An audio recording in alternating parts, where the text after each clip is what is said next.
Chapter 1. The Dream of Giant Height. Morning light filtered through the faded curtains in Gwendolyn's room, where books were stacked on her desk and an old computer hummed quietly in the corner. A cheerleader uniform hung over the back of a chair, as if it belonged to another girl. Gwendolyn lay in bed, caught in a dream that felt like another world. She stood in a city where the streets were like toy roads beneath her feet. She was a giant, her shadow covering rooftops and trees. People ran in panic, their screams slicing through the air like sirens, but instead of fear, Gwendolyn felt a bubbling joy. A warm, pulsing power surged through her, like a flame that had just been lit. She bent down, her hand, big as a house, grabbed a bus and lifted it like a toy car. The screams grew wilder, and she laughed, a deep sound that rattled the windows of the dream city. BRRT, BRRT. Her phone alarm ripped her out of the dream. Gwendolyn gasped, sat up, and clung to the blanket. Her long blonde hair stuck to her cheeks, and her blue eyes darted about in the dim light. Her heart was pounding, and her body trembled slightly. Why did I enjoy that, she thought. Gwendolyn wasn't someone who hurt others. She was the one who saved ants from the sidewalk, the one who hid in video games to avoid the world. Finding joy in people's fear didn't fit her at all, and yet the feeling lingered in her chest like a warm echo. She silenced the alarm with shaky fingers and stood up slowly. The room was quiet. Only the creaking floorboards broke the silence of her grandmother's old house. Gwendolyn closed her eyes for a moment and tried to push the dream away, but the warmth from it, the same glow she had felt as a giant, lingered like a whisper from a forgotten time. 12 years earlier, her life had changed forever. She had been only 4 when her world turned to chaos. She remembered loud screams, panic, and a roar like the earth itself was howling.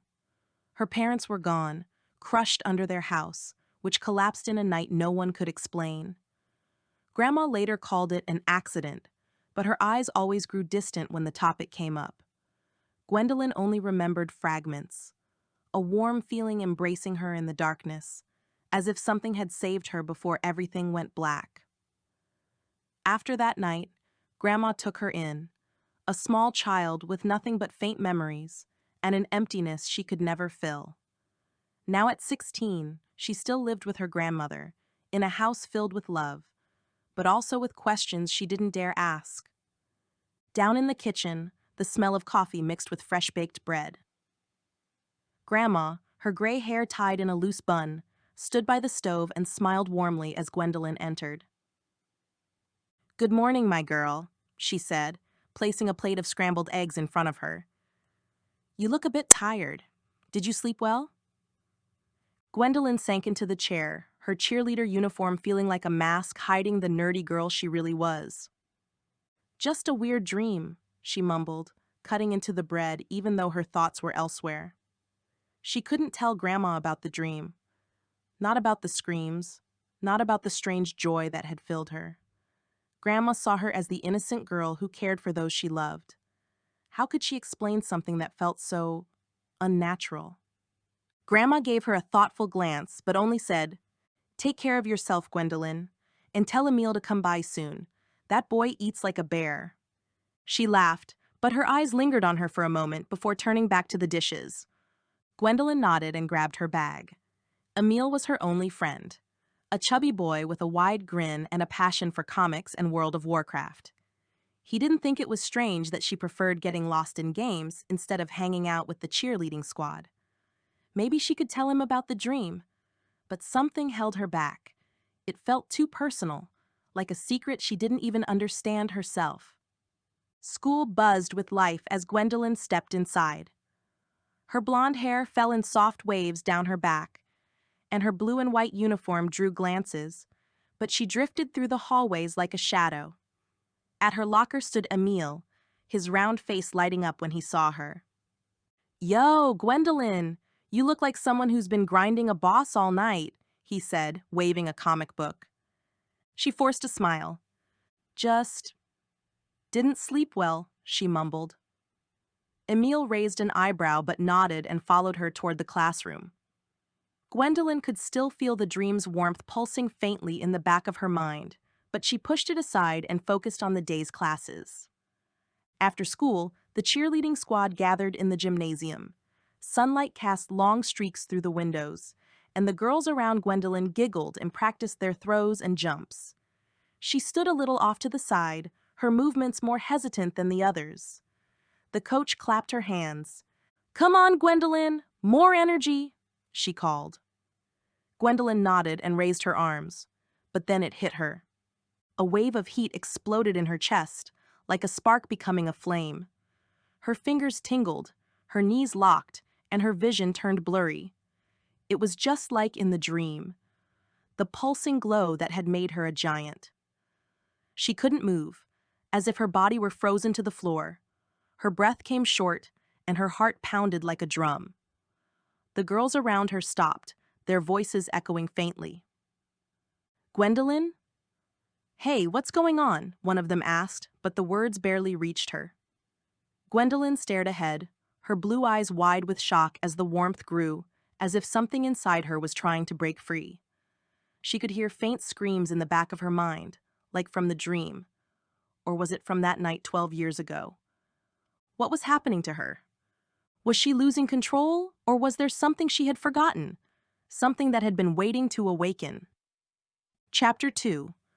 The Giant Growth. The gymnasium floor glowed in the slanted rays of the sun, and the cheerleaders' voices blended with the squeaking of sneakers. Gwendolyn stood in the center of the group, her blonde hair a glowing crown in the light, and her cheerleader uniform clung to her like a painted-on mask. The heat that had gripped her locked her legs in place like invisible chains, and her breath grew short and sharp. Anna, a girl with short dark hair and a gentle gaze, looked over from her spot in the formation. She wasn't a close friend, but she was kind enough to smile when Gwendolyn lost her balance during the routines. "Gwendolyn, are you okay?" Anna asked, stepping cautiously closer, her voice nearly drowned out by the coach's commands. Gwendolyn didn't respond. Her eyes were closed, and a faint trembling ran through her body, as if a hidden energy buzzed through her veins. The warmth in her chest bloomed. Not painful, but wonderful, like a warm wave from a distant dream. She moaned softly, a gentle sound almost lost in the noise of the gym, and the corners of her mouth curled into an unconscious smile. Anna stopped, her eyes narrowing. "Gwendolyn," she repeated. And then it began. Gwendolyn's body stretched, slowly, as if the floor were sinking beneath her. Her uniform tightened, but seemed to adapt, as if stitched with magic. Her shoes scraped against the parquet with a deep, ominous sound, like a falling tree. Anna gasped and stepped back. "Girls, look!" she cried, her voice slicing through the air. The other cheerleaders turned and panic exploded. "She's growing!" one girl screamed, and suddenly the gym was chaos. Running feet, toppled bags, and screams echoing off the walls. The door was flung open, and the girls fled, some tripping in their haste, as the coach shouted something drowned out by the noise. Anna tried to follow, but her foot caught on a loose mat, and she fell hard to the floor with a smack. She looked up, breath catching in her throat. Gwendolyn's legs loomed like columns, and her hands, now the size of tables, swayed at her sides. Gwendolyn moaned again, a deep, rolling sound that vibrated in the floor, and her body rose higher. She staggered and dropped to her knees with a thud that made the walls tremble. Dust rained down from the ceiling, and a light fixture snapped with a crack. Anna screamed, her hands shaking as she curled up on the floor. "Gwendolyn!" she cried, her voice splintered with terror. Gwendolyn opened her eyes, her blue gaze clouded with confusion. She looked down and saw Anna, small as a mouse, lying before her. "Anna?" she whispered, her voice deep as a storm but full of fear. What's happening?" Anna stared back, her face pale. I don't know," she stammered. "You're gigantic. What are you doing?" Gwendolyn shook her head, her hair waving like a tide. The heat still grew, and her body surged upward again. Her head struck the ceiling with a crash, and more plaster and dust rained down. Anna raised her arms to shield herself, but Gwendolyn moved without thinking. She leaned forward, her massive body forming a dome over Anna, and her hands shielded her from the falling debris. Small chunks of the ceiling slammed against Gwendolyn's back, but she barely felt them. Her skin felt like it had been carved from stone.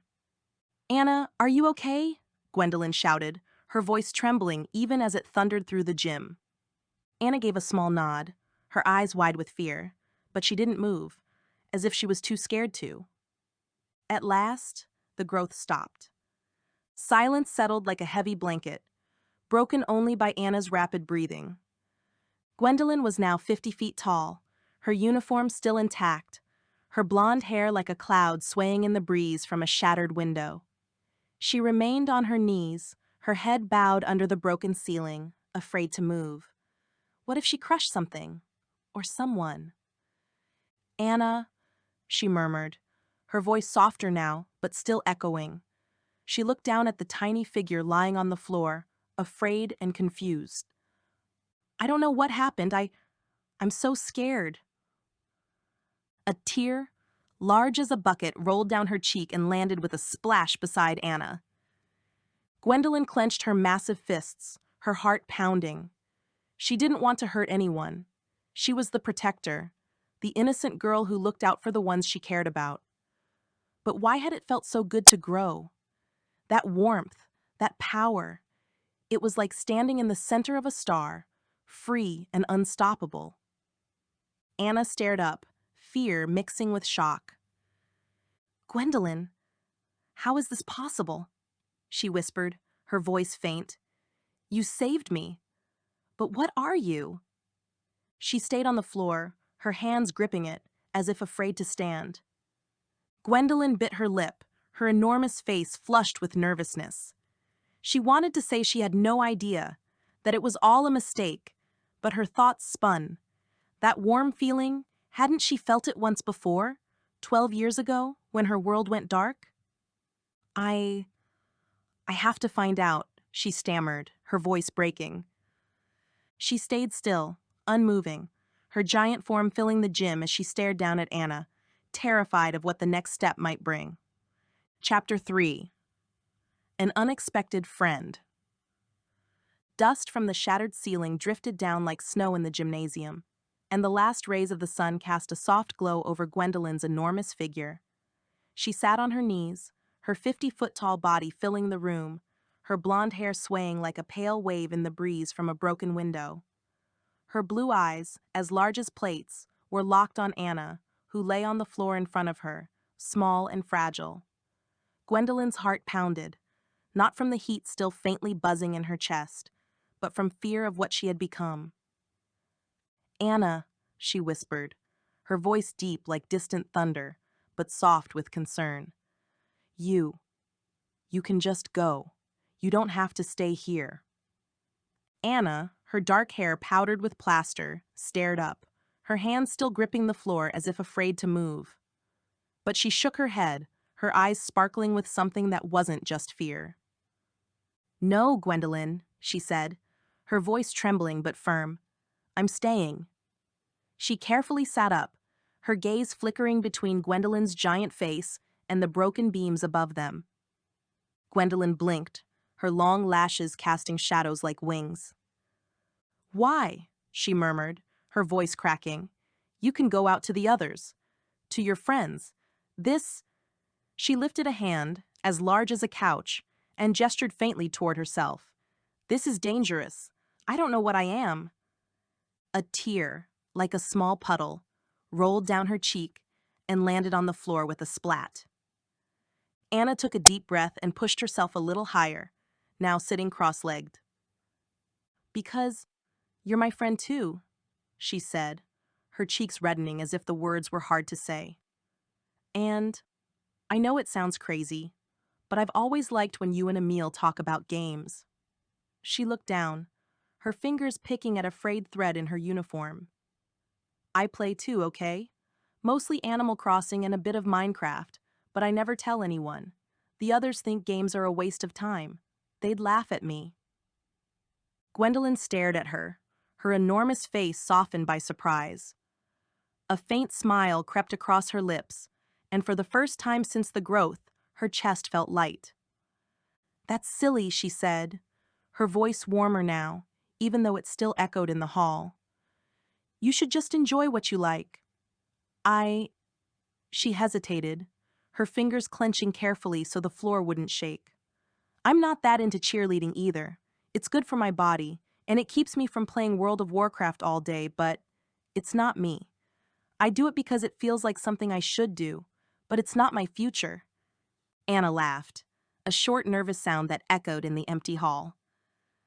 "Okay, I didn't expect that," she said, looking up with a crooked smile. "I thought you loved being a cheerleader. You always look so perfect in the uniform." She shook her head. "But I love when you and Emil go into nerd mode. I always thought maybe I could, you know, hang out with you guys sometime, if you don't think I'm too boring."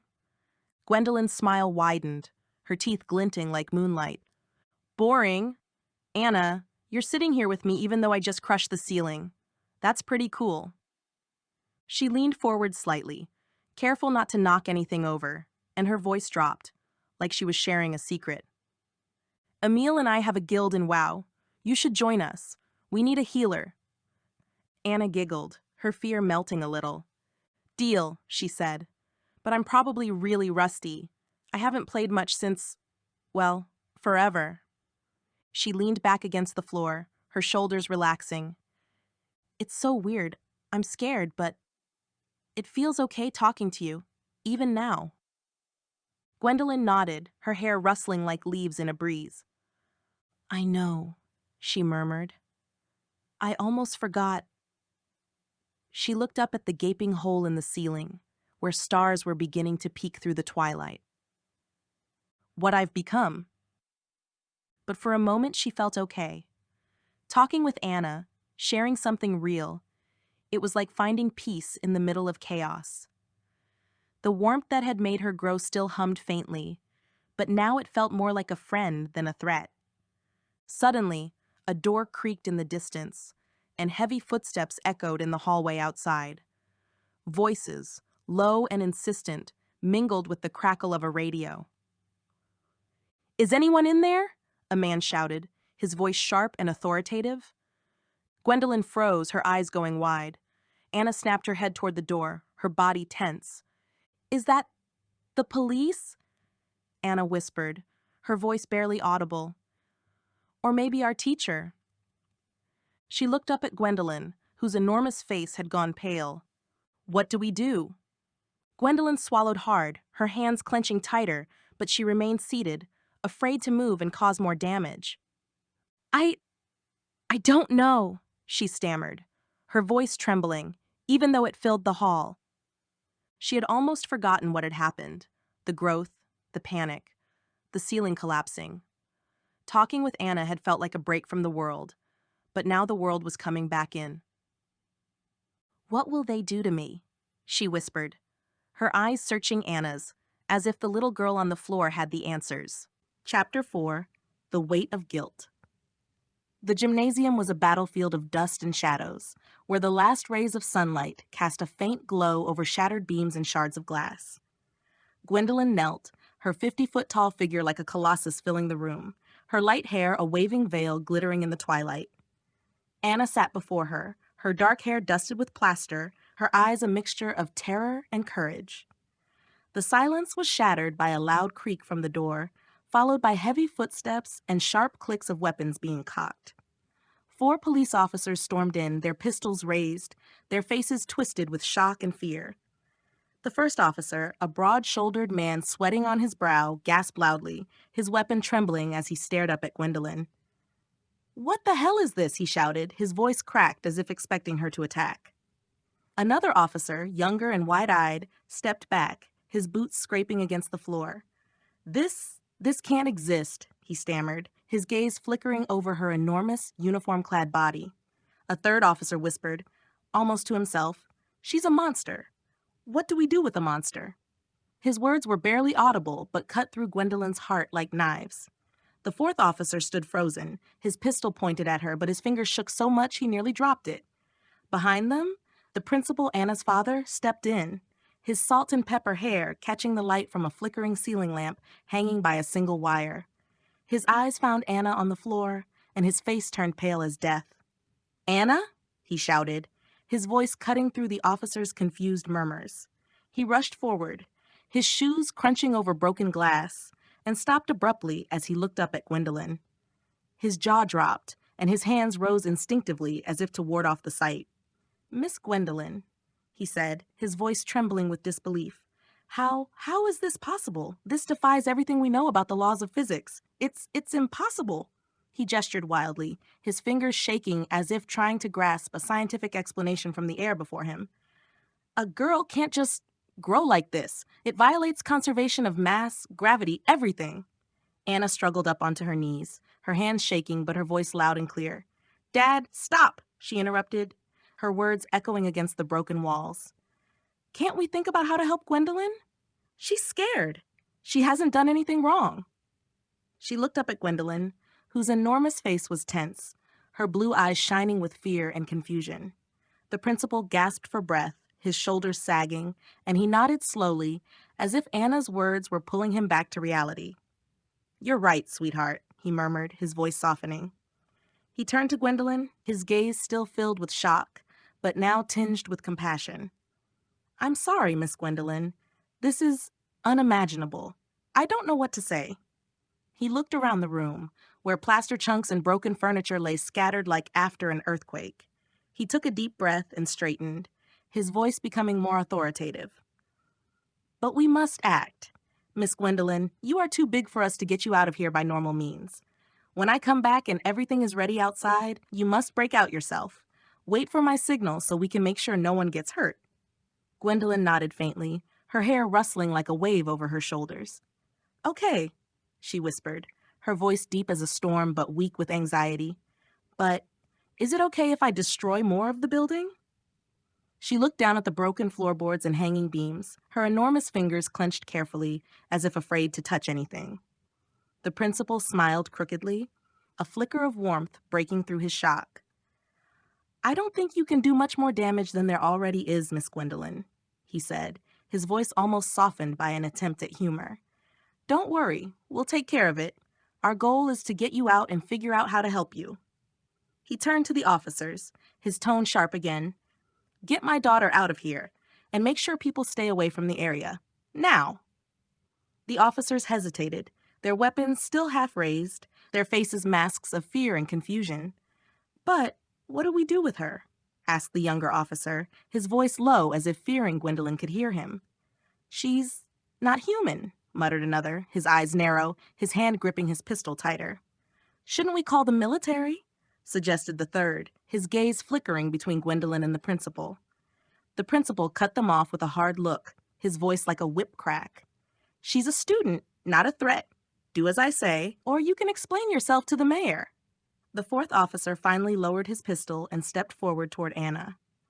"Come on, miss," he said, his voice trembling but reaching out a hand to her. Anna cast one last worried glance at Gwendolyn, her eyes full of a silent plea to hold on, before letting herself be led toward the door. The door slammed shut behind them, and the sound of footsteps and crackling radios faded into the hallway. Gwendolyn was alone, her giant form curled beneath the broken ceiling. She stared at her hands, large as small houses, and her breath grew heavy and uneven. The officer's words, "monster, not human," swirled in her mind like poison. The principal's promise to help felt like a distant comfort, overshadowed by the fear she had seen in their eyes. "Why am I like this?" she thought. The warmth that had coursed through her as she grew had felt like a release, as if she were a bird breaking out of a cage. It had felt so good, but why? She was innocent, the girl who saved insects and cared for her friends. How could she enjoy something that scared everyone? A cold, terrifying thought crept in, like a shadow growing in her mind. She closed her eyes, and fragments from that night 12 years ago flickered forth, loud screams, panic, the sound of wood and stone shattering. She had been 4, surrounded by darkness, but saved by a warm feeling that had embraced her. Had she been the cause? Had she grown back then, as she did now, and caused the house to collapse? Had she crushed her parents? No, she groaned, her voice shaking the hall like a low hurricane. Tears, large as buckets, welled up and rolled down her cheeks, hitting the floor with wet splats. It was me, she whispered, her voice breaking. I killed them. I am a monster. She raised a hand and struck it against her head, hard, but the pain was faint against her new, nearly invulnerable skin. Despair overwhelmed her, and she pounded her fist against the floor with a thud that made the ground tremble, as if the hall itself cried with her. A scream, raw and heart-wrenching, tore free from her throat and cut through the walls like a siren. It was a sound of sorrow, guilt, and terror so powerful it shook the shattered windows. Outside, panic broke out in the crowd that had gathered. "What was that?" a woman screamed, her voice shrill. "She's dangerous! We have to get away!" shouted a man, and the sound of running feet mixed with confused cries. Gwendolyn heard them, but their voices were like echoes from another world. She sat motionless, her enormous form curled up, her fists clenched against the floor where cracks spread like spider webs. The tears kept falling, each drop hitting the ground like a tiny rain shower, and her thoughts spiraled in guilt. How could she ever return to the innocent girl she thought she was? And what would they do with her when the principal came back? Chapter 5, A Friend in the Dark. Outside the gymnasium, the chaos was like a living thing. The crowd gathered behind the police barriers, buzzed with confusion and fear. "What was that scream?" a woman whispered, her voice trembling. "Is she dangerous?" a man shouted, his words drowned in the noise of murmurs and crackling police radios. Officers in yellow vests tried to push the crowd back, their faces tense as they cast nervous glances toward the ruined building, where Gwendolyn's massive form could be glimpsed through the shattered windows. But one person stood frozen in the middle of it all. Emil, with his round face and stocky figure, stared toward the gymnasium, his heart pounding. He knew that scream. It was Gwendolyn, his best friend, his partner in World of Warcraft raids and comic book chats. It was her voice, filled with pain, that had cut through the air like a blade. "I have to go in," he mumbled, his glasses glinting in the twilight. Without thinking, he sprinted forward, his sneakers slamming against the asphalt as he weaved through the crowd. "Hey kid, stop!" a police officer shouted, reaching out. But Emil was too fast, his bulky body surprisingly agile. Another cop tried to block his way, but Emil ducked under his arm and kept running, his breath wheezing. "Back up, kid!" a third officer yelled, but their voices grew fainter as Emil reached the shattered entrance of the gym. He shoved the creaking door open with a bang and came to a sudden stop, his eyes going wide behind his glasses. Gwendolyn sat there, a 50-foot giant, her blonde hair cascading like a flowing cloud over her shoulders. Her cheerleader uniform was still intact, now transformed into a surreal, oversized version of itself. Her massive form trembled, fists clenched against the floor, where cracks spidered out like veins. Tears, large as buckets, rolled down her cheeks and hit the ground with soft splats like small rainstorms. Her blue eyes were closed, and her face was contorted with grief. "Gwendolyn!" Emil shouted, his voice sharp but warm. He ran across the floor, his shoes crunching on plaster and shards of glass, and stopped in front of her, tilting his head all the way back to see her face. Behind him, the police were yelling, "Come back, kid! It's dangerous!" But they stopped at the doorway, their silhouettes shadow-like in the opening. Emil ignored them, his gaze locked on Gwendolyn. She opened her eyes, her blue gaze clouded with tears, and when she saw Emil, her face lit up briefly with relief, before fear took over again. "Emil," she whispered, her voice deep as thunder but cracked with sobs, "you shouldn't be here. I've become a monster." She paused, her breath hitching, and more tears welled up, each drop striking the floor like a small explosion. I think it was me who killed my parents back then," she stammered, her words almost inaudible through her sobbing. "When the house collapsed, it was me. I'm a monster." Emil shook his head, his glasses sliding down his nose, but he didn't push them back up. He stepped closer, close enough to feel the warmth radiating from her enormous body. "No, Gwendolyn," he said, his voice firm but softened with compassion. "You're not a monster. You're still you, just bigger." He gave a lopsided smile, trying to lighten the mood, but his eyes stayed serious. "I know it's hard right now, and I promise I'm staying by your side until this is over." About your parents. He hesitated, his voice growing quieter. You can't know for sure what happened that night, and neither can I. But it wasn't your fault. If it was you who grew that night, you didn't control it. That wasn't you. Gwendolyn stared down at him, her huge face softening, and a faint, hesitant smile broke through, like moonlight through clouds. But I'm so scared, Emil, she whispered, her voice rumbling through the hall, but filled with a vulnerability that made her seem small again, despite her size. The tears still fell, but more slowly now, as if his words had built a fragile bridge across her fear. Emil nodded, his round face glowing with determination. He reached up as high as he could and gently touched her cheek, his fingers brushing her skin, warm and almost invincible. I understand you, Gwendolyn, he said softly, and I'm here. We'll figure this out together, okay? He looked up at her, his eyes sparkling behind his glasses, and for a moment it was just the two of them. Two nerds who'd always had each other's backs, even in a world that had suddenly become so much bigger. Outside, the shouting from the police and the crowd grew fainter, but tension still hung in the air, as if everyone were holding their breath, waiting to see what would happen next. Gwendolyn sat motionless, her giant form hunched over, but her heart felt just a little bit lighter, thanks to Emil. Still, a warmth pulsed faintly in her chest, a reminder that it wasn't over yet. Chapter 6, The Signal. The gymnasium was quiet, except for the faint dripping of a leaking pipe somewhere in the ruins. Gwendolyn sat hunched over, her massive form filling the space, her uniform crumpled from her cautious posture. Emil stood in front of her, his round face lit with determination, his hands still warm from touching her cheek. Outside, the crowd buzzed like a distant beehive, their voices blending with the crackle of police radios and the shouts of officers trying to maintain order. Suddenly, the door creaked, and the principal stepped in, his graying hair catching the light from a flickering lamp outside. His face was calm, but his eyes were alert, as if he had stared chaos in the face and decided to take control. He stopped when he saw Emil and raised a hand. Young man, he said, his voice calm but firm.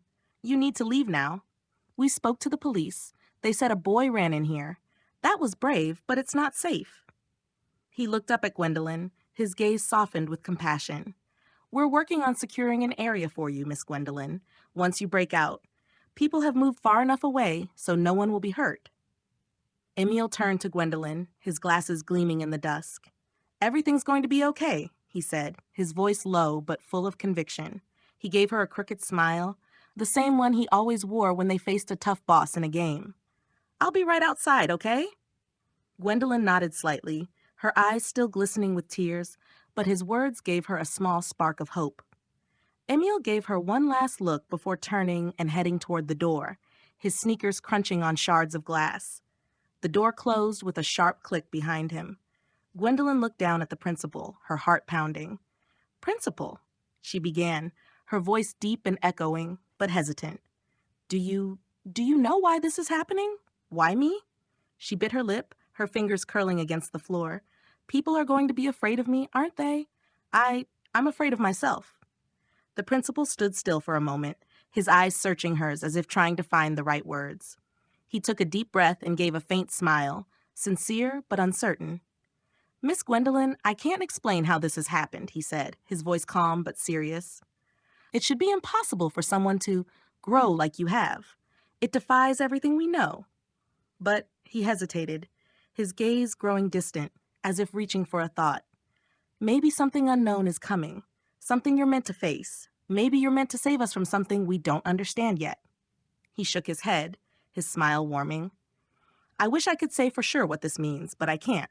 What I can say is, we're here for you. I'm here for you. Gwendolyn stared at him, her chest feeling hollow, as though his words had left a space where answers should be. But at the same time, his voice lifted a small part of the guilt that had weighed on her. She had always liked the principal. He was strict but fair, the kind of adult who listened when no one else seemed to. Thank you, she whispered, her voice softer now, but still like distant thunder. The principal nodded and checked his watch. Wait 20 seconds, Miss Gwendolyn, he said, his voice turning practical but kind. Then the area will be clear, and you can break out. Just be as careful as you can. He cast one final look up at her, his eyes full of a mix of awe and determination, before turning and walking to the door. His footsteps echoed, and the door closed with a soft click behind him. Gwendolyn was alone again, but this time the silence felt different, less heavy, as if Emil and the principal's words had laid a small cushion under her fear. She closed her eyes and began to count slowly, her voice a quiet whisper filling the gym. 1, 2, 3. Her heart pounded, and the warmth still humming faintly in her chest felt both like a threat and a promise. She thought of Emil, of Anna, of the principal's words, that she might be meant for something greater. At 20, she would break out, but what waited for her out there? Chapter 7, The Breakout. The gymnasium was a silent grave of shattered dreams, where dust particles danced in the last moonbeams seeping through cracked windows. Gwendolyn sat hunched, her enormous figure like a sleeping giant amid a chaos of toppled benches, splintered beams, and plaster strewn like snow across the floor. Her cheerleader uniform, blue and white with the school's logo embroidered in silver thread, was dust-stained but still intact, its skirt crumpled against her thighs and the sweater's sleeves hugging her arms. Her sneakers, once white, were now gray with grime, and a single shoelace hung loose like a reminder of her former life. Her breath was calm, but her heart pounded like a drum waiting for its cue. She closed her eyes and continued her count, her voice a low, resonant whisper that filled the hall. 17, 18, 19. At 20, she opened her eyes, her gaze sharp but flickering with fear and determination. I have to do this, she thought, for Emil, for Anna to find answers. She drew a deep breath, as if she could draw strength from the dusty air, and placed her hands against the wall in front of her. The bricks were cold and rough under her fingers, their edges sharp but as brittle as dry bread. She pushed gently, and a crunch tore through the silence, as if the building were protesting. There was no pain, only a strange lightness, as if her body had been made for this strength. She pushed harder, and with a crash the wall collapsed, a cascade of bricks, plaster, and shattered glass crashing down in a dense cloud of dust that glittered like silver in the moonlight. Wooden beams snapped with sharp cracks, and part of the roof caved in with a rumble that sounded like distant thunder. The noise was deafening, a symphony of destruction that made the ground tremble beneath her. But Gwendolyn felt only a quiet power pulsing in her chest, like a flame refusing to go out. She leaned forward and carefully crawled through the gaping hole, her movements slow to avoid bringing more of the building down. Dust tickled her nose, a sharp scent of cement mixed with the earthy smell of damp night air. Her uniform scraped against a jagged beam, the sound of faint but the fabric held, as if woven from something stronger than cotton. When she finally emerged, she stood up, her shadow casting itself like a giant across the school lawn, now littered with rubble.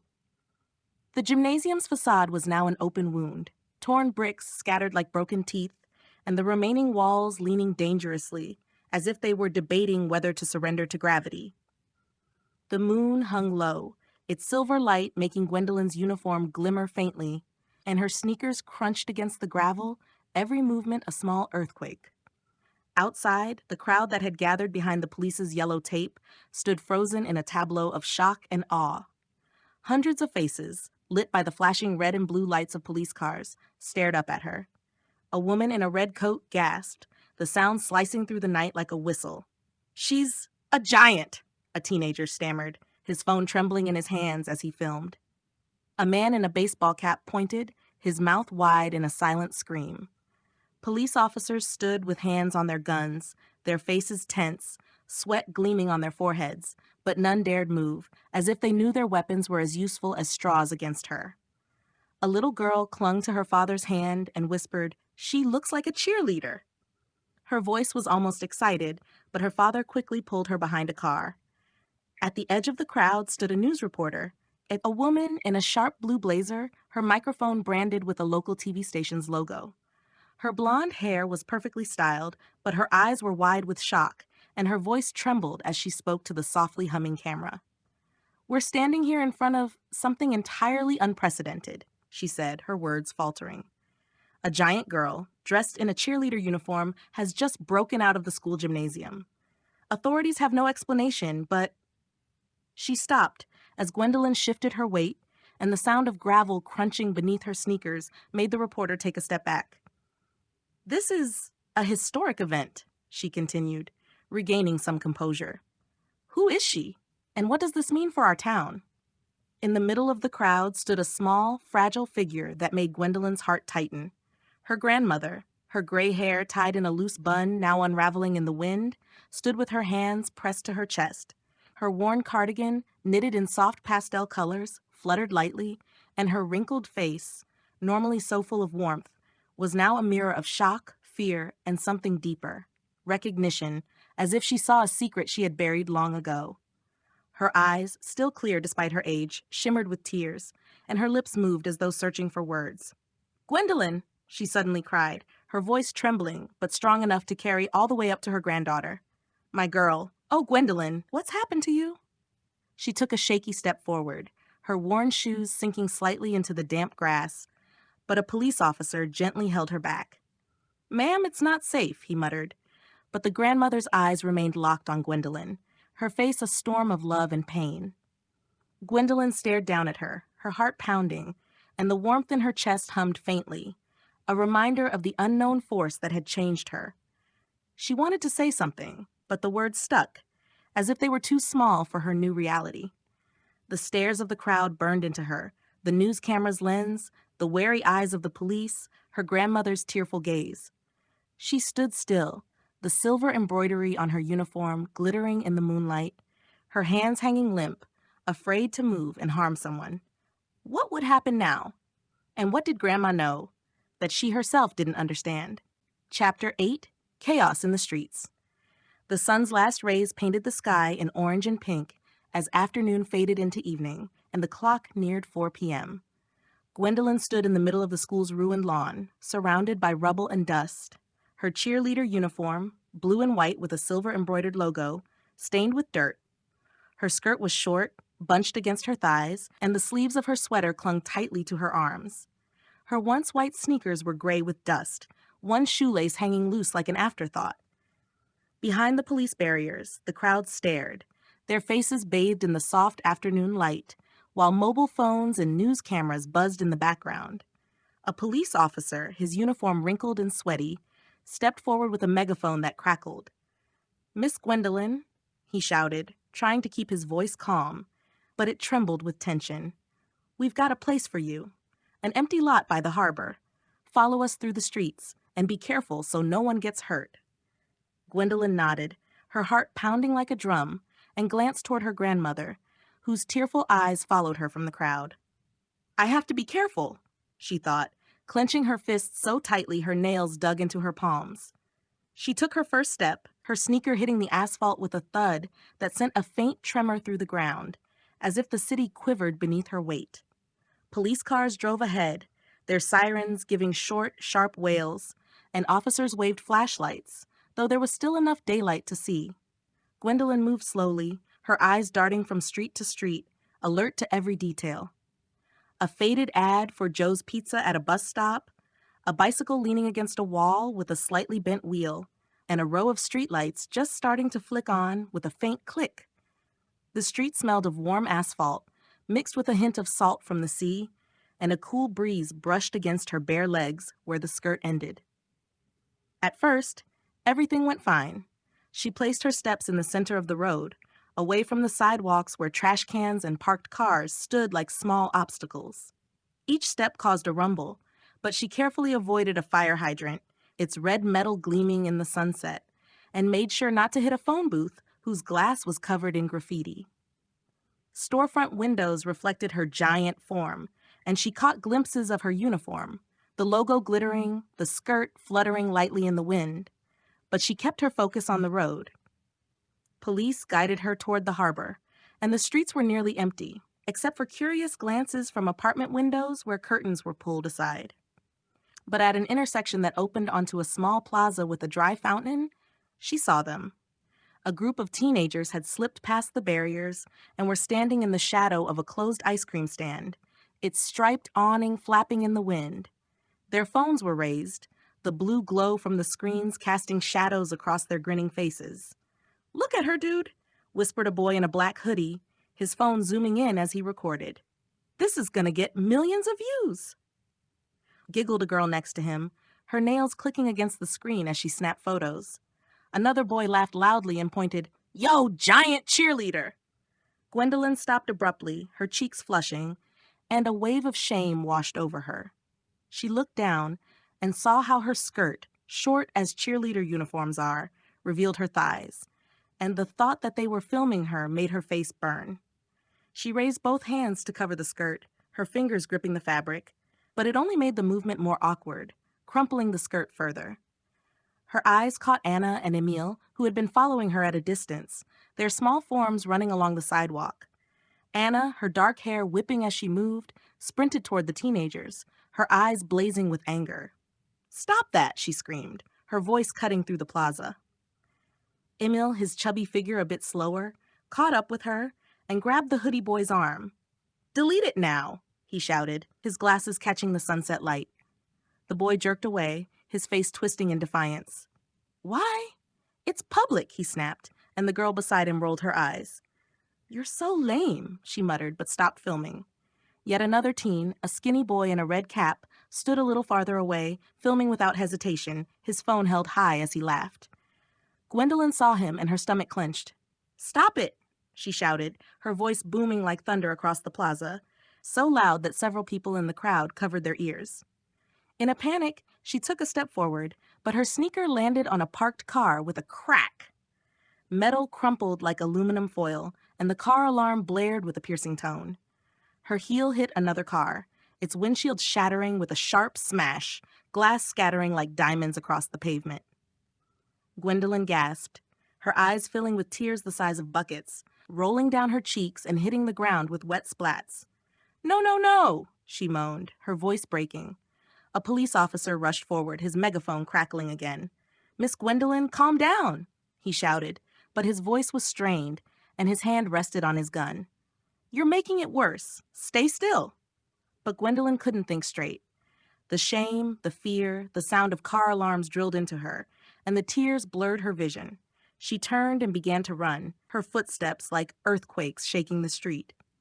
Each thud sent cracks through the asphalt, and a street light toppled with a clink, its glass shattering on the sidewalk. A trash can was knocked over, its contents spilling like confetti, and a parked van was shoved sideways with a scrape, its side dented inward. The crowd screamed, some fleeing in panic, others filming even more eagerly. "She's destroying everything," shrieked a woman, her voice shrill. Anna and Emil stood frozen, their faces pale as they watched Gwendolyn disappear down the street, her giant form a silhouette against the red sunset. Police cars gave chase, their sirens wailing, and chaos spread like a wave through the city. Chapter 9. Truth from the Stars. Gwendolyn ran, her heart pounding like a storm, tears burning in her eyes as she tried to escape the shame and chaos she had left behind. The city streets trembled beneath her footsteps, each thud from her sneakers sending shockwaves through the asphalt, as if the earth itself shuddered in protest. She didn't hear the blaring of car alarms, the shattering of streetlights, or the panicked screams of the crowd echoing behind her. She just ran, her cheerleader skirt fluttering against her thighs, city dust clinging to her sweaty skin.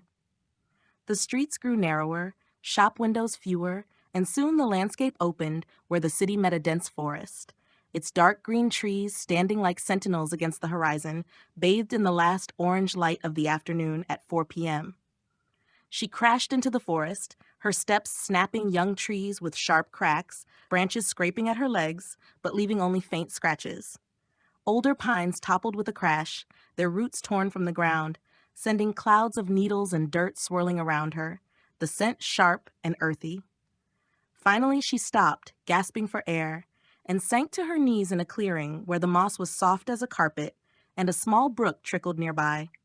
She sat heavily, her hands clutching the earth, pebbles crunching beneath her fingers. "Why?" she whispered, her voice echoing through the forest, startling birds into flight with a flurry of wings. "Why me? Why am I a monster?" Tears, huge as buckets, rolled down her cheeks and splashed into the brook, sending water spraying. Suddenly, a voice cut through the silence, soft but insistent. "Sweetheart?" Gwendolyn snapped her head up, her eyes scanning the clearing, but she saw nothing in the shadows between the trees. "Down here, Gwendolyn?" The voice was familiar, warm like a hug. She looked down and gasped. There, at the edge of the clearing, stood her grandmother. Her gray hair had come loose from its bun and swayed in the wind, and her pastel cardigan was stained with mud from her journey through the forest. Her wrinkled face was pale, but her eyes shimmered with a mix of fear, love, and something deeper, a secret that was finally ready to be revealed. "Grandma?" Gwendolyn stammered, her voice trembling so hard it shook leaves from a nearby tree. "How did you get here so fast?" She leaned forward cautiously, afraid to knock something over, her hands resting on the moss that sank beneath her weight. Her grandmother gave a nervous smile, her hands clutching the edge of her cardigan. "Gwendolyn, my girl," she began, her voice shaky but growing stronger with each word. "I have a secret. Many years ago, you and we lived on another planet. It looked like Earth, but some women there, like your mother, could make themselves giants. They traveled across the universe, causing chaos, destroying worlds for power and fun." She paused, her eyes clouding with memories too heavy to bear. "When they had you, they knew you'd have the same ability, but stronger, more uncontrollable than anyone else's. Your mother and father refused to let you grow up as a monster. So we fled, came to Earth, and hid here." Gwendolyn stared, her mouth open but voiceless. Her heart thundered, like it might explode from her chest. Her grandmother continued, voice lower now, as if afraid the forest might be listening. "But one of them, a woman from our planet, found us. She came to Earth to take you back. Your mother and father refused, and it turned into a fight. There were screams, smoke, chaos, and you, small and scared, began to grow. The house collapsed and—" She stopped, a tear rolling down her cheek. "They died, Gwendolyn. But it wasn't you who killed them. It was her. She survived and fled back to our planet. I arrived just in time, found you in the ruins, and have taken care of you ever since." Gwendolyn shook her head, tears hitting the ground like tiny rainstorms. "Another planet?" she whispered, voice cracking. "Others like me? But evil? Why didn't you ever tell me this, Grandma?" Her hands clenched, moss and dirt pressing between her fingers, and a faint tremor ran through the clearing. Her grandmother raised her hands, as if she could calm her from afar. "Would you have believed me, sweetheart?" she asked, her voice soft but full of pain. "Nothing happened for so many years. I thought maybe it was gone, or that we were safe. I didn't know what to do." She took a step forward, her shoes sinking into the damp moss, her eyes locked on Gwendolyn's. "Believe me, Gwendolyn, I love you so much. I only wanted to protect you from all of this." Gwendolyn collapsed, her shoulders trembling, and buried her face in her hands, her breath hiccuping like a storm. She was tired, so endlessly tired, of fear, of chaos, of the truth crashing over her like a wave. Another world? Women who use their power to destroy? And her, stronger than all of them? It was too much. She struggled to hold on to her thoughts, but they slipped away like water through her fingers. I don't know what to do," she murmured, her voice muffled but still resonant. "I'm so scared." Her grandmother stood still, her small figure an anchor in Gwendolyn's storm. The forest was quiet now. Only the brook's trickle and a distant birdsong broke the silence. But in the distance, Gwendolyn could hear sirens, faint but drawing closer. The police were coming, and the chaos she had fled was not forgotten. Chapter 10, A New Beginning. The forest lay quiet around Gwendolyn. The clearing bathed in the soft, golden glow of the afternoon, and a faint breeze carried the scent of damp earth and resin from fallen pine trees. She knelt down, her hands sinking into the soft moss, which gave way like a sponge, and small pebbles crunched beneath her fingers. Her cheerleader uniform was dirty, its silver embroidery dulled by dust, and her sneakers were speckled with mud from her run through the forest. The tears had dried on her cheeks, but her heart still felt heavy, as if her grandmother's revelation, a different planet, Giantess's, her parents' death, had placed an invisible weight on her shoulders. She looked down at her grandmother, whose small figure stood steady at the edge of the clearing, her eyes full of love and sorrow. "Grandma?" Gwendolyn began, her voice rumbling but hesitant, like distant thunder. "How did you get here so fast? The forest is so far from the city." She leaned forward carefully, afraid of knocking something over, and her shadow stretched across the stream that trickled nearby. Her grandmother smiled, a nervous but warm smile, and her hands clutched the edge of her cardigan. I have an ability too, Gwendolyn, she said, her voice soft but clear. Not like your mother's, but I can move quickly. Very quickly. That's how I got out here to you. She looked down, as if embarrassed to admit it. It's not something I use often. Not here on Earth. Gwendolyn blinked, her mouth opening in surprise. Quickly? She repeated, her voice rising, sending a flock of birds fluttering from a tree. And, can you become like me? A giantess? The word felt foreign on her tongue, as if it belonged to another world, which of course it did. Her grandmother shook her head, her smile growing more wistful. No, sweetheart, I can't become a giantess. Only your mother and a few other women from our planet had that ability. Not everyone could. It was rare and dangerous. She took a deep breath, as if gathering the courage to go on. Your mother was one of the strongest. She learned to control it, but it was never easy. Gwendolyn swallowed hard, her fingers digging deeper into the moss. A new fear gripped her, and her voice dropped to a near whisper, though it still rumbled.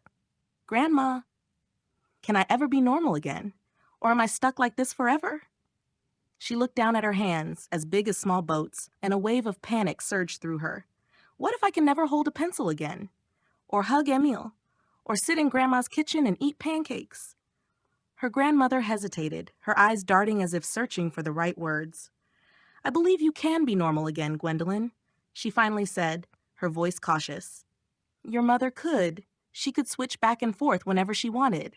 She was going to teach you when you were old enough. But, she paused, her lips pressing into a thin line. I'm afraid I don't know how.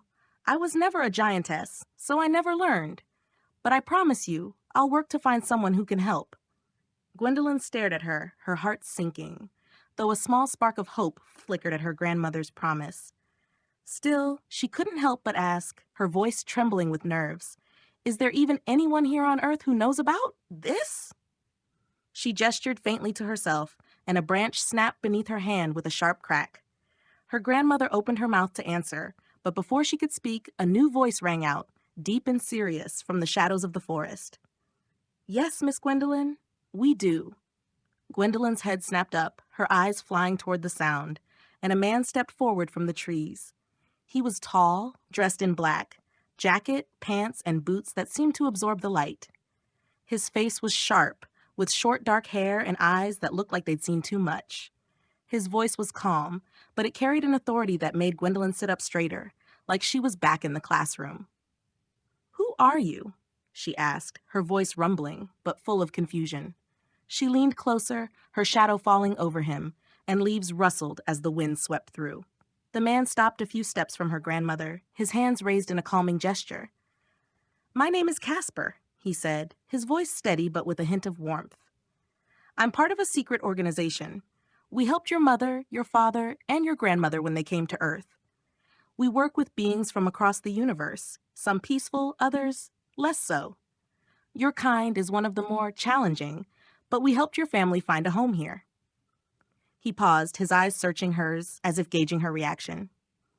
The night you started growing as a child, we spent all our energy keeping it secret. We covered it up so no one would find you. Gwendolyn stared at him, her mouth open, but the words stuck. Her thoughts spun. An organization? Aliens? Secrets? She shook her head, her voice softening. So, you're the good guys? She asked, the confusion making her words clumsy. She felt like a little girl again, lost in a world that was too big and too strange. The guilt over the chaos in the city, the teenagers' laughter, the crunching of cars, it all came flooding back, and her eyes grew wet. Casper smiled, a small, genuine smile that softened his sharp features. Yes, we're the good guys, he said, his voice reassuring. And now, I think we should take you to the place we've prepared down by the harbor. We have food, water, and a place where you can rest. We even set up a huge screen so you can watch some TV. He chuckled softly, as if trying to lighten the mood. Your friends, Emile and Anna, they're already there, waiting for you. Gwendolyn blinked, and a faint smile broke through, like a sunbeam cutting through the clouds. The thought of Emile and Anna, of something as normal as watching TV, felt like a lifeline in the chaos. But guilt still gnawed at her. I'm so sorry I ran, she mumbled, her voice cracking as she looked down at the fallen trees, as if they were proof of her failure. I ruined everything. Casper shook his head, his smile softening. It's okay, Gwendolyn. A lot is happening to you right now. It's not your fault, not at all. He stepped aside and pointed toward the edge of the forest, where the last rays of sunlight cast long shadows over the path. Come on, let's walk out to the road and head down to the harbor. Everything is ready for you. Gwendolyn took a deep breath, as if she could draw strength from the air, and slowly rose to her feet. The ground trembled faintly beneath her weight, and branches snapped softly as she stood tall. She looked down at her grandmother, whose face was filled with pride and concern, and at Casper, whose calm presence brought her a sliver of peace. "Okay," she said, her voice still shaking, but now with new resolve. "I'm ready." They began to walk, Gwendolyn's steps careful but heavy, each movement sending a rumble through the forest. Her grandmother and Casper walked ahead, their small figures like beacons guiding her toward the road. The forest opened up, and the asphalt gleamed in the fading light, where police cars waited in the distance, their sirens silent, but lights still flashing. Gwendolyn felt nervous, tired, and overwhelmed. But the thought of Emil and Anna, of a place where she could rest, gave her the strength to take one step at a time. What awaited her at the harbor? And would she ever learn to control who, or what, she was? Chapter 11, A Place to Rest. Gwendolyn stood at the edge of the forest, where the shadows of the trees mingled with the golden afternoon light, casting stripes across the dusty road. Fallen branches crunched under her sneakers, and a faint scent of resin hung in the air, mixed with the distant aroma of salt from the harbor. Her cheerleader uniform was dirty, the blue fabric stained with mud, but she straightened up, her heart still heavy from her grandmother's revelations and Casper's words. She looked down at Grandma and Casper, their tiny figures like beacons on the road, and began to walk, her footsteps sending tremors through the ground, as if the forest sighed goodbye. Suddenly, a movement caught her eye. Grandma, who was walking ahead, vanished in a flash, a bolt of motion so swift it seemed she melted into the air. A second later, she was standing on the other side of the street, her cardigan fluttering lightly as if nothing had happened. None of the nearby officers standing by their cars seemed to notice. Gwendolyn blinked, and a faint smile broke across her face, the first in hours. "Fast, huh?" she thought, a small spark of wonder in the midst of her exhaustion. Grandma looked back and gave a discreet wave, her eyes glinting with quiet pride. Police cars waited in the street, their engines humming and flashing lights, casting red and blue patterns across the asphalt. An officer waved a flashlight, though the sun still hung low in the sky. "Miss Gwendolyn, follow us to the harbor," he shouted, his voice crackling through a megaphone. Gwendolyn nodded and followed, her steps careful but heavy, each movement like a small earthquake. The road wound through the outskirts of town, past empty warehouses with rust-stained doors and an abandoned crane towering like a skeletal bird. The smell of the sea grew stronger, and the cries of seagulls mixed with the hum of engines. She kept an eye on every parked scooter and every crack in the sidewalk, afraid to repeat the chaos from earlier.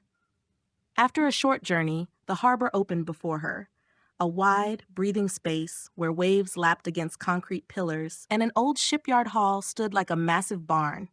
The hall had been cleared, its large sliding doors open, and warm, inviting light spilled from within. Casper stepped forward and pointed toward the entrance. "This is it, Gwendolyn," he said, his voice calm but with a touch of encouragement. "You're too big to stand up, but there's room if you crouch and go in on your knees. We've made it as comfortable as possible." Gwendolyn hesitated, her heart pounding, but she sank to her knees, her hands pressing into the ground, which creaked under her weight. She carefully crawled inside, her shoulders brushing against the steel frame of the ceiling with a faint scrape, but the hall was spacious enough. Inside, she exhaled in relief. It was like stepping into a giant living room tailored just for her. The floor was covered in thick carpets, stacked to create a soft surface, and a pile of mattresses and blankets in the corner formed a sleeping area big enough for her. A huge metal box, like an open shipping container, was filled with steaming food. Large trays of pasta, meatballs the size of bowling balls, and a barrel of steaming soup, its scent of tomato and basil filling the air. Beside it stood a giant screen, almost like a movie theater, softly buzzing and playing an episode of Stranger Things, one of Gwendolyn's favorite shows. With 11 on screen, ready to use her powers. And there in the middle of it all stood Anna and Emil, their tiny figures almost comical against the enormous surroundings. Anna waved eagerly, her face lighting up, while Emil pushed up his glasses and gave a crooked smile. "Gwendolyn!" Anna shouted, her voice cutting through the echo of the hall. "Welcome to your new, giant home." Emil laughed and pointed at the screen. "We picked something you'd like. Hope that's okay." Gwendolyn smiled, a warmth spreading in her chest, and she gently sat down, her legs crossed, the floor creaking beneath her. "I thank you," she said, her voice soft but resounding. She reached into the metal box and scooped up a ladle of pasta, as large as a bucket, and took a bite. The taste was like a hug, warm, homely, and for a moment she forgot all about planets and chaos. "It means so much that you're here," she added, her eyes growing misty, but she blinked the tears away. I thought you'd be afraid of me."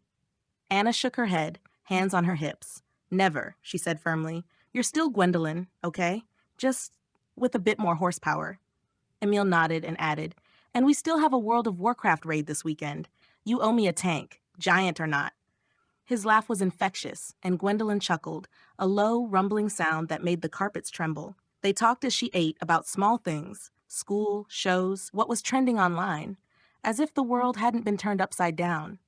Gwendolyn felt almost normal, surrounded by their voices and the faint hum of the TV.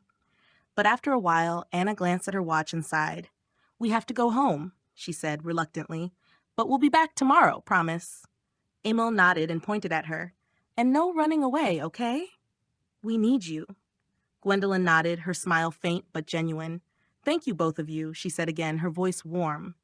They waved and walked toward the door, their steps echoing on the steel floor, and an officer followed them out. The hall grew quiet, broken only by the TV dialogue and the lapping of waves outside. Gwendolyn leaned back against the wall, her eyes heavy, but she snapped awake when the door creaked again. Her grandmother stepped in, her steps light but cautious, as if not to disturb anything. She stopped in front of Gwendolyn, her face a mixture of relief and exhaustion. "It's been a long day, sweetheart," she said softly, her voice like a lullaby. "But you made it. I'm so proud of you." Gwendolyn smiled, and for the first time, the day didn't feel quite so dark. "Thank you, Grandma," she mumbled, her voice quiet but warm. She gently lay down on the mattresses, the blankets rustling like leaves, and closed her eyes. The sound of waves, the faint hum of the TV, and her grandmother's presence followed her into sleep, and despite everything, chaos, fear, truths, the final part of the day felt just a little bit better. Chapter 12. A New Day. Gwendolyn woke with a start, her eyes opening to the dim light streaming through the shipyard's tall windows. For a brief moment, she forgot where she was, or what she was, and tried to get up, only to bump her head against the steel ceiling of the hall with a loud bang. "Ow!" she groaned, her voice echoing like low thunder, and she rubbed her forehead with a hand that felt like a giant shovel. A faint soreness spread, but the pain was more surprising than bad. She blinked and looked around, her gaze sweeping over the enormous space that had become her temporary home. Blankets were piled on the floor, worn but soft, and a stack of mattresses in the corner where she had slept was crumpled like a giant bird's nest. The large screen that had played Stranger Things last night still hummed faintly, now with a dark display reflecting the window's light. Next to it stood a table, or rather, a platform of welded metal plates, where she had eaten yesterday, surrounded by remnants of pasta dishes and an empty soup barrel, its tomato scent still lingering in the air. "Good morning, sweetheart," came a familiar voice, soft and warm. Gwendolyn looked down and saw her grandmother standing at the edge of the blankets, a small figure against the vast hall, holding a cup of coffee. Her eyes sparkled with tenderness, but also a hint of worry. Gwendolyn smiled faintly, her heart warmed by her grandmother's presence. "Good morning," she mumbled, her voice subdued but still booming. She sat down carefully, the floor creaking under her weight, and tucked her legs beneath her. I was hoping it was all just a dream," she added, her gaze falling on her cheerleader uniform, dirty and wrinkled. its short skirt a painful reminder of yesterday's chaos. Grandma nodded, her lips pressing together in understanding. I know, Gwendolyn. It's a lot to take in, but you're strong, stronger than you think. She placed the coffee cup on a small box and stepped closer. Remember when you were little and you were afraid of thunder? You'd hide under the table, but you always came out in the end. This is just a bigger storm. Gwendolyn let out a short laugh, a low rumbling sound that made the blankets tremble. A huge storm, she said, her smile pale but genuine. I just don't know how to be like this. Everyone stares and I... She paused, her cheeks heating at the memory of all the teenagers' phones yesterday. Before Grandma could answer, the large sliding door in the hall creaked open, and Casper stepped in, his black jacket absorbing the light like a shadow. His face was calm, but his eyes scanned the room as if he were always on alert. Good morning, he said, his voice steady, with a hint of kindness. Breakfast is ready, Gwendolyn. Orange juice and omelette, in your size, of course. He nodded toward the door, where the rumble of trucks broke through the air. Gwendolyn looked up, her eyes widening as a massive truck rolled in, its tires squeaking against the concrete floor. Another followed behind it, both with open beds where men in work clothes jumped out like ants. The first truck carried an enormous barrel, and a group of men dragged out a thick hose, which they attached to a valve. With a hiss, they began filling the barrel with orange juice, its fresh, tangy scent spreading through the hall. The second truck was filled with a steaming heap of omelette, golden and cracked, sprinkled with herbs. The men climbed up on the bed, their shovels gleaming, and began scooping the food into a giant bowl, the size of a swimming pool. After 4 minutes, they stepped back, sweaty but smiling, and one of them, a short man with a broad grin, raised his hand. We hope you enjoy it, Miss Gwendolyn, he shouted, his voice nearly drowned in the hall's echo. Gwendolyn smiled, her cheeks warming at their kindness. Thank you, she said, her voice soft but resonant. She reached out, lifted the bowl of omelette and a giant spoon, and took a bite. The taste was heavenly. The eggs were fluffy, spiced with pepper and filled with melted cheese that stretched in strings. She lifted the barrel of orange juice and drank carefully, its sweet and sour freshness washing through her like a wave of energy. Grandma had her own plate, a regular-sized one with a small omelette and a glass of juice, and sat down at a small table and chair provided by the organisation. They ate in silence for a moment, only interrupted by the hum of the trucks leaving and the scrape of shovels as the workers cleaned up. Casper stepped closer, his boots clicking against the floor. Gwendolyn, we have a plan, he began, his voice serious but open. We're working on a way to make you normal again, but I'll be honest, this all costs money. The food, the hall, the clothes, everything. To make it sustainable, we'll need your help with a few small tasks. I have a list of things you can do. Gwendolyn paused mid-bite, her spoon hovering in the air, and wiped her mouth with a giant napkin that rustled like a sail. Okay, she said nervously, her voice trembling. I'm always ready to help, but what about people? They're afraid of me. She glanced down at her uniform, its short skirt a constant issue, and her cheeks flushed. And I don't like walking around like this. People stare, up at my... She trailed off, her face turning red as the sun set. My underwear, she muttered, almost inaudibly. Casper nodded, his face softening, though his eyes remained thoughtful. We'll try to fix that, he said. But clothes in your size? They can cost millions to make, and food, bathing, using the toilet, all normal things get complicated at your scale. We're working on it, but it takes time and resources. Grandma stood from her table, her steps light but firm, and walked over to Casper. What about moving her out to the forest? She suggested, her voice clear. There's a lovely river where she can bathe, and people rarely go there. Wouldn't that save money and give her some privacy? Casper considered it, his fingers drumming on his jacket. That's a good option, he said slowly. It would save us costs and simplify things. We can still deliver food and support out there. He looked up at Gwendolen, his voice softening. I'm sorry to talk about money like this, Gwendolen. I just want to make sure no one takes advantage of you. I'm here for you. 100%. Gwendolen gave a faint smile, a mix of relief and nervousness. Thank you, Casper, she said, her voice warm but still uncertain. She looked at Grandma, whose eyes were full of support, then back at Casper. The idea of the forest, the river, the trees, the silence, felt like a small oasis in the middle of the chaos. But the tasks, and people's fear. She took a deep breath and set the bowl aside. I'm ready to try, she said, her voice rising slightly. Let's do it. Chapter 13. A Giant at Work.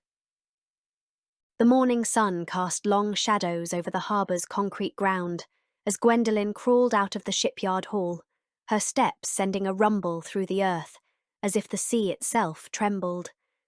Her cheerleader uniform was still dirty, the blue and white fabric wrinkled, and she carefully tugged at the skirt, aware of its shortness. Grandma had promised to stay in the hall and speak with Casper about the forest relocation. So Gwendolen now followed Casper alone, his black clothing swallowing the light like a shadow against the rusty warehouses.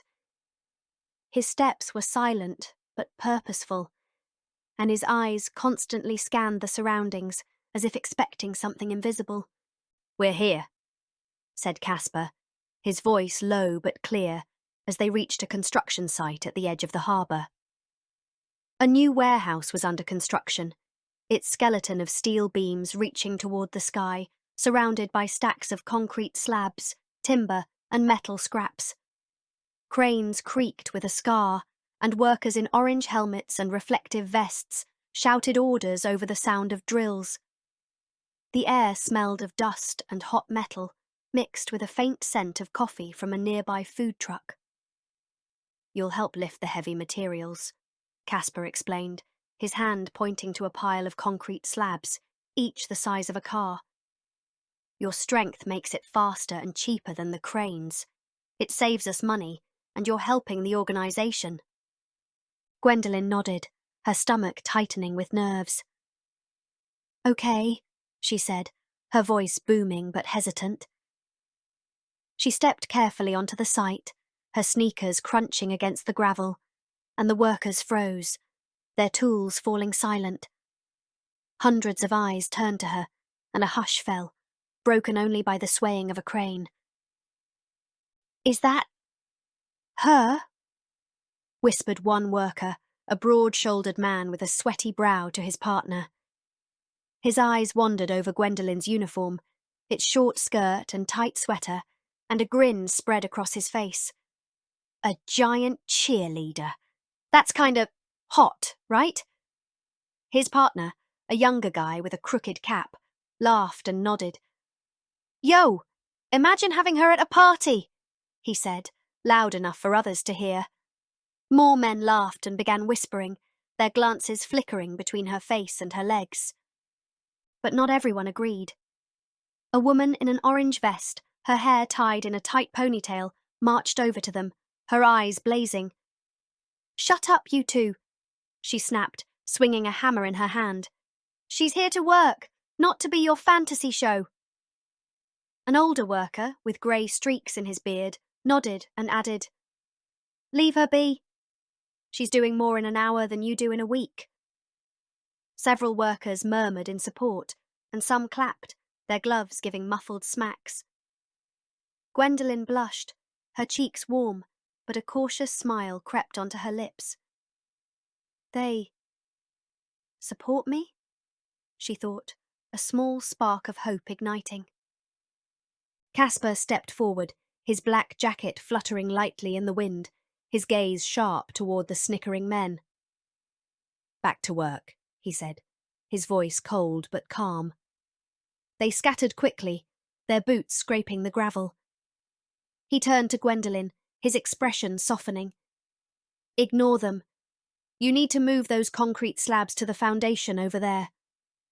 He pointed to a marked area where steel beams waited. "If you need anything, water, a break, anything, just say so." Gwendolen nodded and knelt down, her hands gripping a concrete slab, its surface rough and cold. She lifted it as if it were a cardboard box, and the workers gasped, their shouts drowned out by a roar of awe. "Look at that, man!" one shouted, and another whistled. She carried the slab to the foundation, set it down with a thunk, and dust swirled up like a fog.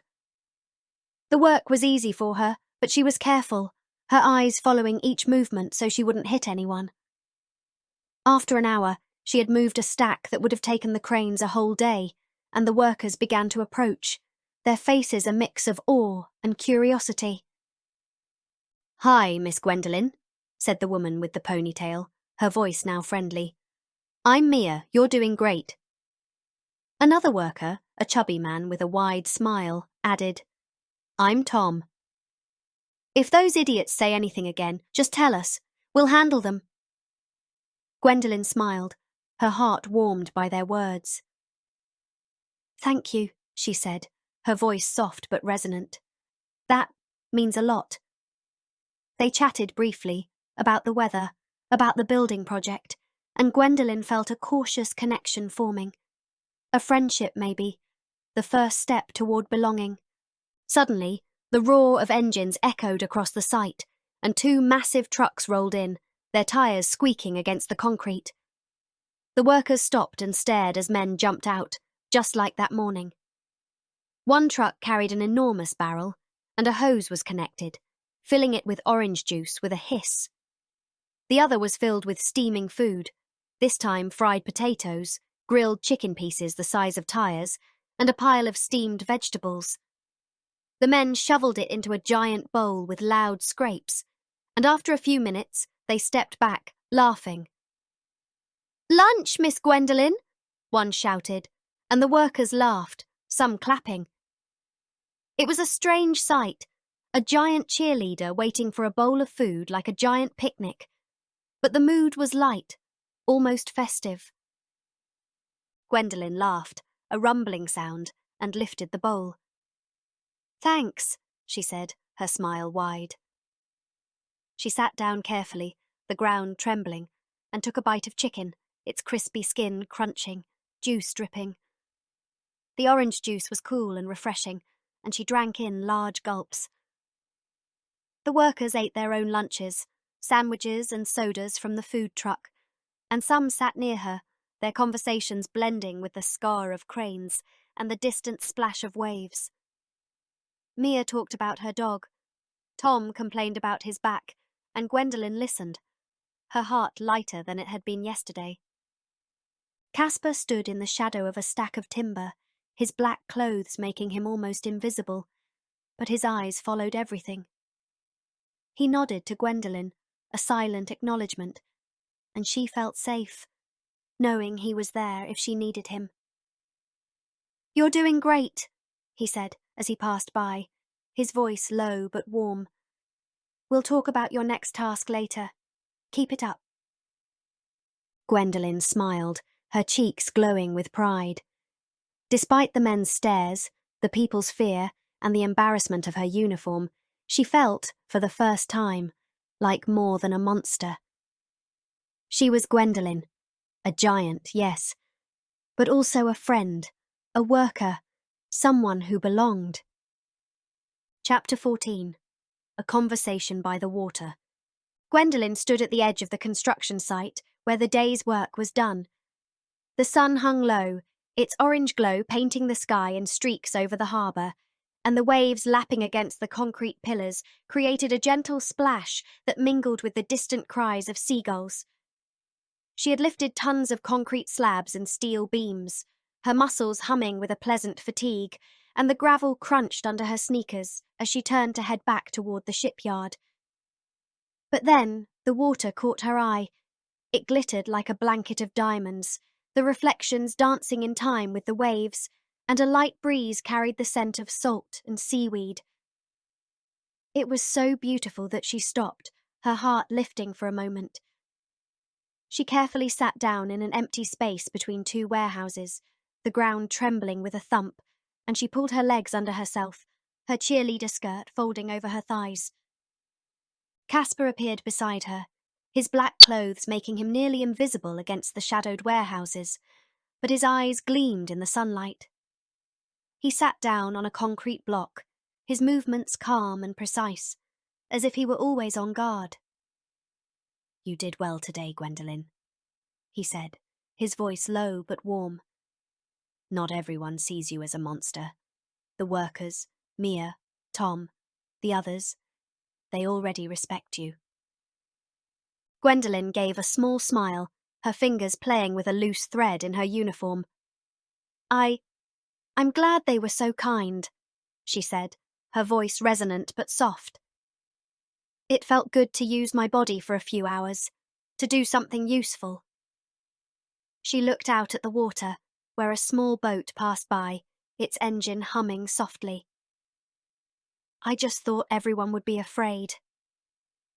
Casper nodded, his gaze following hers across the water.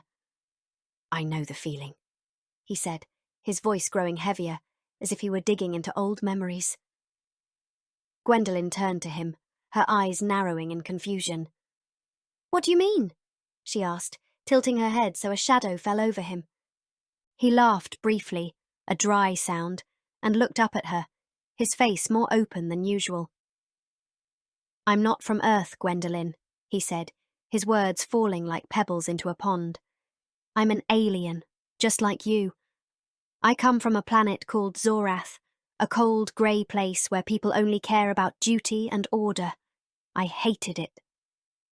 He shrugged, his black jacket rustling lightly. "So I put on a human disguise and got a job here, where life is better. My work is to protect beings like you, to help them find their place so they can feel safe." Gwendolen gasped, her mouth falling open, a wave of surprise washing over her. You're an alien?" she stammered, her voice lifting enough that a seagull flew off with a squawk. She laughed, a little too eagerly, and leaned closer. "Do you have any powers? Like Grandma's speed or mine?" She gestured toward herself, her hand sweeping through the air and accidentally knocking over a stack of timber with a loud crash. Casper laughed, his smile rare but genuine. "I have the strength of 10 men, he said, tapping a fist against the concrete block, which creaked faintly. "But my weakness? I'm terrible at showing emotion. People stay away from me because I'm, well, super boring." He laughed again, a warm sound that broke through his mysterious facade. "I'm okay with that. I don't talk much to people, but I love seeing others happy. Like you today, Gwendolen." She smiled, her cheeks warming, and she looked away, a bit shy. "Thanks," she mumbled, her fingers once again fiddling with her uniform. They sat in silence for a moment. The only sounds were the waves gently splashing and a distant crane creaking. Then she turned back to him. "So what now?" "I'm off for the day, right? My friends are coming by soon." Casper nodded and leaned forward, a glint of a new idea in his eyes. "Yes, you're off. But I have a thought. What kind of console do you like? Are you into PlayStation or just a PC gamer?" His voice had a teasing tone, as if he were hiding a secret. Gwendolen thought for a moment, her brows furrowed. "I'm mostly into PlayStation, but I use PC more," she said, curiosity in her voice. "Why?" Casper smiled, his face lighting up. "We've talked to some people. Sony reached out. They want to build a PlayStation 5 your size, with a controller to fit your hands. Microsoft's in too. They want to make an Xbox for you. That means you can have both consoles and play games with your friends right here. He pointed toward the shipyard, where the hall's lights spilled into the growing dusk. Gwendolyn's eyes widened, but then her shoulders sagged, and she looked down at her uniform, its short skirt a constant reminder of people's stares. I'm happy they want to do that, she said, her voice hesitant. But I don't like being on display to the world anymore. People are already afraid of me. Casper turned to her, his gaze serious but soft. Gwendolyn, the whole world knows you exist now, he said. We just want to build something so they can see who you really are. A kind young girl who doesn't want to hurt anyone. Playing games, laughing with your friends, showing them you're like them. That can make people less afraid. It's a chance to change how they see you. Gwendolyn looked out over the water, where the last rays of sun slipped away and the sky turned violet. She thought of Emile and Anna, of their laughter yesterday, of the support from the workers today. Yeah, she finally said, her voice quiet but firm, and she nodded. Okay, let's try it. Casper stood up, his black jacket rustling, and clapped his hands together with a snap. Good. I'll make sure the consoles get set up. Your friends are probably on their way now. Head back and enjoy the evening.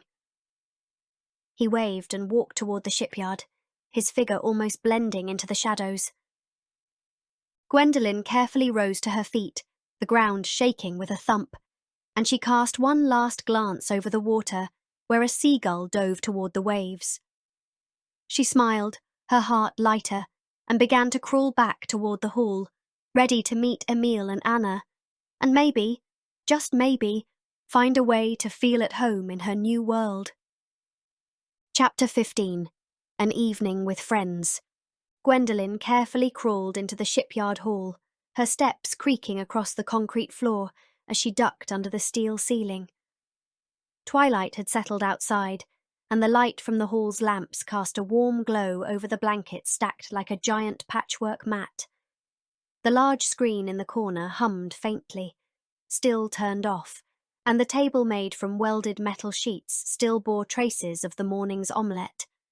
A faint scent of eggs and herbs hung in the air. Gwendolyn smiled, her heart lighter after the day at the construction site and the conversation with Casper by the water.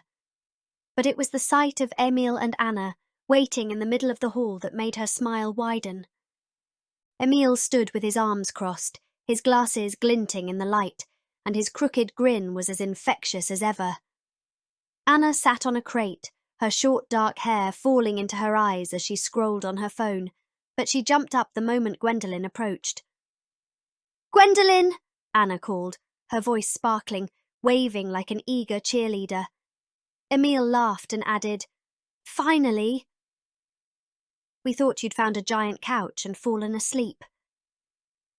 Gwendolyn sat down carefully, the ground shaking with a thump, and she crossed her legs, her cheerleader uniform crinkling against her thighs. "Ha ha, very funny," she said, her voice echoing playfully.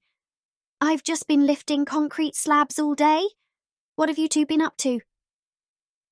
Anna hesitated, her fingers fidgeting with the phone, and her eyes suddenly welled up.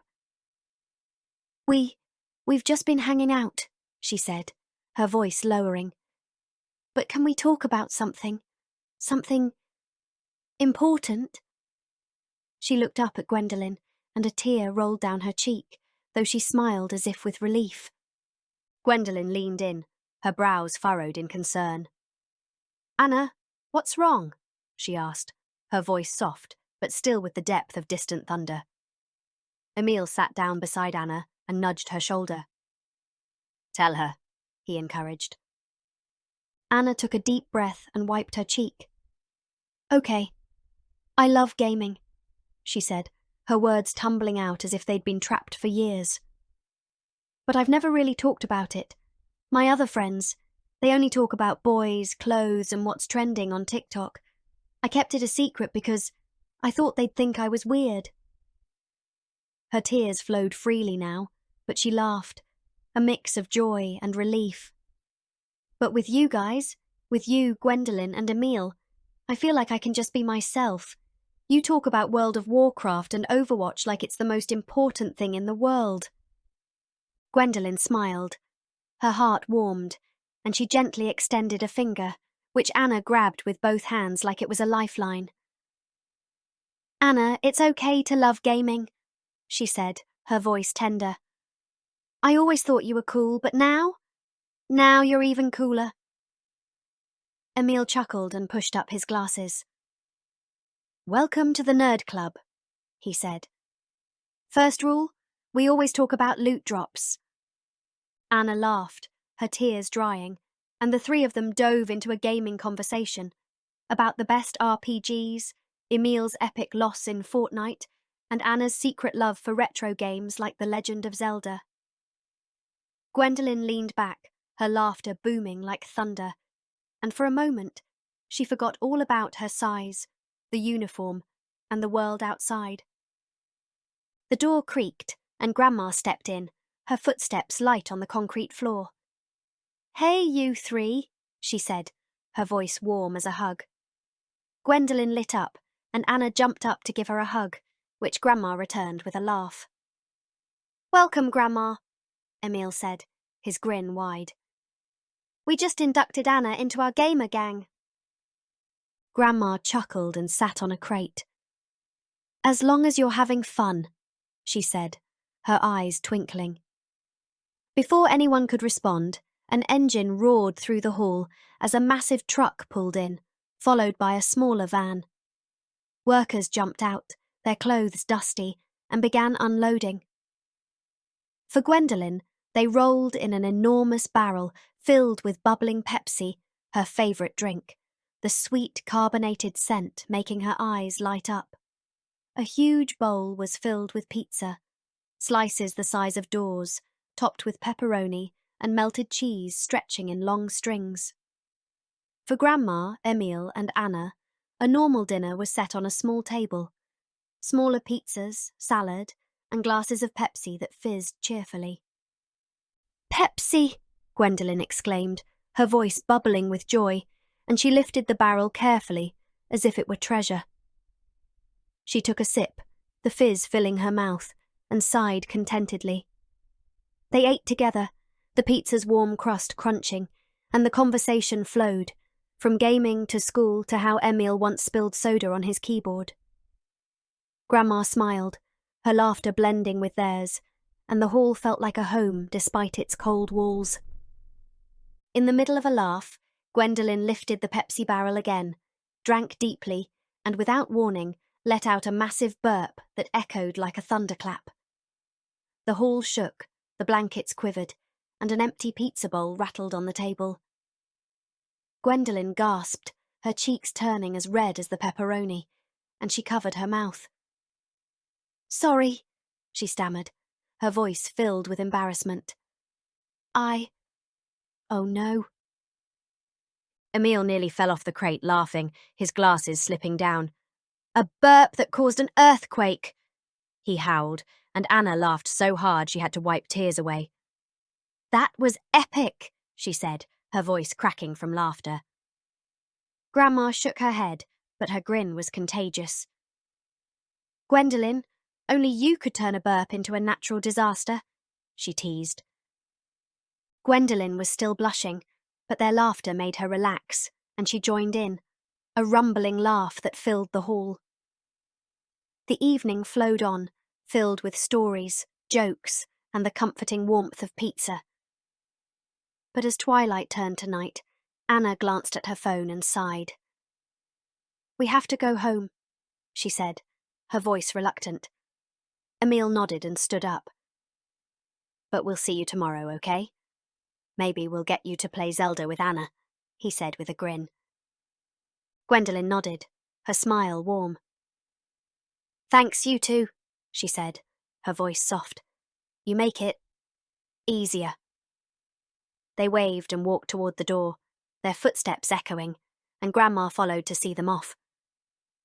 Gwendolyn crawled over to the mattresses in the corner, the blankets rustling like leaves as she lay down. The hall was quiet now, only the lapping of waves outside and a distant siren from the city in the air. She closed her eyes, her heart full from the evening's warmth, and drifted into sleep, ready for a new day. Chapter 16. The Price of Fame. 2 days had passed, and the shipyard hall buzzed with activity as Gwendolen carefully sat down on the patchwork of blankets which creaked under her weight. Morning light seeped through the tall windows, and the scent of coffee mingled with the salty sea air sneaking in from the harbour. The giant screen in the corner was still off, but the welded metal table was cleared, ready for the day's events. Emile and Anna stood nearby, their voices lively as they debated which games they hoped to see in the upcoming commercial. Gwendolen smiled, her cheerleader uniform still dirty and crumpled, but her heart was lighter after days filled with friendship and work. The door creaked open, and a man stepped in, followed by a team of technicians hauling cameras, light stands and cables that clattered across the floor. The man was tall, with sleek hair and a sharp grey blazer, his eyes hidden behind sunglasses, even indoors. His voice was shrill, like someone used to shouting orders. "Okay, people, let's get moving!" He clapped his hands with a snap. "We're shooting for PlayStation and Xbox's first crossplay game. A massive series of racing, fighting, the whole deal. This is big, multi-billion big, so no mistakes." He turned to Gwendolen, his gaze sliding over her, and his mouth twisted into a displeased sneer. "You there, giant girl, get ready!" Gwendolen blinked, her stomach tightened, but she stood up slowly, the ground shaking with a thud. Emile and Anna stood beside her, their faces tense but encouraging. Casper leaned against a wall, his black clothes blending into the shadows, but his eyes tracked every movement like a sentinel. The tech crew set up a giant PlayStation 5 and Xbox, mock-ups in Gwendolen's size, with controllers as big as tables. The screen flickered on with a click, and the game trailer began, cars roaring through neon-lit streets, characters swinging swords in epic battles, and a logo flashing. Unity Verse. "Action!" the director shouted, and Gwendolen lifted the PlayStation controller, which felt weightless in her hands. Anna and Emil stood at a smaller screen, playing the game, their fingers flying across normal controllers. "Smile, giant girl," the director barked, his voice slicing through the hall. "You look like you're at a funeral. Snap out of it." Gwendolen blushed, her cheeks warming, and she tried to smile, but her hands trembled, and the controller creaked in her grip. Emile stopped playing, his glasses glinting as he turned to the director. "Hey, calm down, okay?" he said, his voice firm but steady. "She's doing her best." The director snorted and pointed at Emile. "You, little guy, stay out of this. This is a $1 million production. I don't have time for amateurs." His voice rose, and the technicians hesitated, their eyes flicking nervously between him and Gwendolen. Gwendolen swallowed hard, her eyes glassy, but before she could speak, Casper stepped forward, his boots clicking on the floor. His face was like carved stone, and his black jacket rustled as he stopped in front of the director. "You're going too far," he said, his voice low but sharp, the air suddenly heavier. "Take a break, and find someone who can treat her with respect." The director laughed, a short, mocking sound, and pushed his sunglasses into his hair. "What do you think you're doing?" he snapped. "I run this show, and no one—" His words were cut off as Casper grabbed his arm, the move so quick and precise no one saw it coming. He leaned in, his voice dropping to a whisper so low only the director could hear. Whatever he said was impossible to catch, but the director's face went pale, his eyes wide with fear. Yeah, I'll do what you say," he stammered, voice cracking. Casper let him go, straightened his jacket with a rustle, and nodded. Good. He said coolly, and returned to his place by the wall.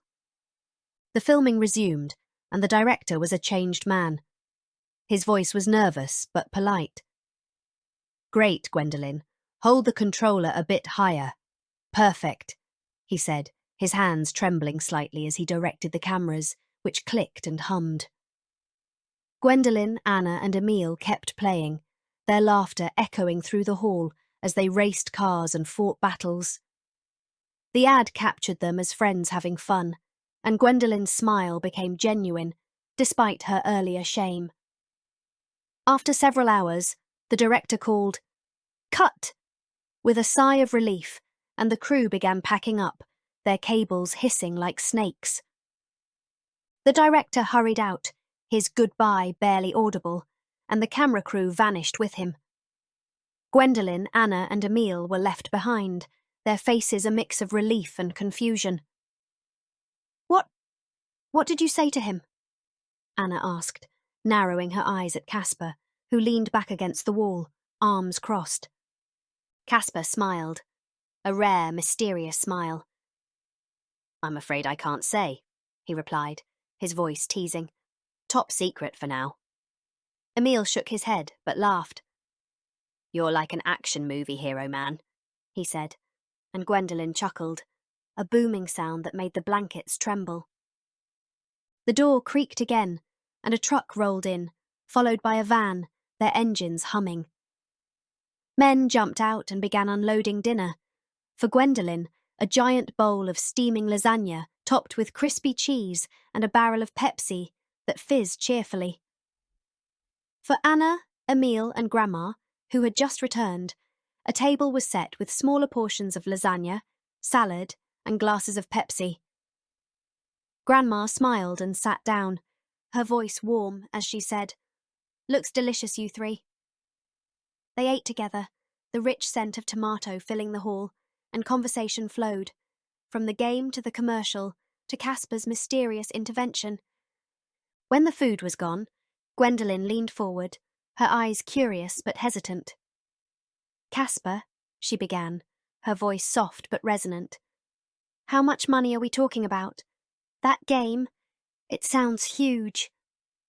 Casper paused, his fork hovering, then turned to her, his expression serious but open. "Yeah, it's huge," he said.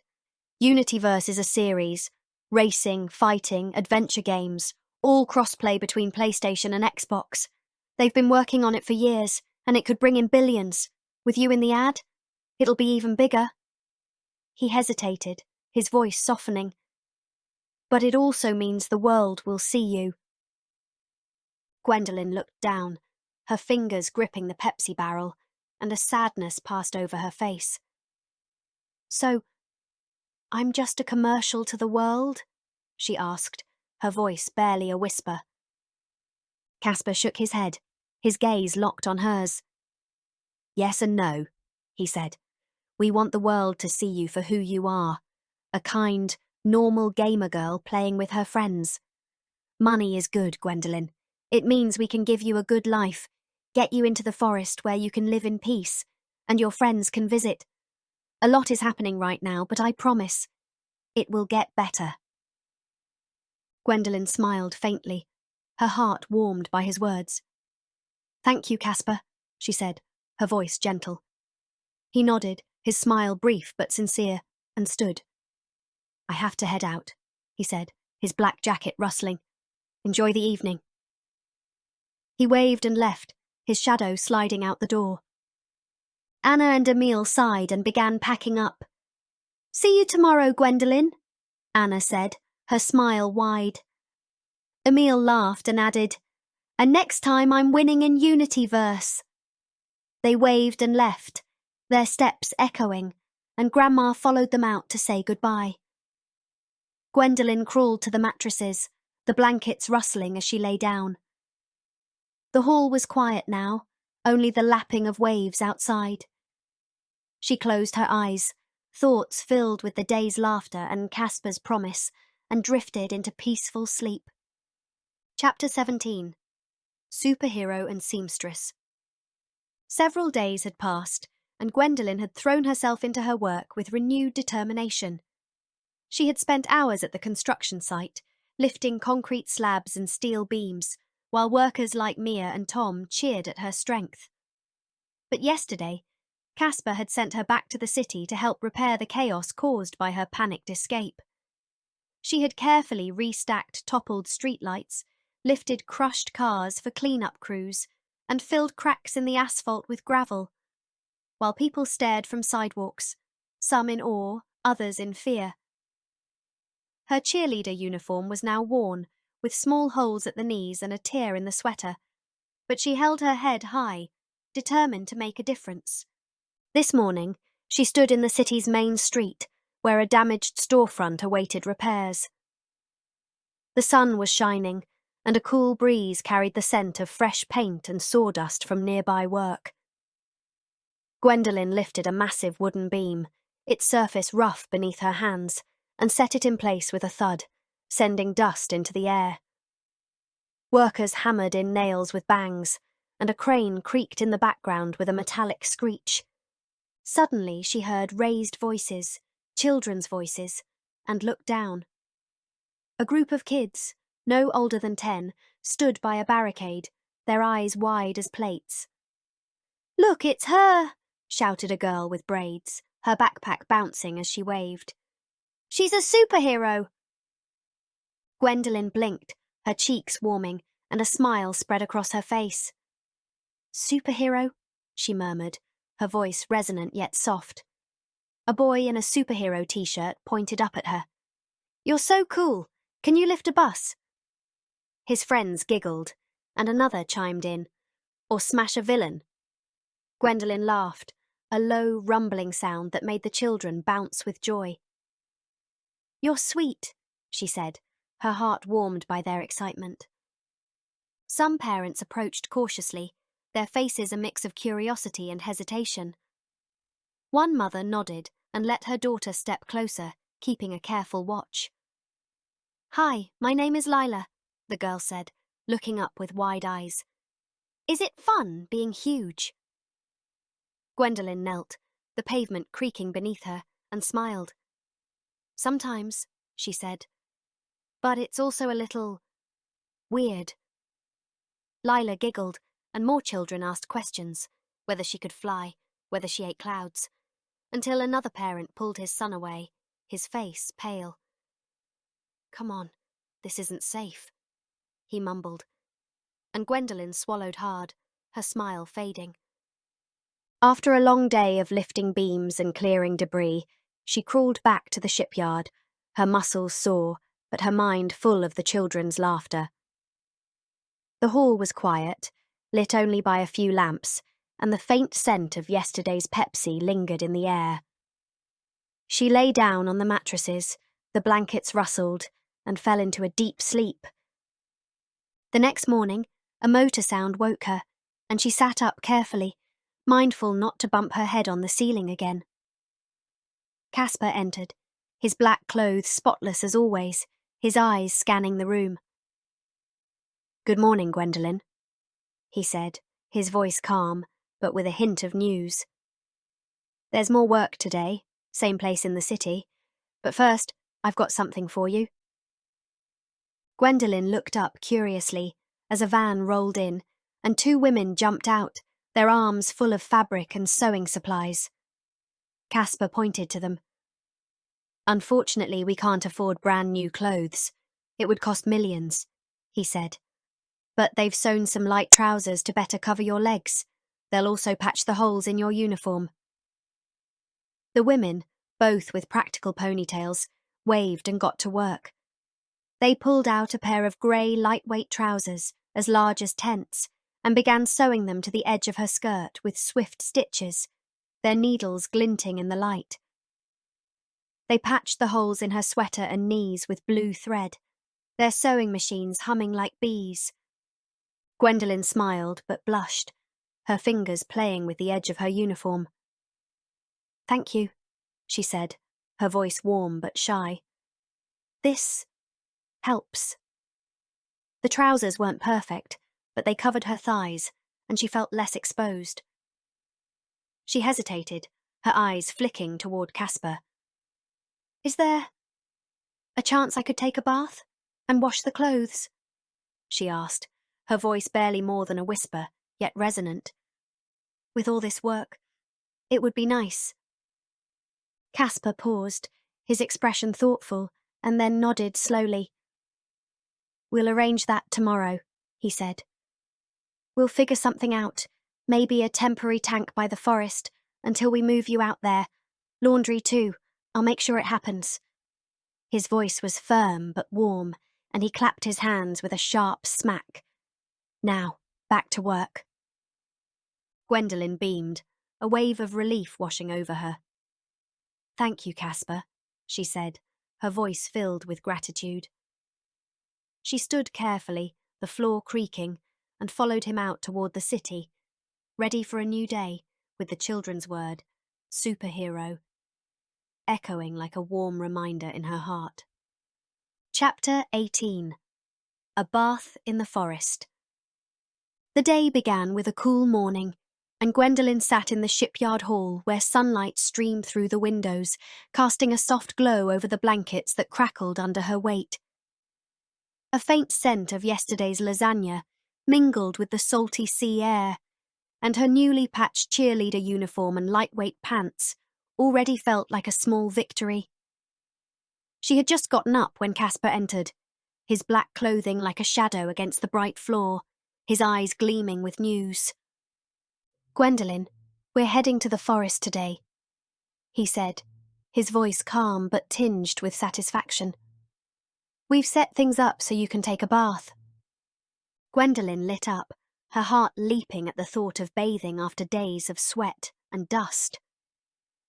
She followed Casper out, carefully crawling through the hall and onto the back of a flatbed truck that rolled toward the forest. As they approached, she sighed with relief. The forest was as beautiful as ever, its tall pine trees swaying in the wind, sunlight filtering through the branches and scattering light across the mossy floor. A river gurgled nearby, its bubbling blending with birdsong, and the scent of resin and earth felt like an embrace. But in the middle of a clearing stood a surprise. A massive platform of wood and metal, surrounded by an enormous water tank that shimmered in the sun. Hoses and pumps hummed quietly, and a group of workers, all women, were setting up soap and a towel as large as a sail.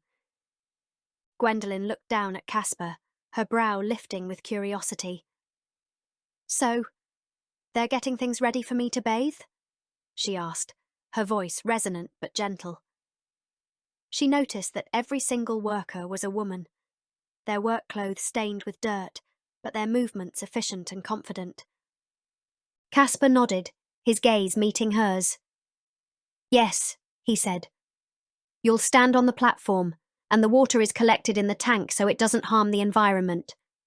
There's soap for you, a towel to dry yourself, and while you bathe, they'll wash your clothes, bra, underwear, everything." He hesitated, his voice softening. "I thought it would be more appropriate with women. We could have hired men, and I'm sure they wouldn't have minded seeing you undressed. But we felt this was better for you." Gwendolen smiled faintly, a mix of relief and shyness. "Thank you, Casper," she said, her cheeks warming. "It means a lot." She glanced at the women, who waved encouragingly, their laughter mixing with the hum of the pumps. After a short while, everything was ready, and Casper nodded and walked toward the edge of the clearing, his black jacket rustling in the wind. Gwendolen took a deep breath and walked to the platform, her sneakers crunching on the grass. She began undressing, first the pants, then the cheerleader uniform, her bra and underwear, which she had worn for nearly 2 weeks. It felt like shedding a burden. The fabric was sticky with sweat and dust, and she laid it carefully in a pile. The women jumped into action, grabbing the clothes, tents in their hands, and hauling them to a makeshift wash station nearby. The station consisted of huge tubs filled with soapy water, where hoses sprayed pressurized water with a hiss, and the women scrubbed the clothes with large brushes, their movements rhythmic, like they were washing a ship. The fabric scraped against the tub's edges, and suds rose like tiny clouds. Gwendolyn stepped onto the platform, the wood creaking under her weight, and a woman with short hair and a clipboard waved. "Ready?" she called, and Gwendolyn nodded. The woman pressed a button, and with a whoosh, warm water cascaded down on her from a giant nozzle, like a warm rainstorm. Gwendolyn closed her eyes, a sigh escaping her lips, and the water felt like a cozy blanket embracing every aching muscle. She grabbed a barrel of soap, its soft foam smelling of lavender, and began washing her hair, the lather running down her shoulders in white streams. She scrubbed her body, dust and sweat melting away, and for a moment she forgot everything. The city's chaos, the world's stares, her sighs. It felt normal. 3 minutes left, Miss Gwendolyn, shouted the woman with the clipboard, her voice sharp but kind. Gwendolyn opened her eyes, a little surprised, and chuckled. "Yes, of course," she said, her voice booming but cheerful. She had lost track of time, immersed in the warmth of the water. She quickly rinsed the soap off, the water splashing against the platform, and as the nozzle stopped with a click, she stepped down carefully onto a giant towel the women had laid out. She grabbed the enormous towel, soft as canvas, and dried herself, the fabric soaking up the droplets, while a cool breeze caressed her clean skin. When she looked up, she saw another platform where the women stood with fresh clothes, a new bra and underwear, sewn from light white fabric, perfectly sized for her. Gwendolyn smiled, her cheeks flushed, and she put on the underwear, its clean scent like a small gift. Her cheerleader uniform and pants were also ready, washed, scented with detergent, and carefully mended. She slipped them on, the fabric rustling softly, and looked down at the women, who smiled up at her.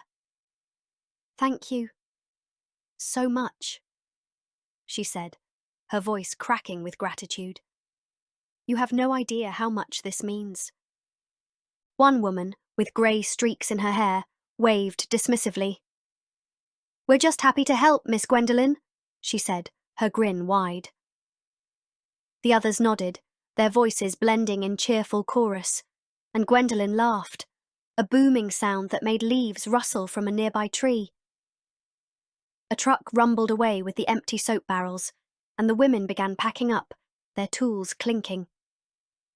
Gwendolyn sat down on the towel, her heart filled with relief and joy. The forest embraced her, the river's gentle trickling and birdsong like a lullaby. She was clean, her clothes were clean, and for the first time in a long while, she felt light, not just physically, but in her soul. Chapter 19. A House in the Forest. Gwendolyn wandered through the forest, her steps making a soft creak on the mossy ground, where sunlight filtered through the pine canopy and cast dancing patterns on the earth. After yesterday's bath, she felt like a new person. Her clean cheerleader uniform and light pants still smelled of lavender, and her skin was free of sweat and dust. The trees, which had once towered over her, now barely reached her shoulders, and she looked down at their green tops, a strange mix of wonder and nostalgia filling her. Birds sang in layers of melodies, their chirps and trills blending with the babble of a distant stream. She smiled, brushing her fingers against a branch that snapped gently at her touch, and she sighed. So beautiful, she thought. When she reached the river, its surface shimmered like a mirror, and a cool breeze carried the scent of damp earth and moss. But something caught her eye on the other side. Frantic activity, as if the forest itself had awakened. She squinted and saw people, tiny as ants from her height, working with tools that glinted in the sun. What are they doing? She wondered. A part of her hesitated. Should she cross the river or stay put? But curiosity won. I want to see what's going on, she decided, and began to move through the trees, her steps cautious but heavy, branches snapping beneath her sneakers as she followed the river's bend. When she reached the other side, she inhaled sharply. Before her rose the frame of a massive house built to her size. Wooden beams, thick as warehouse walls, were stacked into a foundation structure, and a roof of metal sheets was beginning to take shape. A giant door, large enough for her to crawl through, stood open, and inside something glinted. Her TV, now enlarged by 30% from its time at the shipyard, its screen reflecting the sunlight like a black lake.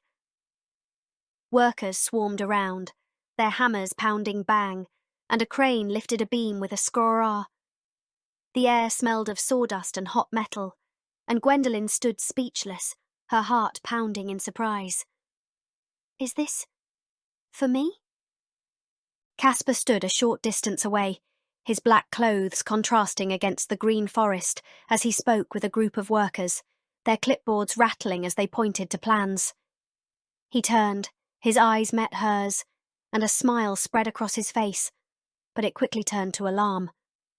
"Gwendolyn, watch out," he shouted, his voice cutting through the noise, and he began to run toward her. Confused, she turned, her hand brushing a crane, its steel groaning under her touch. Before she could stop, the crane toppled with a roar, its arms swinging toward a group of workers who screamed and scattered. Gwendolyn leapt back, her heart racing, but Casper was already there. With strength that didn't match his slim figure, he lunged at the crane's arm, his hands gripping the steel as his muscles tensed, and his shirt and jacket tore with a loud rip. He shoved the crane back upright, its base thudding to the ground with a dunk, and dust swirled in the air.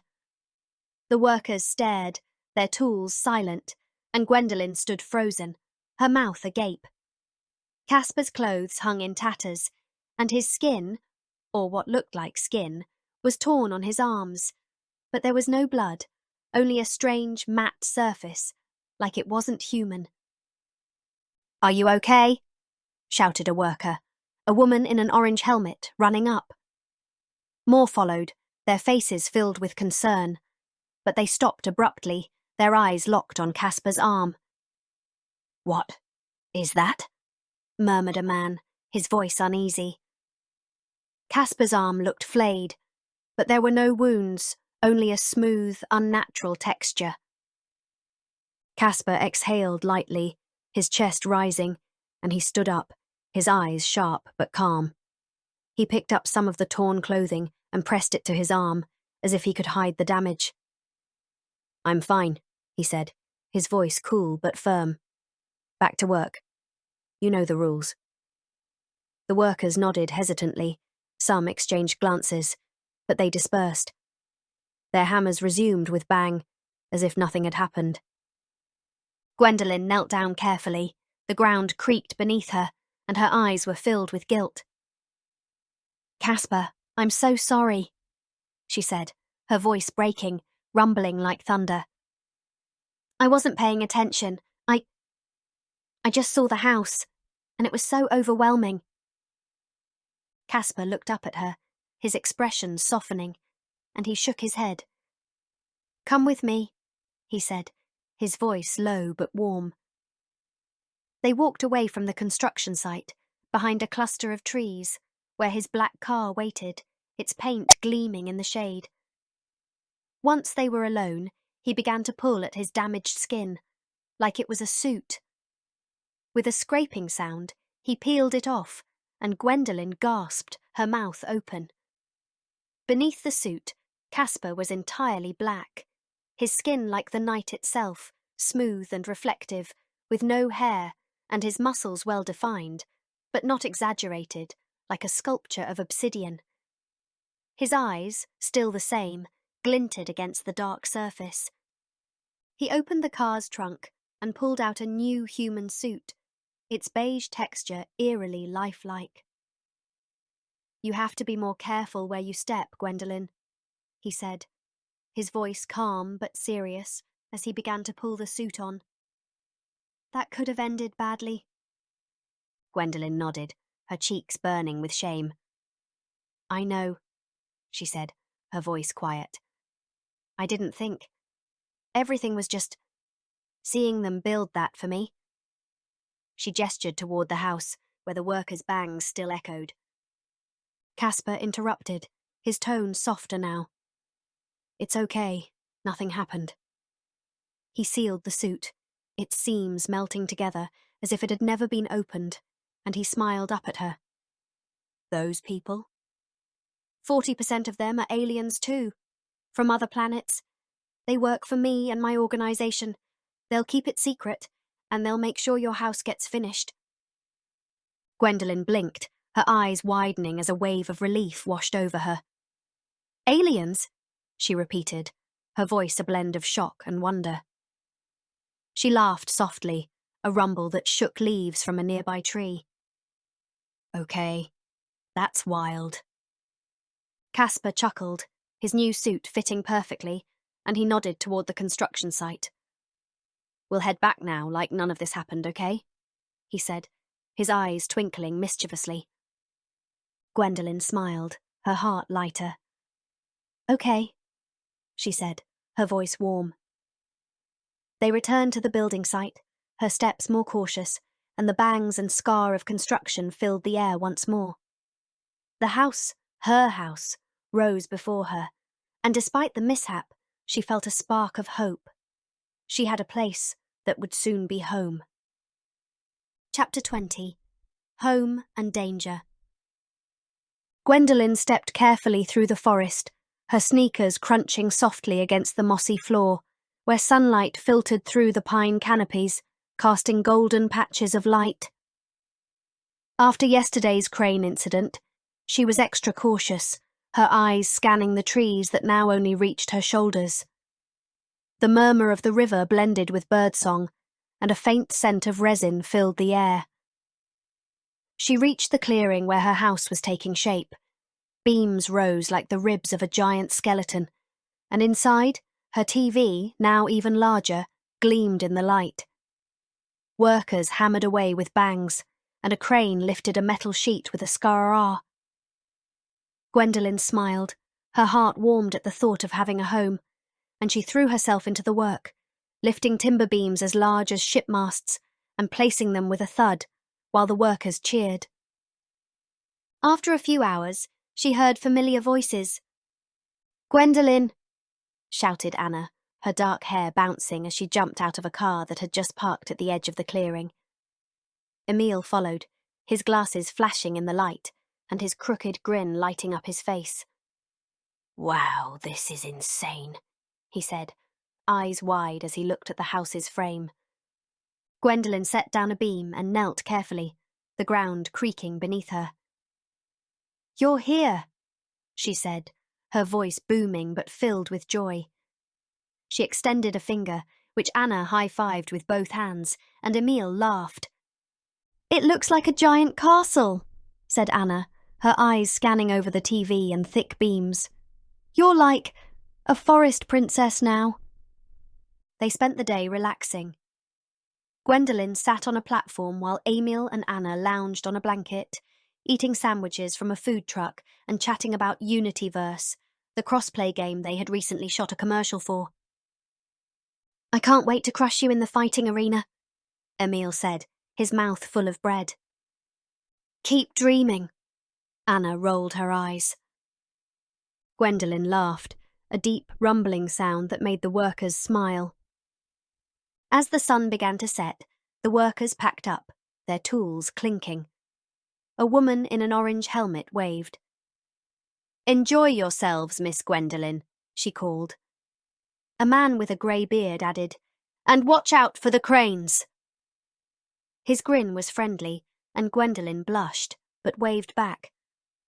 "Thank you, and good evening," she called, her voice warm.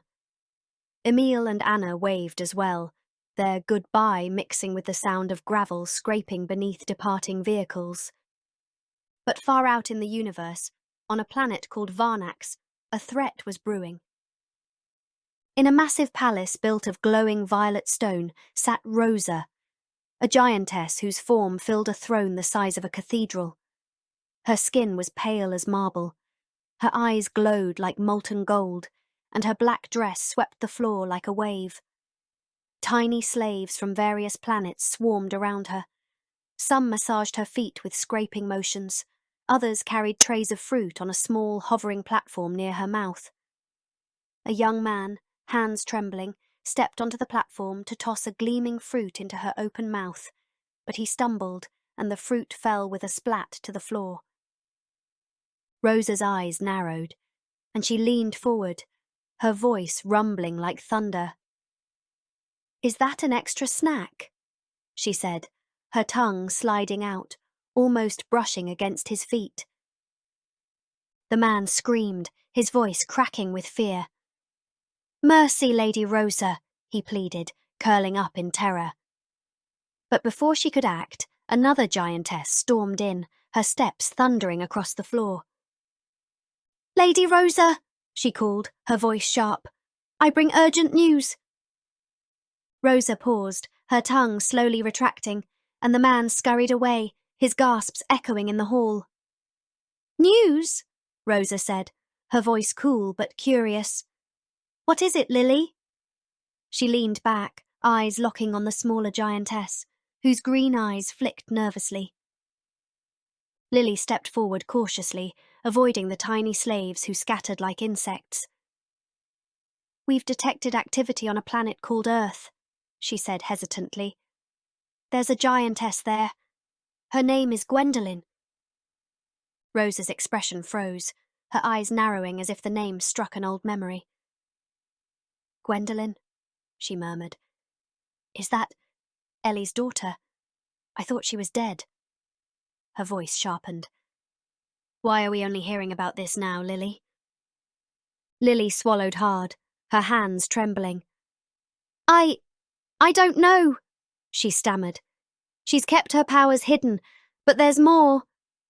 She hesitated, her eyes dropping to the floor. "Casper is there too." Rosa's face turned red like lava, and she rose with a roar that made the palace walls shake. Slaves screamed and ran, their feet scampering over the stone. "What?" she thundered, her voice like a crack of doom. "That little worm is on Earth too. He was supposed to be dead." She stepped forward, her shadow engulfing Lily, who backed away, face pale.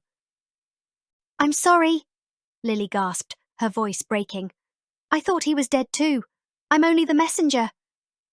She raised her hands as if to shield herself from Rosa's wrath. Rosa leaned closer, her eyes blazing. "I don't care," she roared. "Fix it! Go to Earth and eliminate him, and this Gwendolen, or you'll be the next I destroy." She pointed at Lily, her finger like a dagger. "And take everyone on that pathetic planet as slaves! I don't care! Just do it now!" Lily trembled, her knees weak, but she nodded and snapped into a stiff salute. "Yes, ma'am," she said, her voice faint. She turned and ran from the hall, her footsteps thundering as she prepared to leave for Earth, her heart pounding with fear. Back in the forest, Gwendolen, Emile and Anna sat laughing, unaware of the danger approaching. The sun sank lower, and the woods bathed in an orange glow, the rivers babble like a gentle lullaby. But somewhere far away in the universe, a storm was on its way. Chapter 21. A Journey to Earth. On Varnax's enormous spaceport, Lily stood before her ship, a sleek silver machine whose surface mirrored the violet rocks around her. The sky above was a deep, starless black, lit only by blinking lights from other vessels, humming like insects in the distance. The scent of ozone and hot metal lingered in the air, mixed with a faint bitterness from the planet's dry soil. Lily closed her eyes, drew a deep breath, and felt her body shrink. Her giant form, almost as large as Rosa's, dissolved until she was small enough to fit into the ship's cockpit. Her green eyes darted nervously, and her hands trembled as she slid into the control seat. The screens glowed with a soft beep as she began entering the coordinates for Earth, her fingers flying over the glowing buttons. when a voice shattered the silence.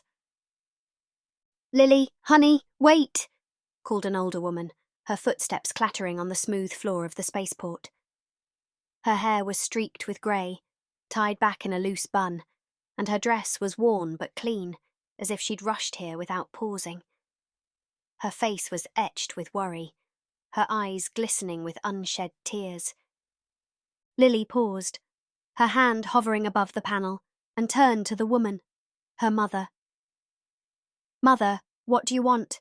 she asked, her voice low but edged with tension. She glanced toward the ship's open hatch, the hiss of hydraulics faint in the background. Her mother stepped closer, fists clenched. "I beg you, Lily," she said, her voice breaking. "Do not kill anyone. Bring Casper back if you must, but let Gwendolyn stay. She doesn't deserve to end up like you all. She deserves a life where she's free." Her eyes searched Lily's, desperate for a spark of compassion. Lily swallowed hard, her green eyes filling with tears, and looked down at her hands resting on the control panel. "If I don't do it, Mother," she whispered, "Rosa will go herself, with the others. There will be war, and I want to avoid that." She shook her head, her face a mask of sorrow and duty. "I have no choice."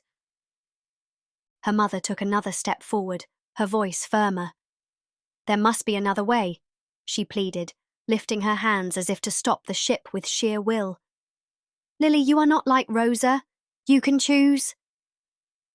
Lily looked up, doubt in her eyes, but then she shook her head again and pressed a button. The cockpit door began to close with a metallic screech, and the engines roared to life, making the ground vibrate. "I'm sorry, Mother," she said, her voice barely audible over the noise. "I have to do what she commands." The door snapped shut, and the screens inside lit up as the Earth coordinates flashed green. Outside, Lily's mother stood alone, her figure small against the vast spaceport.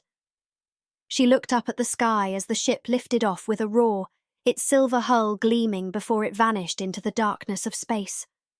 Tears streamed down her cheeks as she whispered to herself, "Be safe, Lily. Be strong." The stars, rarely seen on Varnax, seemed to flicker softly, as if answering her prayer. The starship hurtled through space, its engines howling in the void, and Lily sat motionless, hands gripping the control stick. Earth grew closer now, its blue glow expanding on the display before her.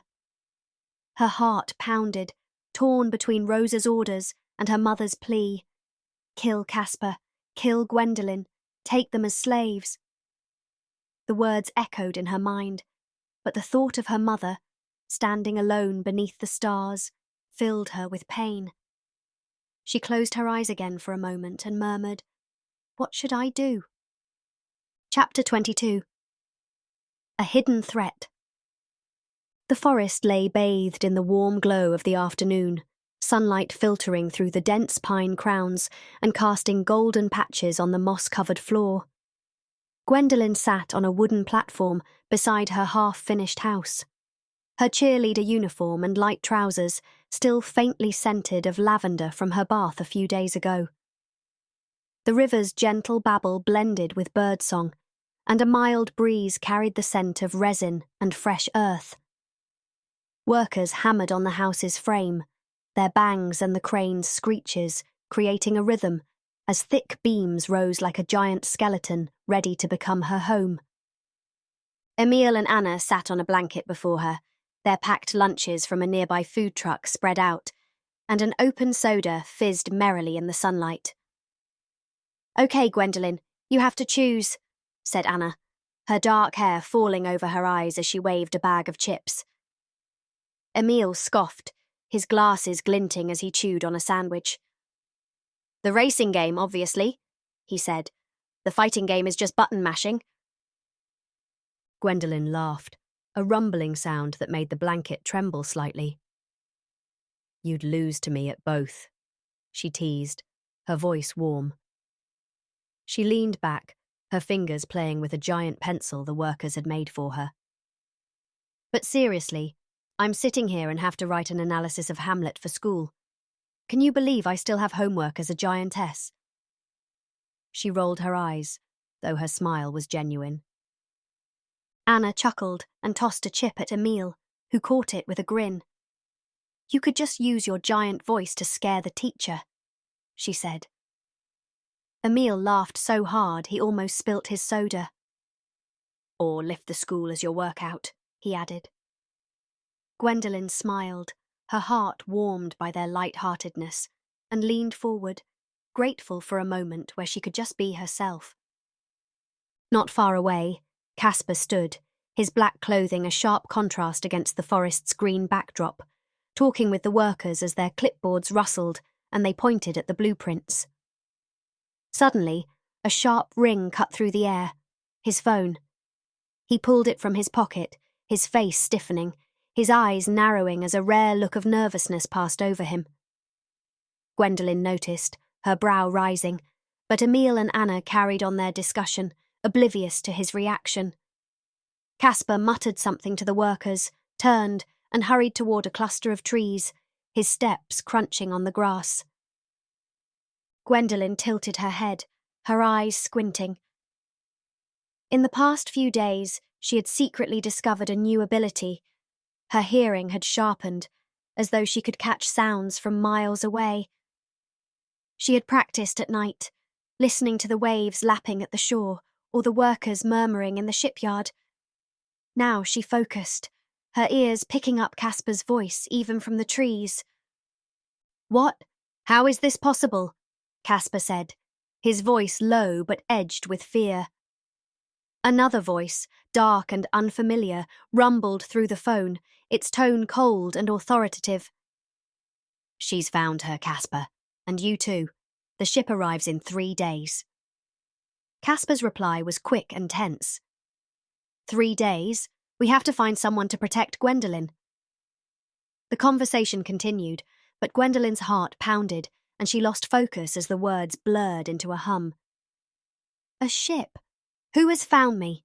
Who is she? Caspar hung up, the phone clicking off, and returned with a forced, calm smile. "Just my boss," he said lightly, though his eyes flicked briefly to Gwendolen.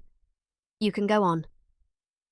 He nodded toward Emil and Anna, who were engrossed in a debate about unity versus vehicle physics, their laughter filling the air. Gwendolen nodded, but her smile was strained, her stomach knotting. What were they talking about, she wondered, her fingers gripping the pencil until it creaked softly. She looked at Emil and Anna, their laughter ringing out, then at Caspar, whose shadow slipped between the beams. The forest was still beautiful, the houses' bangs and screeches still promising a bright future, but a new unease grew within her. Something was coming, and she wasn't sure what it meant. Chapter 23. The Truth Comes to Light. The day passed slowly in the forest as the sunlight began to fade and the long shadows of the pines stretched across the moss-covered floor.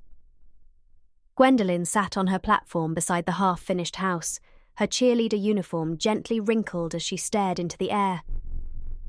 The river's babble and the birds' trills still filled the air, but her mind was trapped on Caspar's earlier phone call, the dark voice, the words about a starship, and the need to protect her. Who was she? What was coming? Her fingers clenched the giant pencil she had used for her homework, making it creak softly, and her heart pounded with unease. Emil and Anna still sat on the blanket before her, their sodas fizzing quietly as they chatted about Unityverse and their own school projects. But their voices grew hesitant, and Gwendolen felt their gazes. "Hey, Gwendolen," Anna said, dark hair falling into her eyes as she leaned forward. "Are you okay? You seem distant." Emil pushed up his glasses and nodded. "Yeah, you haven't said anything about Hamlet in, 10 minutes? This isn't like you." Gwendolen forced a smile, her voice ringing but strained.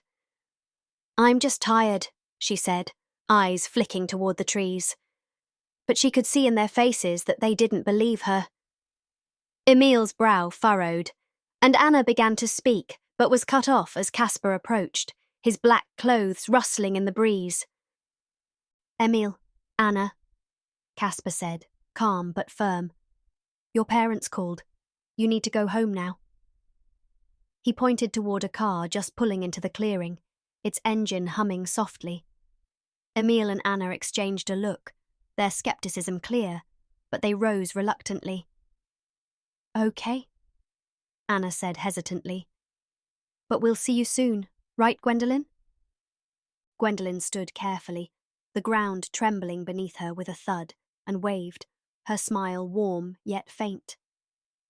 "Yes, of course. Goodbye, and thanks for today," she said softly. Emil gave her a crooked grin, and Anna waved as they climbed into the car. Its doors slammed, and it drove away, tires crunching on the gravel. Once the car was gone, Gwendolen turned back to her house, the beams gleaming in the dusk and the black TV screen reflecting the last rays of sunlight. She sat on the platform, her thoughts still weighed down by the conversation she had overheard. Caspar stepped from the shadows, his eyes fixed on her, his expression softer, almost compassionate. "Gwendolen," he said, his voice warm but serious. "I know you listened to my call." Gwendolen gasped, her cheeks flushing, and looked down, fingers gripping the edge of the platform until the wood creaked. "Caspar, I'm so sorry," she said, her voice breaking like thunder. "I didn't mean to listen, but I've been practicing my hearing and it just happened.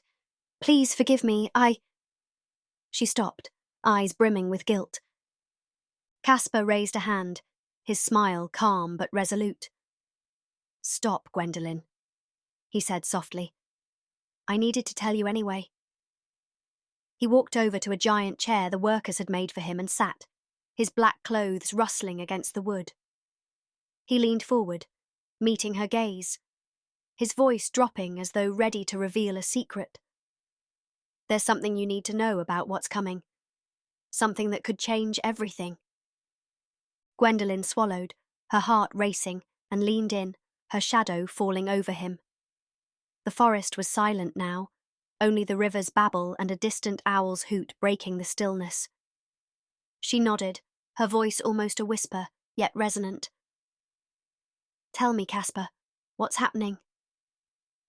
Caspar drew a deep breath, his expression grave, ready to speak words that could alter everything Gwendolen thought she knew. Chapter 24. The Secret of Varnax. The forest lay silent at dusk, the last rays of sunlight casting long shadows across the moss-covered floor. Gwendolen sat on her platform beside the half-finished house, its beams rising like dark silhouettes against the sky. The river's babble was the only sound that pierced the stillness, along with a distant owl's hoot. Her cheerleader uniform suddenly felt heavy, as if Caspar's earlier words, about something coming, had settled like a weight on her shoulders. She looked down at him, her heart pounding, as he dragged a giant chair close, its wood creaking against the ground, and sat, his black clothing rustling softly. His eyes met hers, serious but warm, as though he carried a truth long held. "Gwendolen," Caspar began, his voice low but clear. "There's a planet called Varnax. It resembles Earth in many ways. Ordinary people, cities, forests.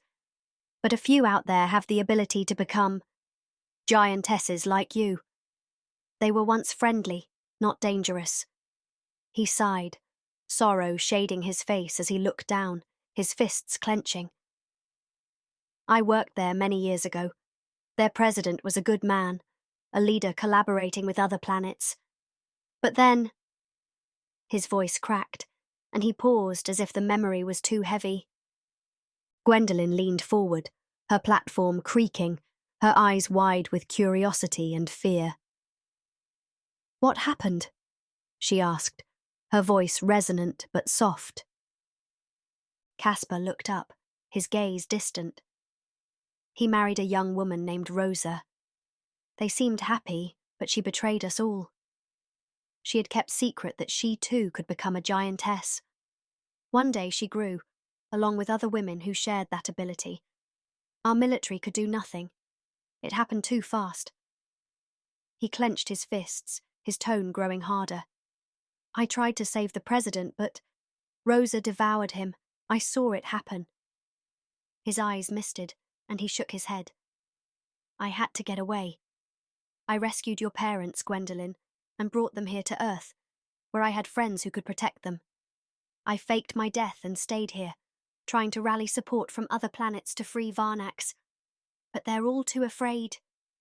Gwendolyn gasped, her mouth agape, her heart racing. My parents, she whispered, her voice choked by shock. And why me? Why do they want me now? Caspar leaned forward, his eyes locking onto hers. They've found us, Gwendolyn. They know I'm here, and that you're here. They've sent someone to bring you back to Varnax. If you refuse... He hesitated, his voice dropping. They will kill you. Gwendolyn swallowed hard, her hands trembling so the platform vibrated slightly. But why me? She repeated, her voice resonant but laden with confusion. What have I done? Caspar drew a deep breath, his expression softening yet serious. When your mother had you, doctors on Varnax discovered something in your data. A power the other giantesses don't have. I must be honest, Gwendolyn. I don't know what it is. It was kept secret even from your parents. But it makes you... special. And it makes you dangerous to them. Gwendolyn stared at him, her mouth still open, her thoughts swirling like leaves in the wind. The forest was quiet around them, only the river's babble and a faint whisper of wind in the trees. So, they want me because I have something they don't understand? She asked, her voice breaking. And if I don't go, they'll kill me? Caspar nodded slowly, his face heavy with responsibility. Yes, but I promise you, Gwendolyn, we'll do everything to protect you. That's why I got that call today. We have 3 days before their starship arrives. We must be ready. Gwendolyn leaned back, her heart pounding, her eyes flicking to the half-built house where her TV glimmered in the gloom. She had dreamed of a home, a normal life, but now it felt as though the universe itself hunted her. She looked down at Caspar, her voice barely a whisper. What do we do now? Caspar rose, his chair creaking, his gaze firm. We prepare, he said, and we stick together. You are not alone, Gwendolyn. He offered a faint smile, a spark of hope in his eyes, but the forest suddenly felt colder, as though an unseen threat already lurked among the stars. Chapter 25. A decision to fight. The forest lay shrouded in the soft darkness of dusk, moonlight beginning to take over from the sun's last rays as the pines' shadows danced across the moss-covered floor. Gwendolyn sat on her platform by the half-finished house, the beams standing like silent sentinels in the night. The river's babble mingled with a gentle whisper of wind, and a cool scent of resin filled the air. Caspar's words about Varnax, Rosa's betrayal, and the unknown threat arriving in 3 days by starship still echoed in her mind. Her heart pounded, but a new feeling grew within her. Determination. She looked down at Caspar, who sat in the giant chair, his black clothing almost blending into the shadows, his eyes waiting for her answer. Suddenly, Gwendolyn clapped her hands together, the sound sending leaves rustling from a nearby tree. Caspar, she said, her voice resonant but aflame. I want to help. Can you train me? Show me how to fight? Even with only 3 days, maybe I can learn something. I learn quickly. Caspar blinked, his face puzzled as if he hadn't expected her outburst. He leaned back, the chair creaking under him, and his eyes scanned her as though assessing her resolve. 2 days, he said, his voice calm but thoughtful, correcting the time frame from his earlier conversation. That's not much time, Gwendolyn, but perhaps enough to teach you to defend yourself. He rose, his black clothing rustling, and his gaze turned firm. Tomorrow at 6 in the morning, I'll come wake you. We'll train out in the forest, but it will be hard. We don't know exactly who will come, or when, but I believe I can help you. Gwendolyn smiled, a wave of hope washing over her as if a small spark had lit in the darkness. She thought of her cheerleader days, training for hours, mastering precise movements and lifting teammates even when her muscles screamed. If she could handle that, she could handle this. She looked down at Casper, her smile broad and determined, which was answer enough. Casper nodded, a faint smile breaking on his face as if her eagerness was contagious. Good, he said, his voice warm but serious. Get some rest tonight. You'll need it. He turned, his steps crunching on the grass, and disappeared toward a car waiting at the edge of the clearing, its engine humming softly in the night. Gwendolyn lay down gently on the platform, the blankets rustling beneath her, and stared up at the stars beginning to light the sky above the forest. Her heart still pounded, but now not just with fear. There was a strength within her, a belief that she could make a difference, even against a threat from another world. The river's babble and an owl's distant hoot lulled her into an uneasy sleep where dreams of battle and hope intertwined with the starlight. Chapter 26. Strength in the Forest. Found the forest shrouded in a cool mist, the sun's first rays barely piercing the dense crowns of the pines. Gwendolyn stood on her platform beside the half-finished house, her cheerleader uniform and light trousers fresh, but her heart beating with anticipation. The river's babble mingled with a soft whisper of wind, and the scent of damp earth and resin filled the air. She had slept restlessly. Casper's words about Varnax and the coming threat still echoed, but her determination was stronger than ever. She was ready to learn. Casper arrived exactly at 6, his black clothes cutting sharply through the fog, his footsteps crunching on the grass. He carried a giant wooden log, which he dropped to the ground with a thud, and his eyes met hers with an intensity that was both strict and encouraging. "Gwendolyn," he said, his voice firm, "we have 2 days. We'll focus on how you move and defend yourself. It will be hard, but I believe in you." Gwendolyn nodded, her smile nervous but resolute. "I'm ready," she said, her voice resonant but focused. She straightened, her shadow towering over him, determined to show what she could do. Casper began with movement. "Your size is your strength, but also your challenge," he said, pointing to an open clearing. "You must learn to move without destroying everything around you." He told her to walk a circle without touching the trees, which now only reached her shoulders. Gwendolyn stepped carefully, but her foot cracked a branch, and a small tree toppled with a crash. She flushed, but Casper only shook his head. "Again," he said, his voice stern. She tried again.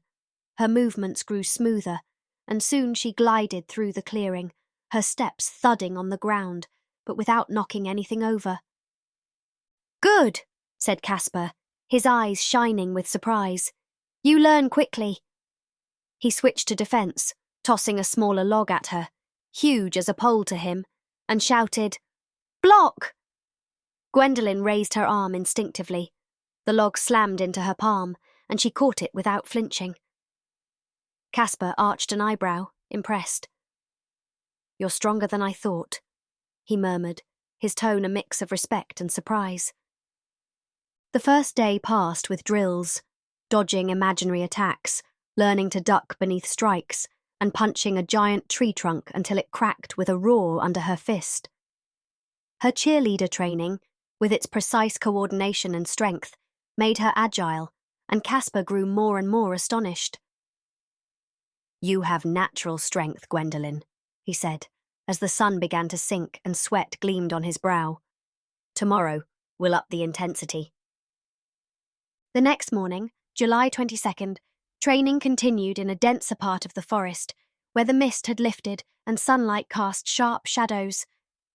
Caspar was tougher now, his commands sharp as knives.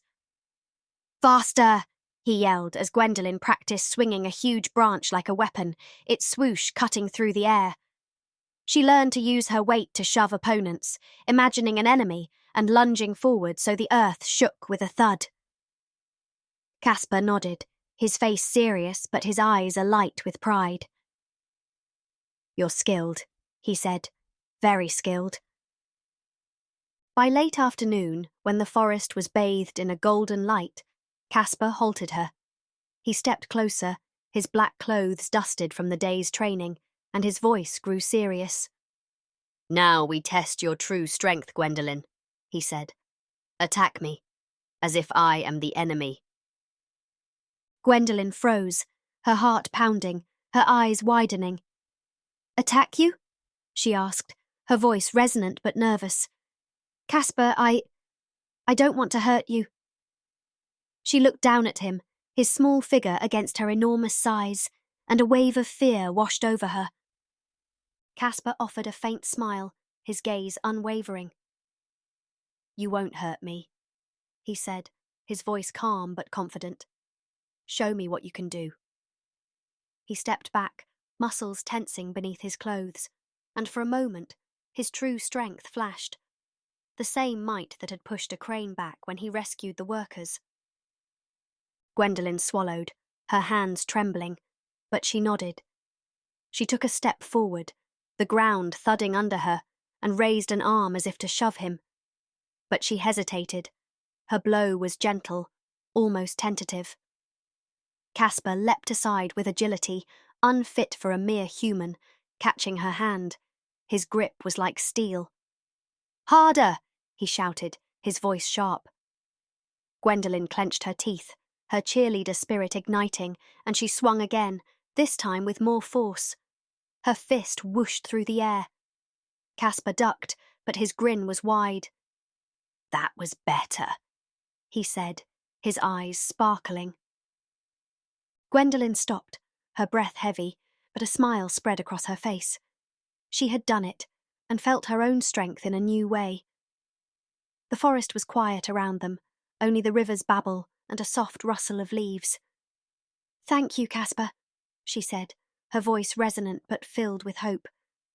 I think I can do this." Caspar nodded, his expression warm but grave. "You are more ready than you know, Gwendolen," he said.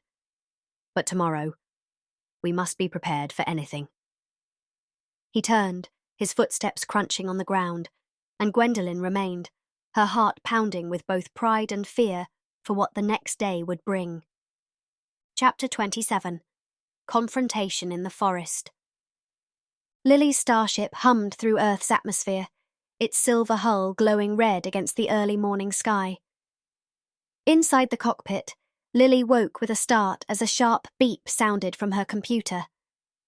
The screen lit up, and a blinking cursor pointed to a forest in Denmark, where two names appeared in green, Gwendolen and Caspar. Lily's green eyes narrowed, her heart pounding with both fear and duty as she thought of Rosa's orders. Retrieve them, or kill them. The engines howled, and the scent of warm electronics filled the cockpit as she steered toward the coordinates, her hands trembling on the control stick.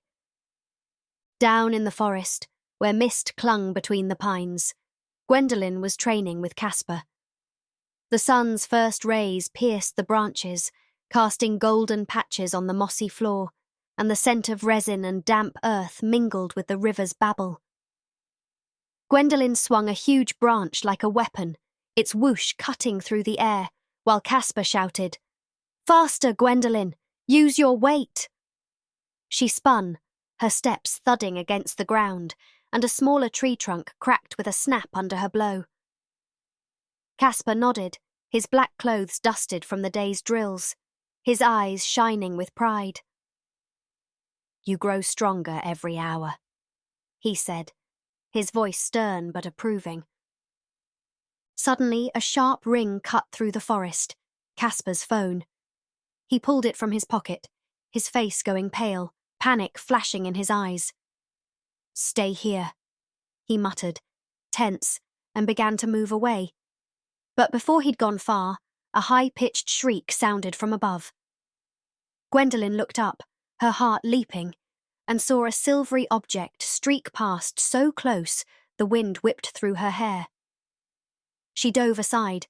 The ground shook with a thud as the starship landed farther off in a clearing, with an explosion that sent earth and grass flying.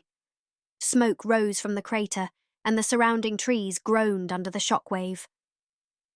Casper pocketed his phone, his hand trembling, and looked up at Gwendolen, his face grave. "She's here," he said, his voice low but firm. "Let's check her out, but, Gwendolen, we must speak with her first. Hope she'll listen." Gwendolen nodded, her stomach knotting, but her cheerleader spirit ignited. She straightened, her shadow towering over the forest, and they began moving toward the crater, her steps thudding as Casper's crunched on the grass. When they arrived, smoke still curled from the small craft, its hull gleaming like a mirror in the sunlight. A door hissed open, and a woman hopped out, Lily. Her green eyes flickered nervously, her dark hair pulled into a tight braid. She was small, almost human-sized, but moved with unnatural agility. She looked up at Gwendolen, her voice trembling but determined. "Gwendolen," she said, "I order you to shrink down and come with me to my home planet, Varnax. You too, Casper. Otherwise, I must kill you. My name is Lily." Gwendolen blinked, her mouth dropping open in confusion. "Shrink down?" she repeated, her voice booming like thunder across the clearing. "What do you mean?" Her heart pounded as she glanced at Casper, who stepped closer to Lily, his expression calm but sharp. "Lily, she hasn't learned to shrink yet," Casper said, his voice low but firm. "Let's talk this through. There's no need to make things worse." Lily frowned, her face a mix of confusion and disbelief. "Wait, she can't make herself small?" she said almost mockingly. "It's so easy. How can she not know the ability?" She threw her arms out as if it were self-evident. Gwendolen flushed, her fists clenching until her knuckles cracked. "No one's taught me," she said, her voice booming with frustration. "And anyway, we're not coming with you, Lily. I'm staying here." Lily's expression hardened, but her eyes gleamed with fear, as if she battled her own doubts. "You don't understand," she said, her voice rising to a shout. Casper stepped closer, his gaze sharp but calm. "Don't be foolish, Lily," he said. "Your queen doesn't know what she's up against. Earth has allies across the universe, people who will help us. You must not end up like her." Lily shook, her fists clenching, her voice cracking. "You don't get it," she yelled, her eyes misting. "If I don't do this, Rosa will kill me, and everyone I love. She has more power than you can imagine." She drew a sharp breath, her body coiling as if ready to fight. "Fine, I'll just kill you." Gwendolen gasped, her heart pounding, and stepped back as the ground shook under her. Casper raised a hand, his voice calm but steely. "Lily, think it over," he said. "There is another way." The forest held its breath, broken only by the ship's hum and a distant owl's hoot. Tension hung heavy in the air, as if a single misstep could ignite a war. Chapter 28. The Battle in the Clearing. The forest held its breath in tense silence as the early sun cast long shadows through the pine crowns. Smoke from Lily's starship, still humming softly in the crater, mingled with the scent of resin and damp earth. Gwendolen stood in the clearing, her heart pounding as she faced Lily, whose green eyes gleamed with fear and resolve. Caspar stood at her side, his black clothes dusted from training, his expression taut as if bracing for the worst. Without warning, Lily began to grow. Her small, almost human-sized form stretched upward, her body creaked like timber in a storm, and her clothes tightened before adapting to her new scale. Her braid came undone, and her dark hair whipped in the wind as she reached Gwendolyn's height, her shadow towering over the clearing. Gwendolyn gasped, her mouth falling open in shock. "How?" she whispered, her voice echoing as her fists clenched instinctively. Lily wasted no time. With a roar, she charged at Gwendolyn. The ground thundered under her feet, and trees groaned as she barreled through them. Gwendolyn leapt aside, her movements agile from Caspar's drills, but her heart raced with fear. "Gwendolyn, remember your training!" Caspar shouted, his smaller form moving like a shadow, swift and unnaturally graceful. He ducked under a flying branch and lunged at Lily like a panther. "Block her strike! Use your weight!" Gwendolyn nodded, her cheerleader spirit ignited, and raised her arms as Lily swung a fist at her. The blow crashed into Gwendolyn's forearm, pain slicing through her, but she held firm as the ground trembled beneath her.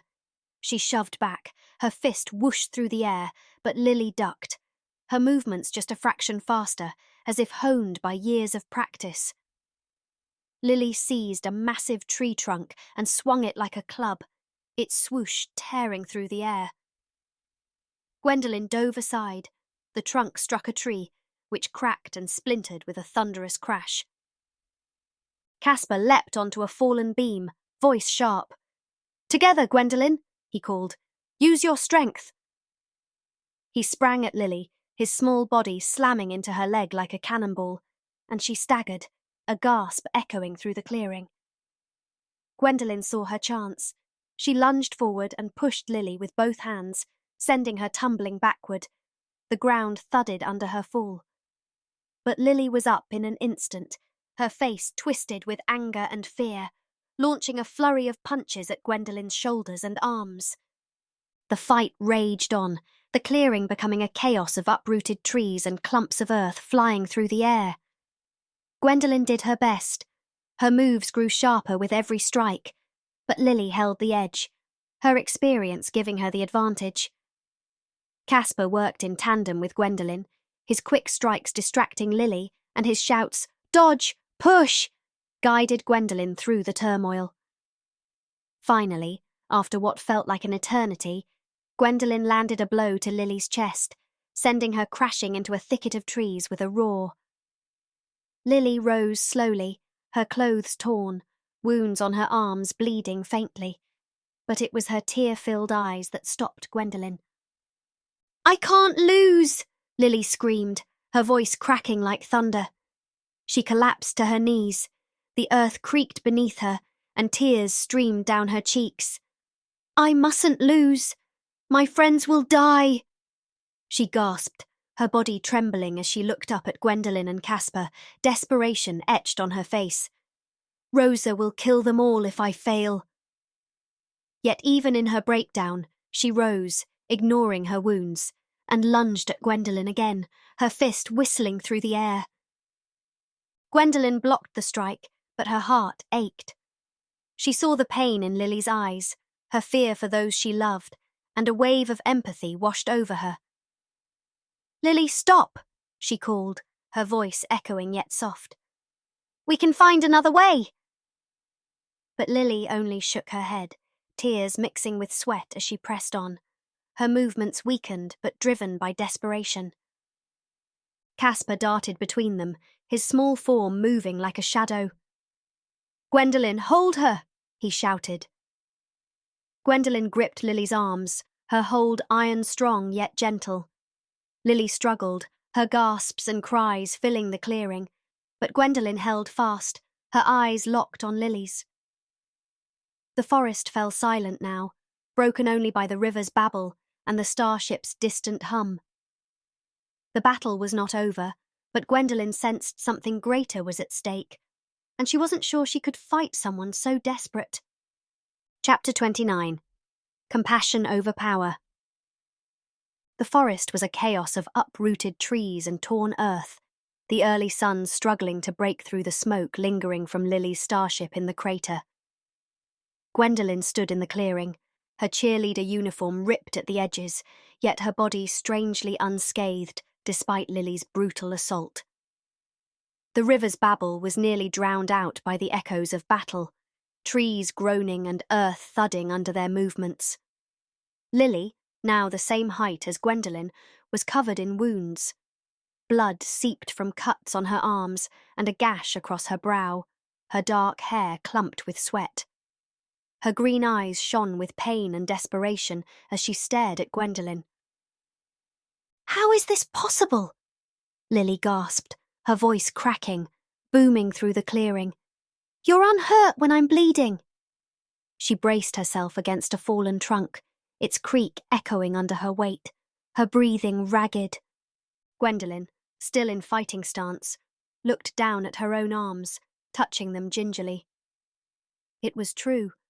Though Lily's blows had landed and seared with pain, the sensation vanished almost instantly, as if her body healed unnaturally fast. I don't know, Lily," she said, her voice resonant yet gentle with confusion.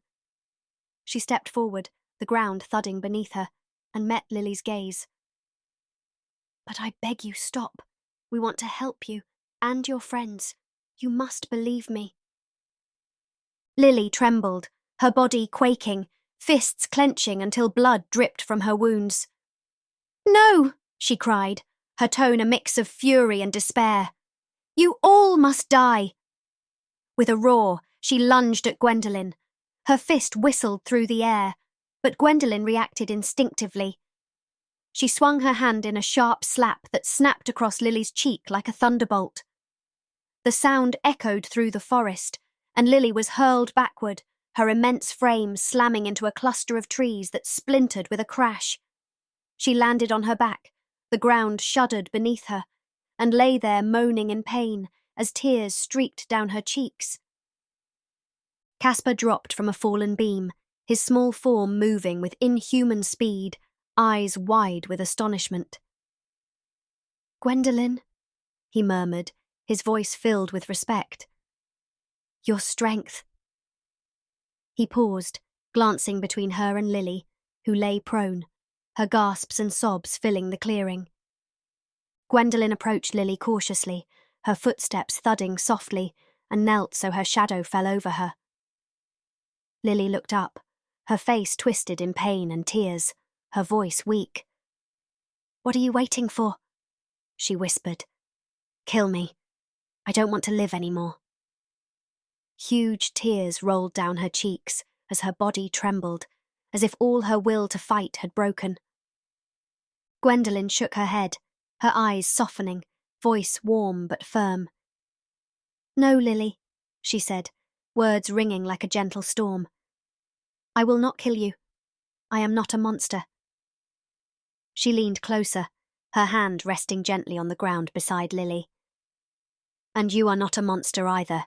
You fight to save those you love. A monster kills for pleasure and you do not." Lily stared at her, her green eyes flickering with confusion, but also a faint spark of hope. "You will help me?" she whispered, her voice breaking. "I wanted to kill you both, and you will help me?" She let out a soft, bitter laugh, but her features softened and she closed her eyes.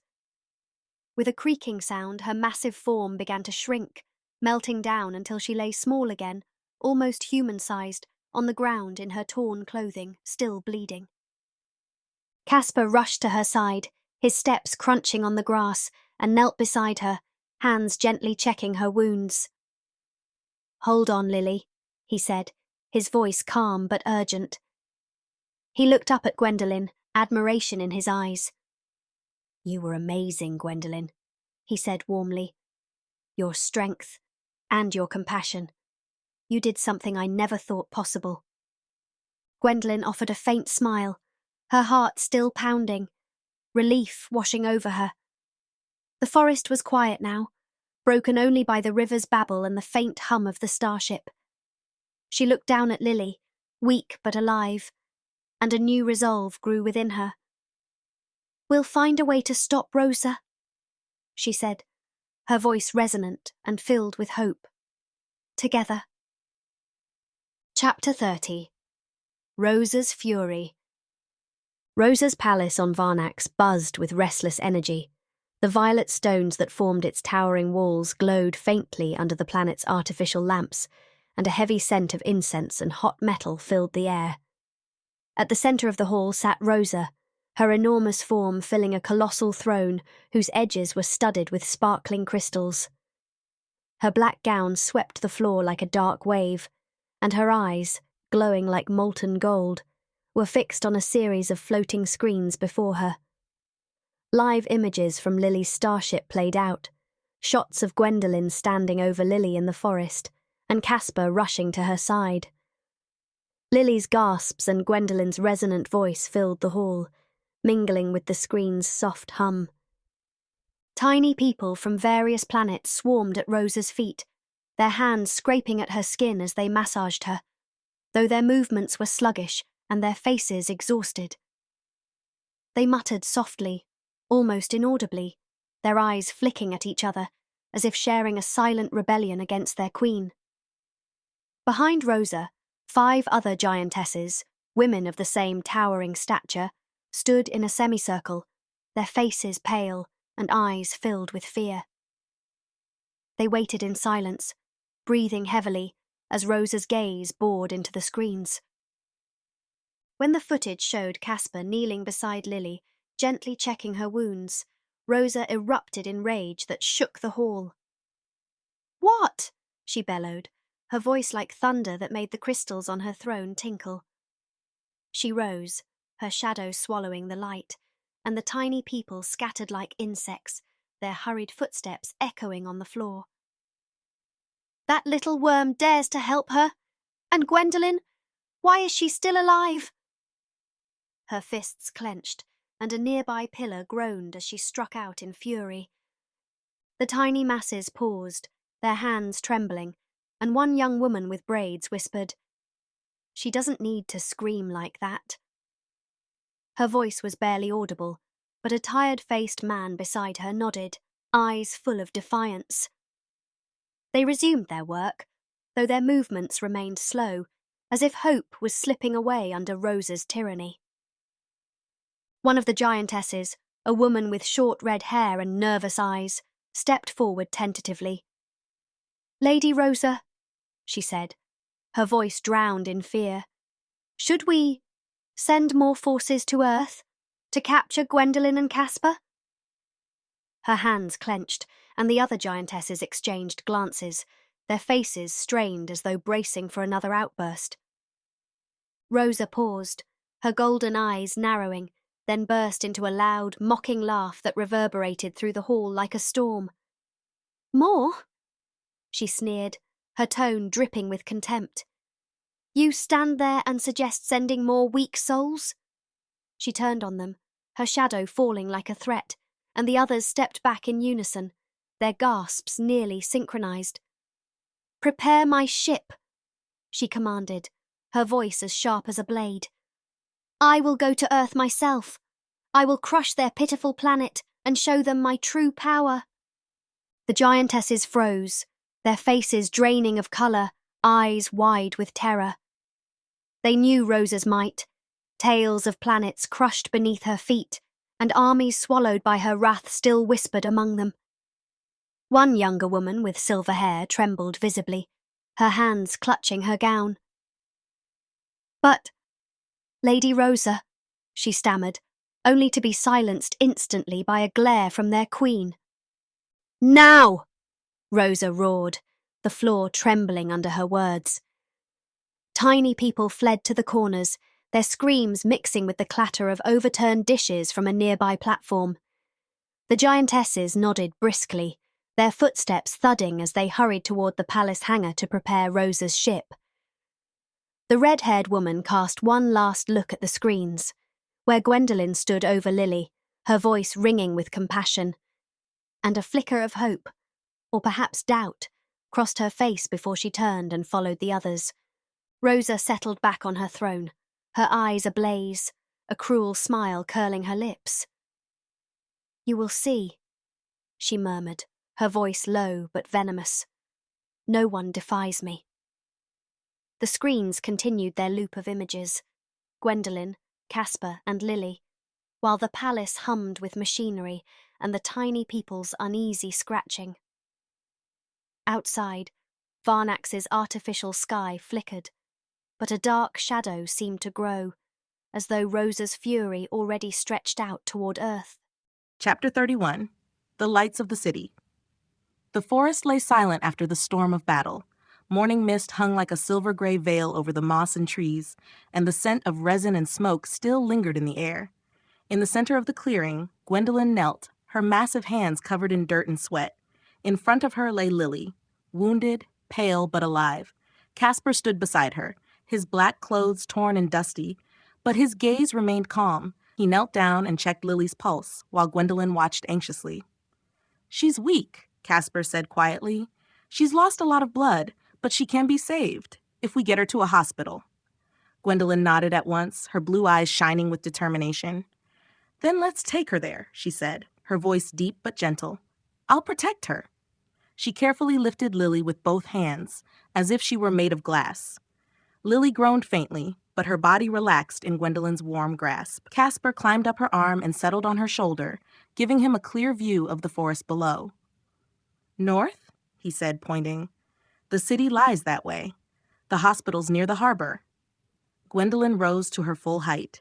The ground trembled beneath her feet, birds took flight among the trees, and small animals scattered.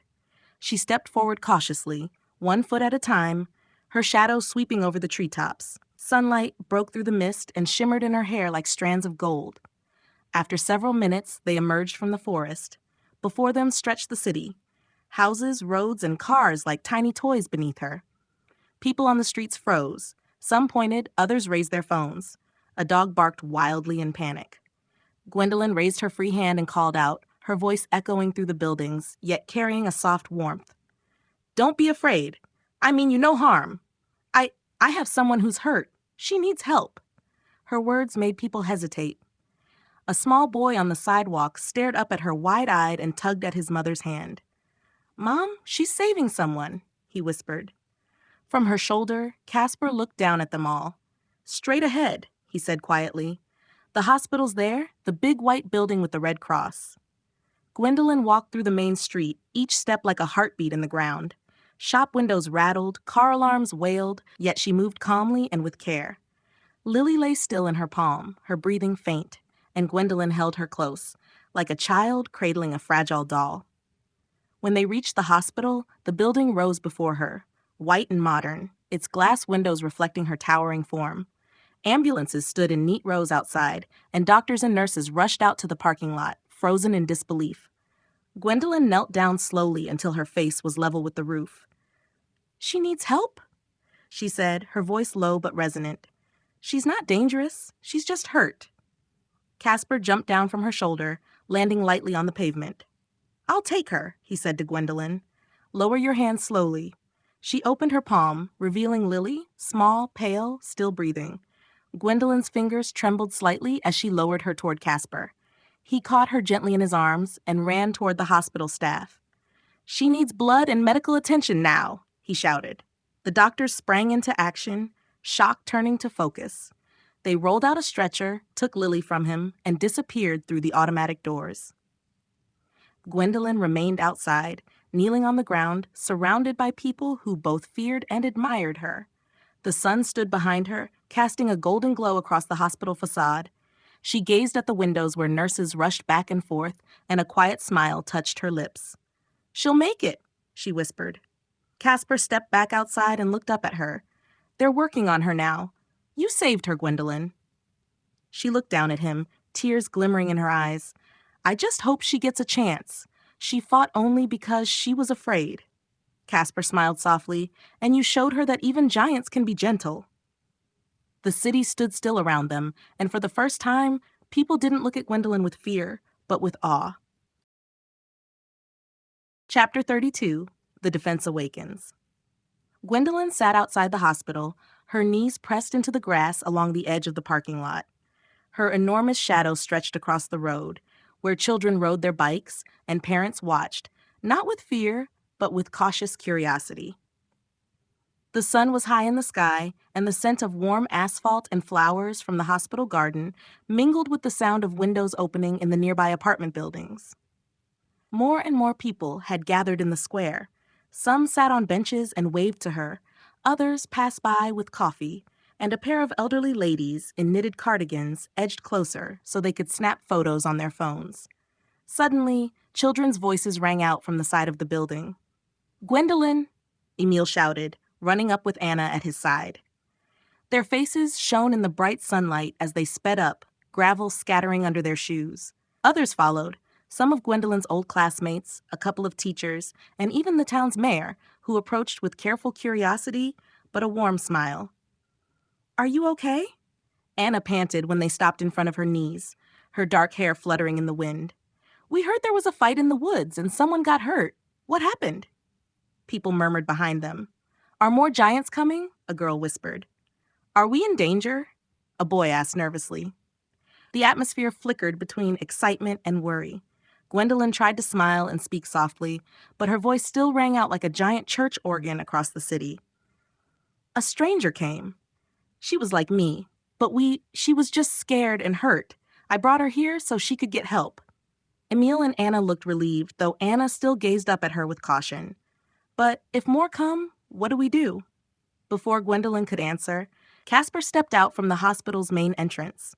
His black clothes still bore the dust of the woods, but his expression was calm and resolute.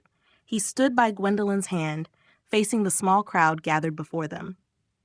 "If more like Lily come, or worse," he said loudly enough for everyone to hear, "we've started to strengthen our defenses. We're not helpless." A ripple of surprise swept through the group. Someone quickly asked, "What kind of defense? Is it the military? Is it some secret project? Do you have weapons?" A journalist pushed a microphone forward, eager for a scoop. Casper simply shook his head and looked over them all. "I can't say more," he replied curtly. "But I promise you, we're doing everything we can to protect the city. There are people working behind the scenes. You are not alone." Anna looked frustrated. "But what kind of defense, Casper? We have a right to know. Are there more like Gwendolyn?" Emil stepped closer and placed a hand on Anna's arm. "He's telling us we're safe. I trust him. And I trust Gwendolyn." Several in the crowd nodded, and the mood grew calmer. A nurse in uniform waved up to Gwendolyn. "Thank you for helping her, Gwendolyn. You're not a threat. You're our protector." A child sitting on his father's shoulders waved and called out, "You're my hero, Gwendolyn." Gwendolyn smiled, her eyes glistening, and she waved gently down to them. "Thank you for trusting me.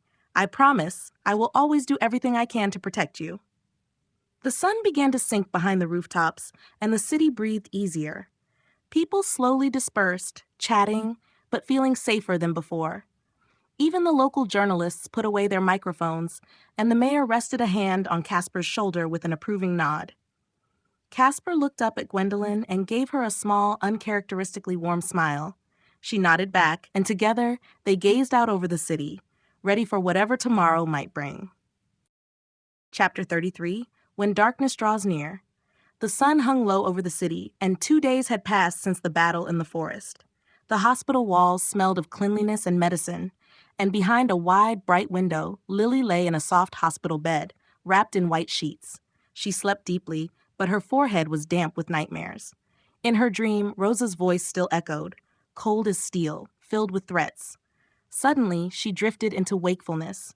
Her green eyes snapped open, and she flinched when she realized where she was. Confusion flickered in her gaze, white ceiling, machines softly blinking, and a tray of food on a small table. Beside her sat Casper, calm and attentive, his eyes turned toward the window. "Good morning, Lily," he said gently, but Lily recoiled, gasping for air. She looked around for escape routes, but she was weak and could only push herself up slightly on one elbow. "You're safe," Casper said quickly, holding his hands out in a soothing gesture. "No one will hurt you. You're safe here. Try to relax. Eat something. You need your strength." Lily stared at him distrustfully for a moment, but the smell of warm soup and fresh bread on the table made her stomach growl. She carefully reached out for the tray, gripped the spoon, and took her first bite. Her eyes widened in surprise as the taste spread across her tongue. The soup was rich, spicy, and warm, the bread crisp and sweet. This tastes wonderful," she mumbled, glancing up at Casper, who gave her a faint smile. "Why are you helping me?" she whispered, her voice weary. I tried to kill you. I was Rosa's weapon." Her hands trembled, and she couldn't quite meet his eyes. Casper leaned forward calmly. "Because I heard what you said, Lily. You were forced into it. I know Rosa. I know how evil she is and how far her threats reach. We don't judge you for what you did out of fear. You had a choice, and in the end, you chose not to fight to the death. That says a lot about you." Lily looked away, her eyes growing wet.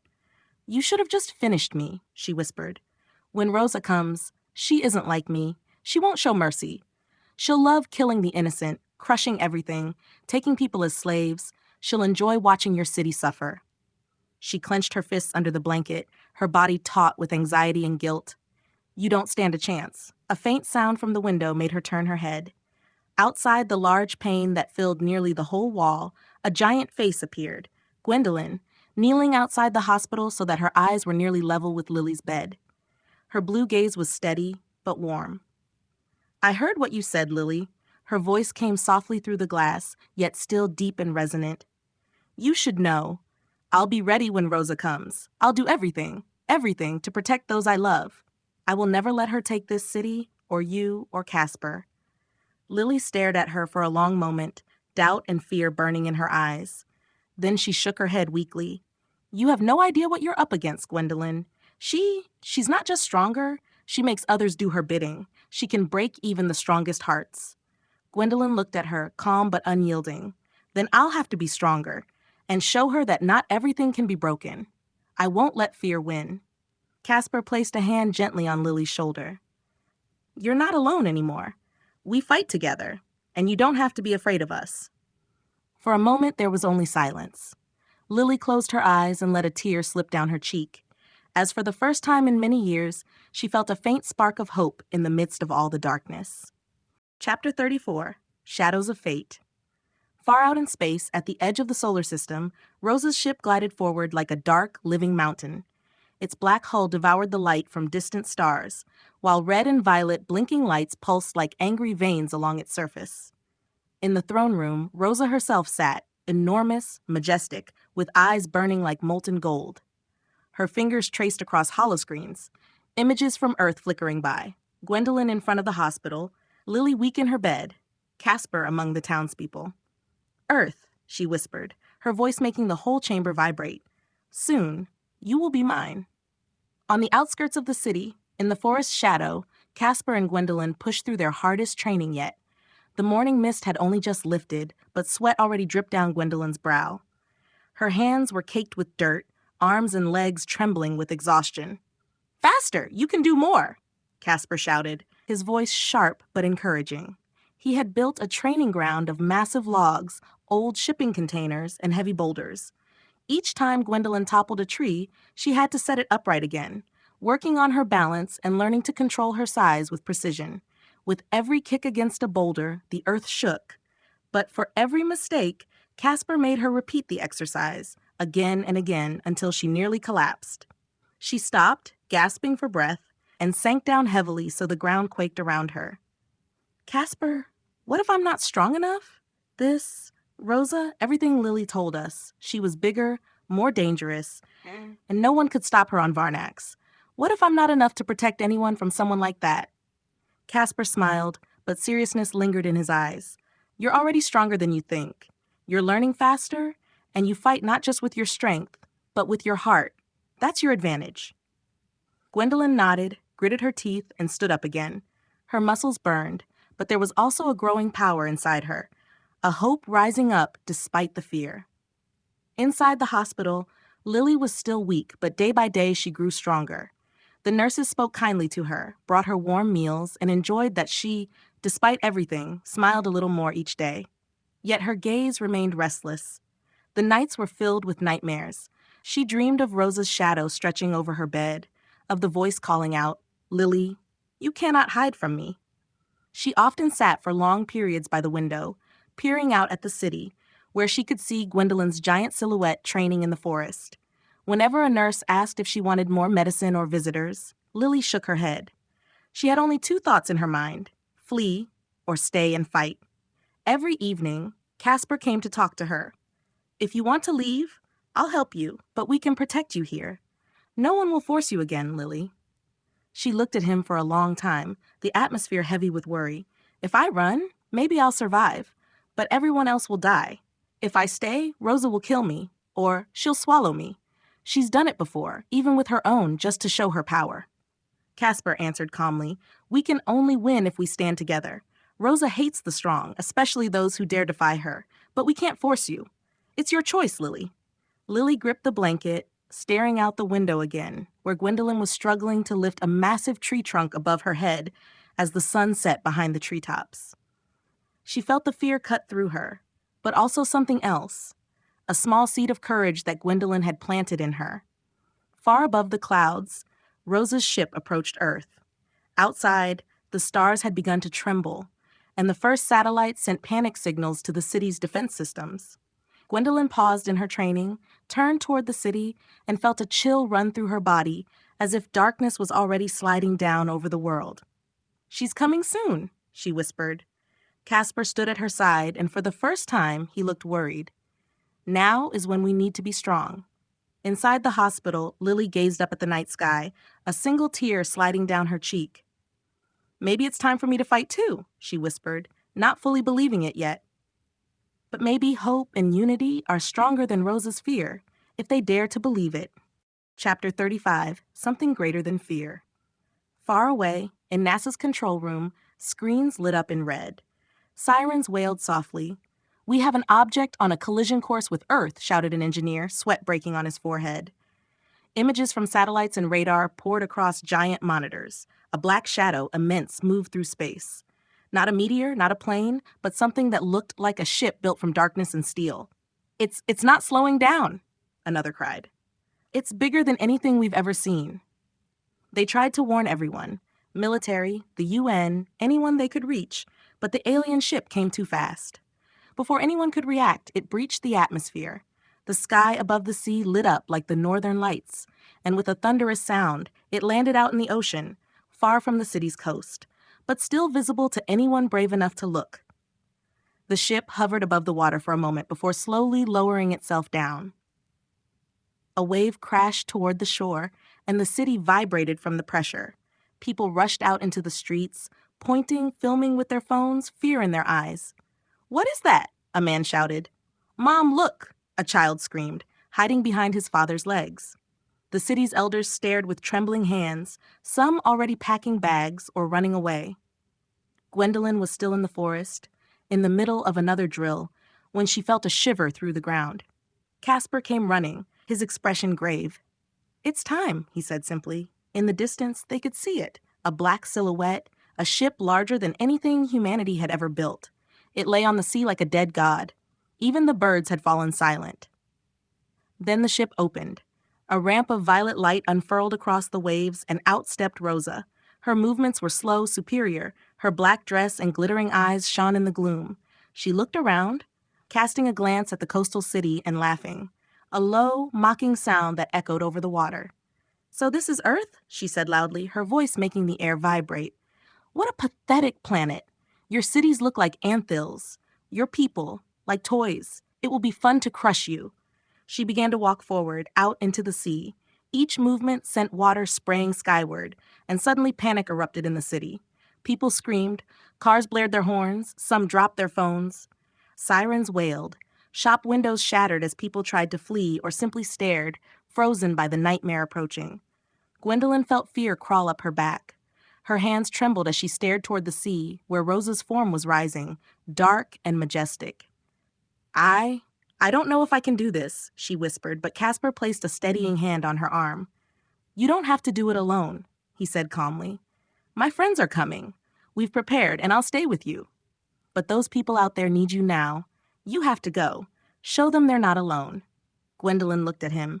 Her gaze flickered, but then she clenched her jaw, stood to her full height, and nodded. "Okay, for their sake." I'm going now. She turned, took one last look at Casper, and headed through the forest toward the city, as Rosa's shadow grew on the horizon and the world held its breath. Chapter 36. Rosa's Trembling Footsteps. The morning mist still lingered over the sea, but it was broken by a dark silhouette slowly moving toward the coast. Rosa's body rose majestically above the waves, her pale legs gleaming in the weak sunlight, her eyes promising anything but mercy. The ship she had arrived in lay behind her like a looming mountain, but now she moved, alone, toward the city, with a grace and power that made everything around her seem small and fragile. Out on the water, several fishing boats and pleasure craft had gathered to witness the unbelievable sight. Men, women, and children stood on deck, transfixed and terrified, as Rosa's shadow approached. One fishing boat rocked violently as her massive foot drew near. She glanced down, a wicked smile spreading across her face, and without hesitation lifted her bare foot. With a delighted laugh, she stepped directly onto the vessel. The hull was crushed like paper beneath her weight, and people threw themselves frantically into the water as the boat sank beneath her colossal heel. Rosa laughed out loud, her laughter echoing across the sea and making nearby boats shudder. "Run, little creatures," she shouted as she walked on, water splashing high around her legs. Several ships tried to speed away, but one was caught by a wave her movements created and was hurled toward the shore. When she reached the beach, panic truly erupted in the city. People filled the streets, screams and sirens mingled, and some tried to hide behind cars or inside shops.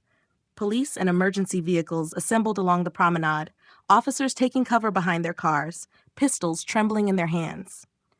Rosa stepped out of the water, shaking it from her toes so droplets rained down over the nearest houses. Her gaze swept over the terrified people, as one might look at insects. The police opened fire. Bullets slapped against her skin or bounced off her legs, leaving only tiny marks in her otherwise flawless, milk-white flesh. "Really?" she sneered and laughed mockingly. "Is that all you've got?" She set her large foot down, cracking the asphalt, then swung her leg forward over the police barricade. Men dove aside at the last second as her foot landed, flattening two cars with a metallic crunch that echoed across the square. She strode on into the city, where she didn't hesitate to step on cars as if they were toys. Her bare foot crushed a red sedan, smashing it into the ground, glass exploding outward. She swept her hand into the side of a building, sending bricks and roof tiles flying. A 2-story house was crushed as she grabbed it with both hands and hurled it across a nearby plaza, where it landed in a shower of debris. Behind her, people ran for their lives, but no one could move fast enough to escape the panic. Children cried, adults shouted names and tried to gather their families. Sirens and alarm bells sounded throughout the city, and tear gas drifted down side streets where police tried to control the crowds. Rosa stopped in the middle of it all, turned, and looked down at the chaos she'd created. With her arms crossed and a cruel smile, she shouted, her voice booming between ruins and concrete blocks. "Gwendolyn, come out! I know you're here somewhere. Come and fight if you dare. Or should I tear down the rest of this pathetic city to drag you out?" Her voice rolled through the streets like thunder, rattling more windows with its force. People crawled even deeper under cars, into basements and entryways, as dust hung heavy in the air. Inside the hospital, Lily could feel the ground shaking, even through thick concrete. She sat up in bed, heart racing, hearing the cries of children in the hallway and nurses shouting for calm. The sirens outside were replaced by heavy crashes, and a window in her room rattled as another tremor struck the building. Lily looked out. There, through the smoke and panic, she could see Rosa's gigantic form rising above the rooftops, a nightmare made flesh and malice. Every cell in Lily's body screamed to run, but she stayed frozen, caught between fear and guilt. She whispered to herself, "You have to come now, Gwendolyn." As Rosa continued her destruction, her laughter echoed like the end of days. Chapter 37, First Clash. The city had become a chaos of screams, sirens, and dust. The streets were almost deserted, interrupted only by abandoned cars in the middle of the road, and people fleeing in panic through ruins and shattered facades. Gwendolyn ran in from the edge of town, her massive form casting long shadows over rooftops, the ground trembling lightly with every step. Her heart pounded, with fear, with resolve, with the weight of responsibility. People running for their lives stopped in their tracks when they saw her. A woman clutching a small child looked up with tears in her eyes, her voice breaking. "Help us! You have to stop her!" A group of teenagers huddled behind a bus shouted, "Gwendolyn, save us! She's destroying everything!" An old man fell to his knees, reaching his hands up in prayer. Gwendolyn nodded to all of them, her voice echoing through the streets, gentle yet powerful. "I promise, I'll do everything I can. Get to cover. Stay off the streets." She ran forward faster than she thought possible, ruins and crushed cars rushing past beneath her. Ahead she saw Rosa, bigger, more terrifying than anyone she had ever faced. Rosa's black dress shimmered around her form, and her face glowed with pure malice and delight. Right in front of Rosa, in the middle of a smashed roundabout, a small group of parents and children were trapped, their backs against a wall. Rosa laughed, her eyes blazing with sadistic glee as she lifted her bare foot and held it menacingly above them. "Say goodbye, little toys," she taunted. But just then, Gwendolyn arrived. Without thinking, she threw herself in front of the group, letting her own body take the blow and shoving Rosa's foot away with a tremendous effort that sent a shockwave through the ground. The asphalt cracked, dust filled the air, and the children screamed in both fear and relief as their parents pulled them to safety. Rosa lost her balance for a moment but landed on both feet, turning slowly as a wicked smile crept over her lips. "So you dare after all, little girl?" she snarled, her voice thundering between the ruined houses. "I look forward to watching you die under my foot." Gwendolyn straightened, her legs trembling, and saw both fear and power in Rosa's eyes. She could feel that Rosa was far stronger than her. Every fiber in her body screamed to run, but behind her, she saw all the eyes, children and adults alike, now clinging to hope that one giant could save them from another. Gwendolyn clenched her fists until her knuckles turned white and answered, her voice more determined than she truly felt. "You'll have to go through me first if you want to hurt them. I won't let you harm anyone else." Rosa laughed loudly, throwing back her head so her dark hair flew, and slowly raised her foot again, bathing the city and Gwendolyn in its menacing shadow. For a moment, time stood still. People hid behind cars, holding their breath among the ruins, and even the wind seemed to die. But Gwendolyn braced herself, feet planted firmly on the shattered asphalt, meeting Rosa's gaze, ready to fight, even though logic told her she could not win. In the distance, Lily, still in her hospital bed, felt the building vibrate. She heard distant crashes and panic-stricken screams. She gasped when she saw it. Two giants in the middle of the city, heading for a showdown that would decide everything. Chapter 38, The Dance of Chaos. The sound of two giants fighting rumbled through the city like thunder. Gwendolyn and Rosa clashed in the midst of crushed cars, broken lampposts, and piles of rubble. With every blow, the ground vibrated, and windows exploded in showers of glass. People ran screaming through the side streets, carrying children, bags, and each other, as dust hung heavy in the air and sirens wailed from every direction. Gwendolyn fought with everything she had. She lunged forward, grabbed Rosa's arm, twisted it, and forced her against a concrete building, which shattered beneath their combined weight. A city bus was squeezed between two colossal feet, and Gwendolyn shoved Rosa backward, sending her crashing into an apartment block that collapsed like paper. But Rosa was strong, far too strong. She laughed loudly, her voice booming among the ruins. "You can fight. That surprises me. But you're still just a child," she shouted, grabbing Gwendolyn around the waist with one hand. With a violent swing, she hurled Gwendolyn through the air. Gwendolyn crashed into a row of apartments, walls and windows shattering around her, and she landed in a third-floor living room. A painting fell, the sofa splintered, and dust billowed thickly. She poked her head out of the building, blood running from her forehead, barely able to breathe through the pain. Rosa approached slowly, each footfall sending shockwaves through the ground. She grinned savagely, raised her foot, and held it threateningly above Gwendolyn, casting her shadow over the entire building. "Goodbye, little hero," Rosa sneered. But at that very moment, there was a sudden crack, a blow against Rosa's temple. She staggered for a moment, surprised, and looked around angrily. Her eyes flashed, and she found Casper standing in the middle of the road below, tiny as an ant in comparison, but standing tall, fists clenched and gaze unwavering. "You," Rosa gasped, her voice trembling with wild rage. "I should have crushed you when I had the chance." Casper ignored her threats. He moved to Gwendolyn's battered form and gave her a quick, encouraging look. "You can get up, Gwen," he said quietly. "We do this together. She can fight, but she can be hurt too. You surprised her. That means something." People trapped in the buildings now looked down on the scene through broken windows. They watched Casper and Gwendolyn stand together as Rosa loomed, snarling like a wounded lion. Rosa raised her fist, fury painted across her face, and the city held its breath. Now the battle truly began. Not just a contest of strength, but of will and courage. Chapter 39, Greater Than Fear. The battle raged on through the heart of the city. Dust and smoke hung like a blanket over the streets, where sirens mingled with the echo of giant footsteps against the asphalt.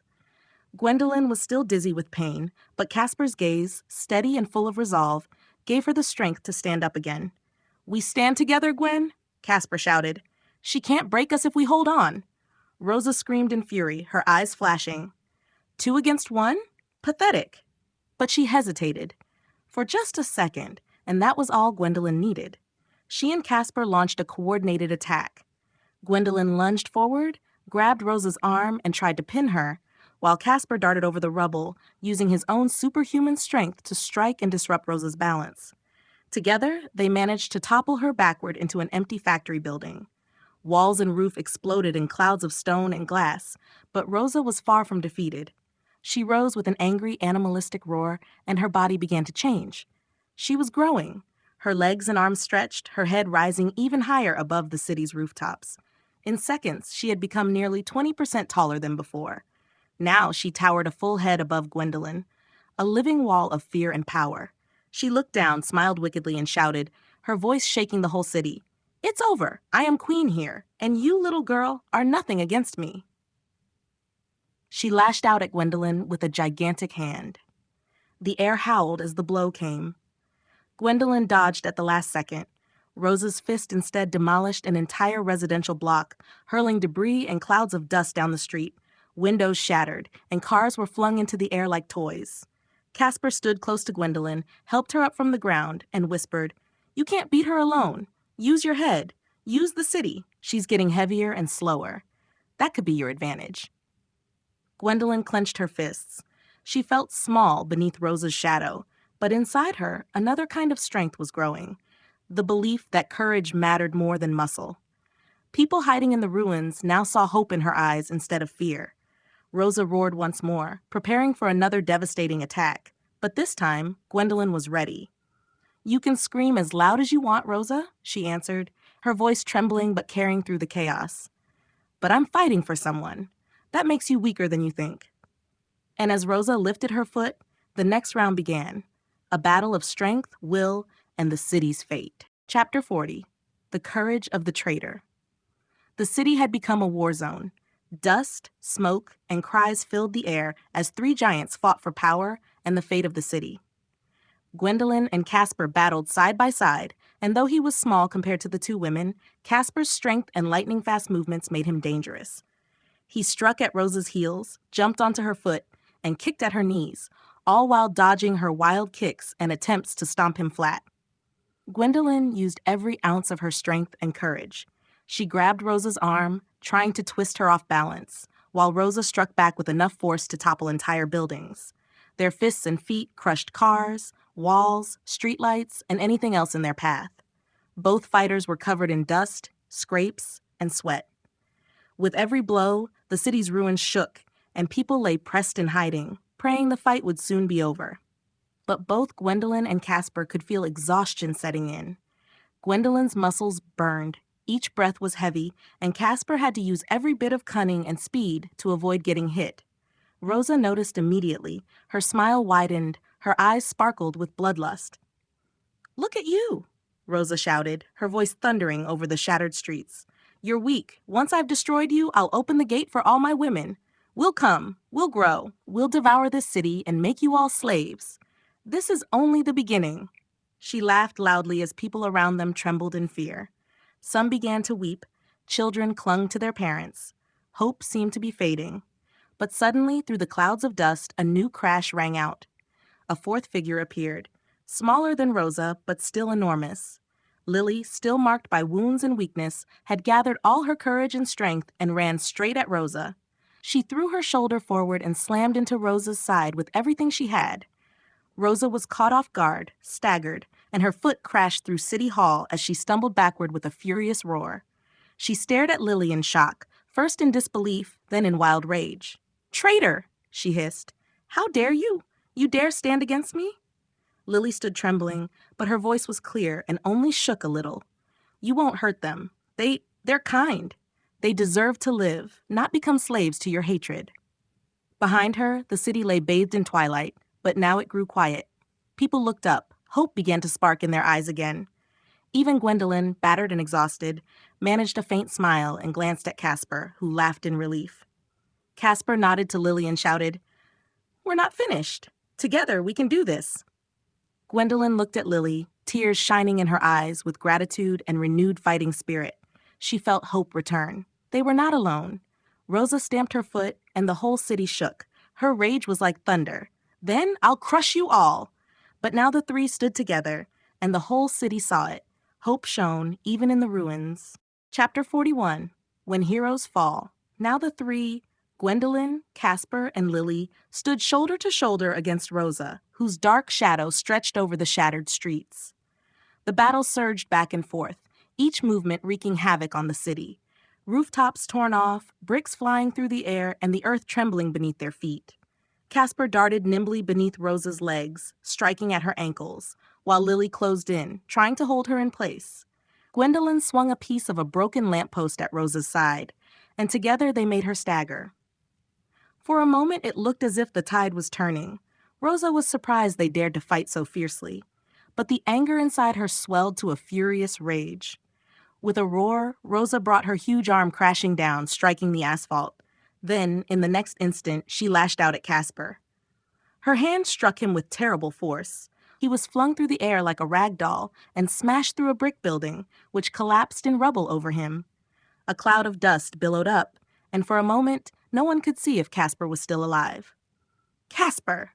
Gwendolyn cried, her voice filled with panic. She sprinted toward the ruins, crushing cars and signposts beneath her feet as she shoved aside the rubble, desperate to find him. Back in the square, Lily now faced Rosa alone. Her legs trembled, but she stood her ground, even though the difference in size was obvious. Rosa loomed a head taller, like a living storm cloud. Rosa snarled and sent a contemptuous grin down at Lily. "So, little traitor, do you really think you can stop me by yourself?" Lily clenched her jaw and leapt forward with everything she'd learned in battle. She dodged Rosa's first blow, landed a hard punch to her side, then darted around her, kicking at her knee and grabbing her arm. The city shook with their fight, and people hiding in the ruins watched in awe. They had never seen two giants clash so fiercely. Rosa laughed cruelly, but she couldn't shake Lily off so easily. Lily fought with a will she'd never known before. For the city, for Gwendolyn, for herself. She knew she wasn't stronger, but she refused to give up. At last, Gwendolyn found Casper beneath a mound of rubble. His clothes were torn, blood trickled from his forehead, but he was still breathing. She gently lifted him free, tears in her eyes. "Hold on, Casper. We still need you," she whispered before rising, ready to join Lily and face Rosa once more. Chapter 42. Smiles Through Tears. Gwendolyn knelt among the rubble and dust, the city's noise fading into the distance. She cradled Casper carefully in her hands, so small and fragile now, his face streaked with sweat and blood. His breathing was slow, almost unsteady, but his eyes still shone, filled with warmth and pride. She could barely breathe through her tears as she saw how bad things were. "Casper, hold on.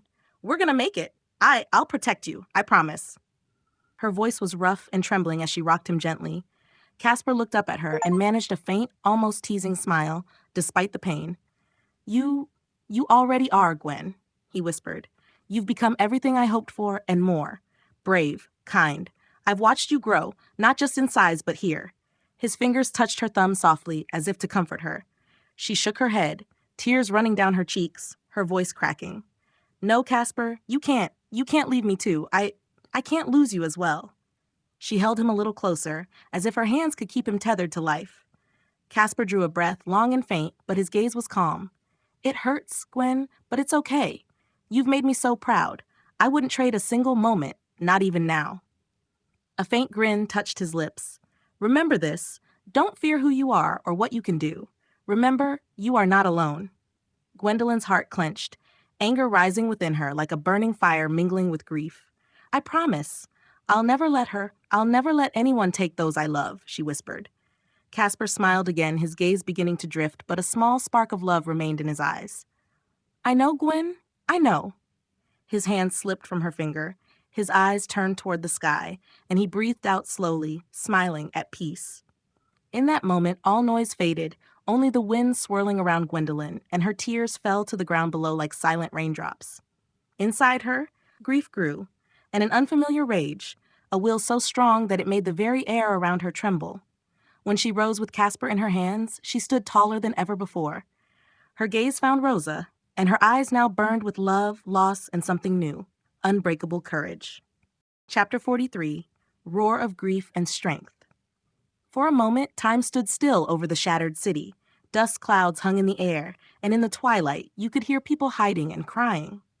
But amid the chaos, where Gwendolyn stood with Casper lifeless in her hands, something happened, a silence, broken by a roar so mighty and full of pain that even the air vibrated. Gwendolyn rose, tall and stronger than ever before. Tears still clung to her cheeks, but her gaze was no longer afraid. She took a deep breath, her chest rising, and shouted toward Rosa, not with a giant's booming voice, but with a human pain and clarity that reached even the smallest children hiding behind walls. "Stop! That's enough!" The sound of her voice cut through dust and panic. Both Rosa and Lily froze, surprised. Even the city itself became silent. For a moment, it seemed even the wind held its breath. Lily stood hesitantly beside Gwendolyn, confused by the transformation, her eyes falling to Casper and Gwendolyn's hands. Gwendolyn turned to Lily, her gaze steady. You have to take him. Take care of him for me." She gently passed Casper down to Lily, who caught him with both hands and looked up, helpless.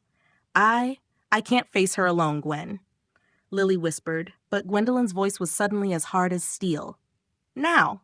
Something in her tone made Lily obey. Holding Casper in her arms, she walked away, looking back, still uncertain, but now filled with fear and admiration. Rosa watched the whole scene, a mocking smile on her face. She shook her head, her laughter dark and venomous. "So you really think you can take me on alone now? You think you're strong enough for me?" But Gwendolyn stood immovable amid the ruins. She took a step forward, making the ground quake, and replied, her voice chillingly calm, "You killed the person I respected most. My friend, now you'll pay for it." Rosa laughed, angry and triumphant, swinging a giant fist through the dust. But this time, something had changed. Gwendolyn caught Rosa's arm mid-swing, her fingers closing hard around it. Rosa tried to pull free, yanking at her arm with growing desperation, but it was no use. For the first time in her life, Rosa felt something she never had before. She was not the strongest. She could feel the power within Gwendolyn, a being forged by both grief and love, by loss and hope. Rosa's confidence drained from her eyes. Panic spread across her face, and her body began to tremble. "Let go of me," she shouted, her voice no longer haughty but shaking with fear. But Gwendolyn held fast. "For every innocent you've hurt, for every friendship you've broken, and for Casper, you won't get away so easily," she said quietly. The city held its breath. Even Lily stood frozen, holding Casper in her arms, sensing that something had changed. Now, the streets were no longer filled with only fear and destruction, but with hope and justice. Chapter 44, When Strength Grows.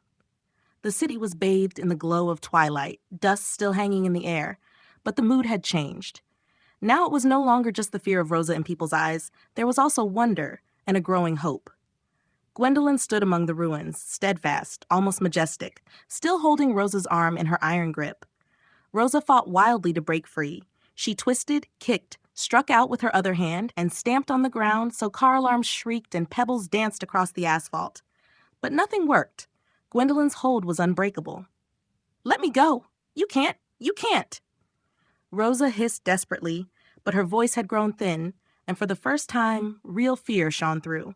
Then something happened that no one had expected. Gwendolyn suddenly felt a warmth inside her, as if her inner glow was growing into a burning fire. Her skin began to tingle, every muscle buzzing with energy.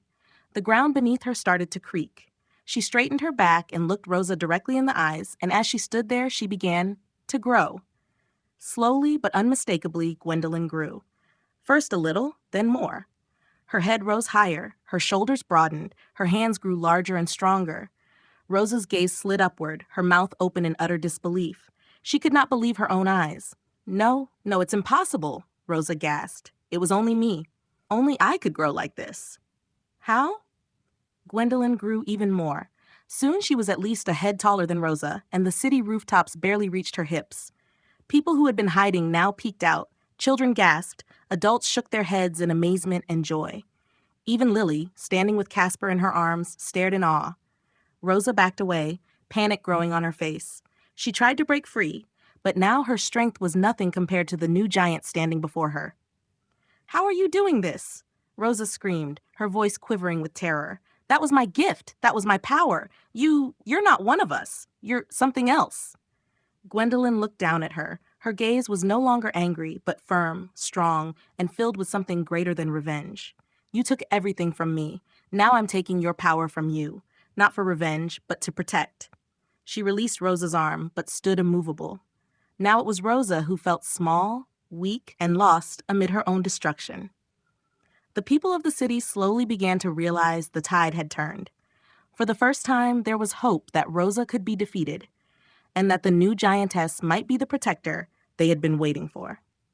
Chapter 45, The Giant's Judgment. Rosa's panic grew as Gwendolyn's immense shadow stretched across the shattered buildings and the now silent sea. People who had once hidden now stood frozen on the quay, hope growing in their eyes. But Rosa saw only one thing: escape. She tore herself free from the ruins, stumbling over rubble and running as fast as she could toward the water.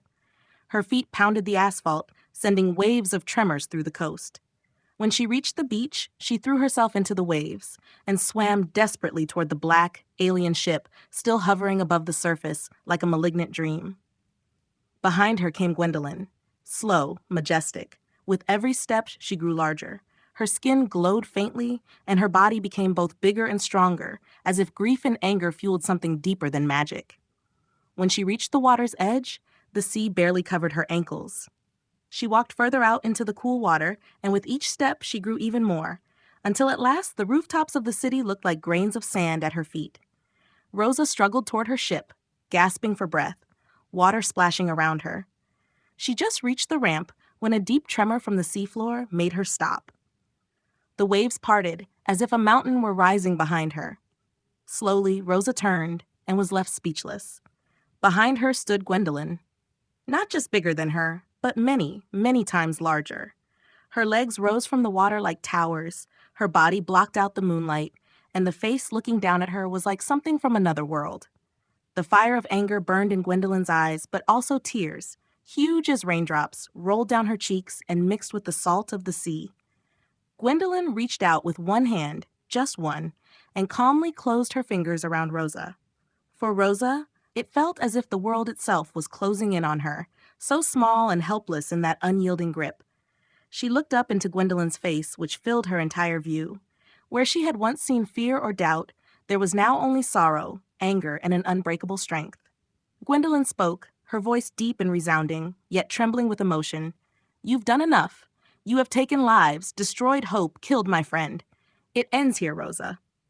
Rosa writhed, screamed, threatened, but her voice was just a faint whisper in the colossal hand that now carried her away from the ship and the city. Chapter 46, The Choice and the Forgiveness. The sea lay almost mirror still beneath the stars, broken only by the colossal figure holding Rosa in her hand. Gwendolyn's gaze was hard and distant as waves broke against her legs and the wind tore at her hair. She could hear Rosa's desperate voice, a mix of fear and arrogance. "You don't dare, Gwendolyn. You're not strong enough. Do it. Swallow me. Show them you're a monster just like me. Otherwise, I'll always come back." Gwendolyn looked at her for a long time. She could feel her own thoughts spinning. Just for a moment, she imagined actually opening her mouth, lowering Rosa into the darkness, letting her slip down where no mercy could reach, just one gulp, and Rosa would be trapped inside her belly, crushed, alone, powerless, feeling digestion strip everything away until nothing was left. She sensed how Rosa read her expression, saw the fear, for the first time, truly take hold in Rosa's eyes. The great woman squirmed in her hand, afraid, almost begging. But in that moment, something changed in Gwendolyn. She didn't just see Rosa, she saw herself, what she could become if she chose revenge.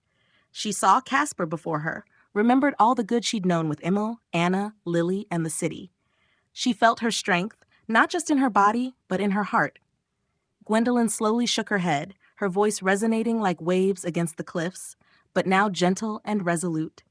No, I won't be like you, Rosa. I'm not a monster.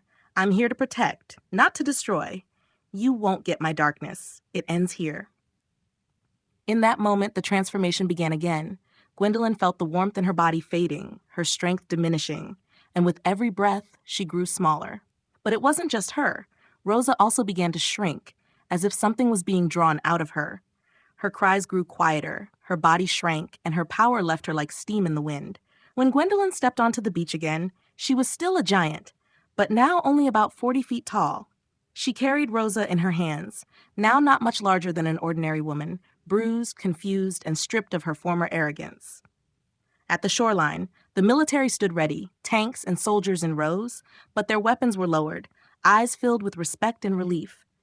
People from the city gathered behind them, curious, hopeful, many with tears in their eyes. Gwendolyn moved forward and gently set Rosa down before the soldiers. Rosa trembled, looked up at Gwendolyn with hatred, and tried to make herself larger again, but nothing happened. Her powers were gone. She was just a human now, no longer a monster. She shouted in frustration, "What have you done? Give me my power back! You can't take it from me!" But Gwendolyn simply looked at her calmly, her eyes still wet with grief, but also free. "You made your own choice, Rosa. Now you have to live with it."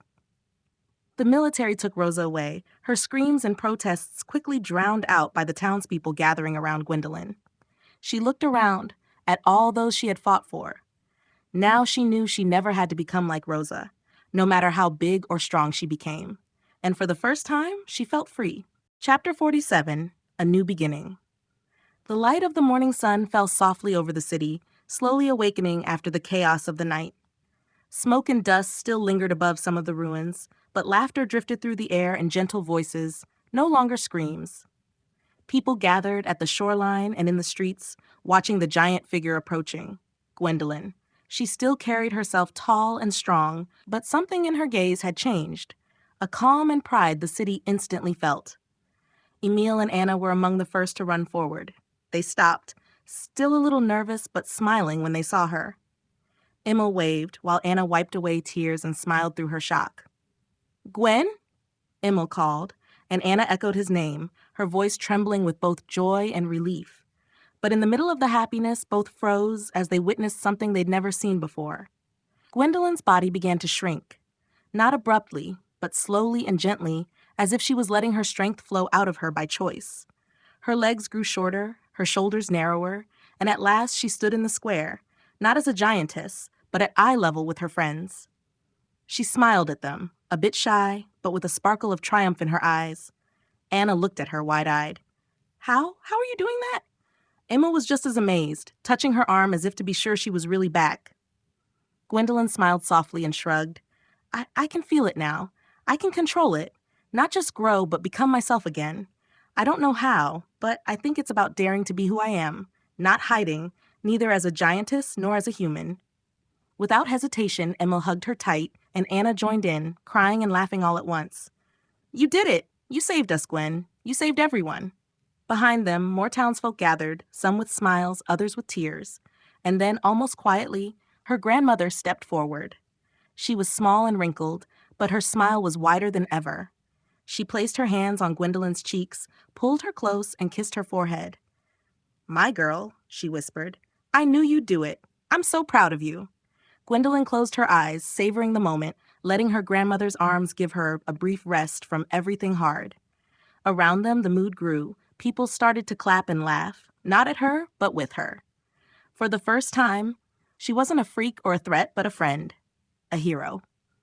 Then came heavy, gentle steps behind them. Lily approached, still in giantess form, her face marked by battle, but with a gentle, hesitant expression. She knelt, careful not to scare anyone, and looked kindly at Gwendolyn, Emil, and Anna. In her large hand, she carried Casper, weak and still but still breathing. She gently set him down in front of Anna and Emil. Anna dropped to her knees at once, tears springing forth as she saw Casper's lifeless figure. "No, Casper, you can't be gone," she whispered, her hands trembling as she held his. Emil stood silent beside her, overwhelmed, glancing from Casper up at Lily, and then at Gwendolyn, who stood still with clenched jaw. The crowd fell silent as they saw Casper's body. Many bowed their heads in respect. Even the children seemed to understand something great and sad had happened. Anna couldn't hold back her tears any longer. "He gave everything. He saved all of us. We must not forget him." Emil knelt by her side, putting his arm around her shoulders, and quietly said, "He was brave until the end." Gwendolyn sank to her knees beside Casper. Tears fell once more. "He was my friend," she said, her voice thin. "He taught me that strength isn't about size, but about courage and standing up for those you love. I wish I could thank him one more time." Lily sat down with them, still large, but soon she too began to shrink, until she sat beside the others, no bigger than an ordinary girl. She took Gwendolyn's hand, and together they looked at Casper, surrounded by all those he'd helped. The people of the city stood in silence around them. Even the military kept their distance. No one disturbed this final, quiet moment. And in the midst of sorrow, there was something new, a sense of community, a realization that even the smallest can change the world, and that even the greatest can show humility. Gwendolyn lifted her gaze, meeting first Emil's, then Anna's, and finally Lily's eyes. "We must remember him," she said. "We must live like he did. Be brave. Take care of each other." The sun broke through the clouds, and in that golden light, the future, despite everything, began to look a little brighter. Chapter 48. A New Era. Months had passed since the Great Battle. The city, once lying in ruins, now stood rebuilt, not just by human hands, but with help from visitors from other worlds. Sleek silver ships flew low over the horizon, and alien beings worked side by side with humans, rebuilding the city, planting new trees, and making the coast more beautiful than ever. In the center of the city's new square, in front of a monument carved from white stone, stood Gwendolyn and Lily. The monument depicted a stylized figure of a giant woman holding a small man in her hand, a symbol of courage, trust, and hope. Beneath it, engraved were the words, "For Casper, who taught us that courage isn't measured in size." Casper's funeral had been beautiful. The whole city had attended, from the children who once feared giants to the soldiers who now saw them as protectors. Even Gwendolyn's grandmother had spoken, softly and movingly, about a young man who gave his life to protect what was good. Many wept, but the tears were mixed with pride. After the ceremony, Gwendolyn had stood long before the stone, her hand resting on the inscription. "He would have wanted us to move forward," Lily had said, and Gwendolyn had nodded, tears streaming down her cheeks, but with a smile. And now, today, came visitors no one had expected to see. A beam of golden light opened above the square, and a figure stepped forward, tall, dressed in silver and blue, with eyes like stars, the president of the universe. He walked calmly toward Gwendolyn and Lily, surrounded by representatives from several planets. The mood grew still. Even the wind seemed to pause. When he spoke, his voice carried far, calm and full of respect. "Gwendolyn, Lily, your fight against Rosa saved not only this world but many others. You showed that even in the darkest hour, justice can grow. Thanks to you, Varnax is free again, the slaves are being liberated, and hope lives on." Lily looked down, humbled. "There are still those hiding," she said softly. "Women from Rosa's ranks, they escaped." The president nodded gravely. "Yes, some fled. Not all have let go of hatred, but we are working to find them. Varnax needs peace, and protectors like you." Gwendolyn looked at Lily, and a small smile appeared. "Then we'd better stay in shape," she said with a glint in her eye. Lily laughed. "I was thinking the same." The two women, giants but also friends, stepped aside and looked out over the city. Humans and aliens worked shoulder to shoulder. Children played in the streets, and for the first time in a long while, laughter rang out louder than sirens. Gwendolyn glanced up at the sky, where a faint flash showed a spaceship vanishing into the stars. She knew peace might not last forever. There were still those out there who desired revenge, but now they were prepared. She and Lily trained together almost every day, learning to use their powers with control and wisdom. As the sun set, Gwendolyn stood alone for a moment by the sea. She saw her own reflection in the water, not a monster, not a threat, but a protector. She thought of Casper, his smile, his voice. "We did it, Casper," she whispered. "I hope you see it." A gentle breeze swept over the water, and in its whisper she thought she heard a reply, an echo of his voice. "I'm proud of you." She smiled, tears slipping silently down her cheeks. A little behind her, Lily stood looking up at the stars. "Do you think we'll have peace now?" she asked quietly. Gwendolyn placed a hand on her shoulder. "Not always, but we're ready if darkness ever returns." The two women looked to the horizon where night met light, and the city's new lamps lit up, one by one. It was the beginning of something greater, not just a new chapter, but a new world.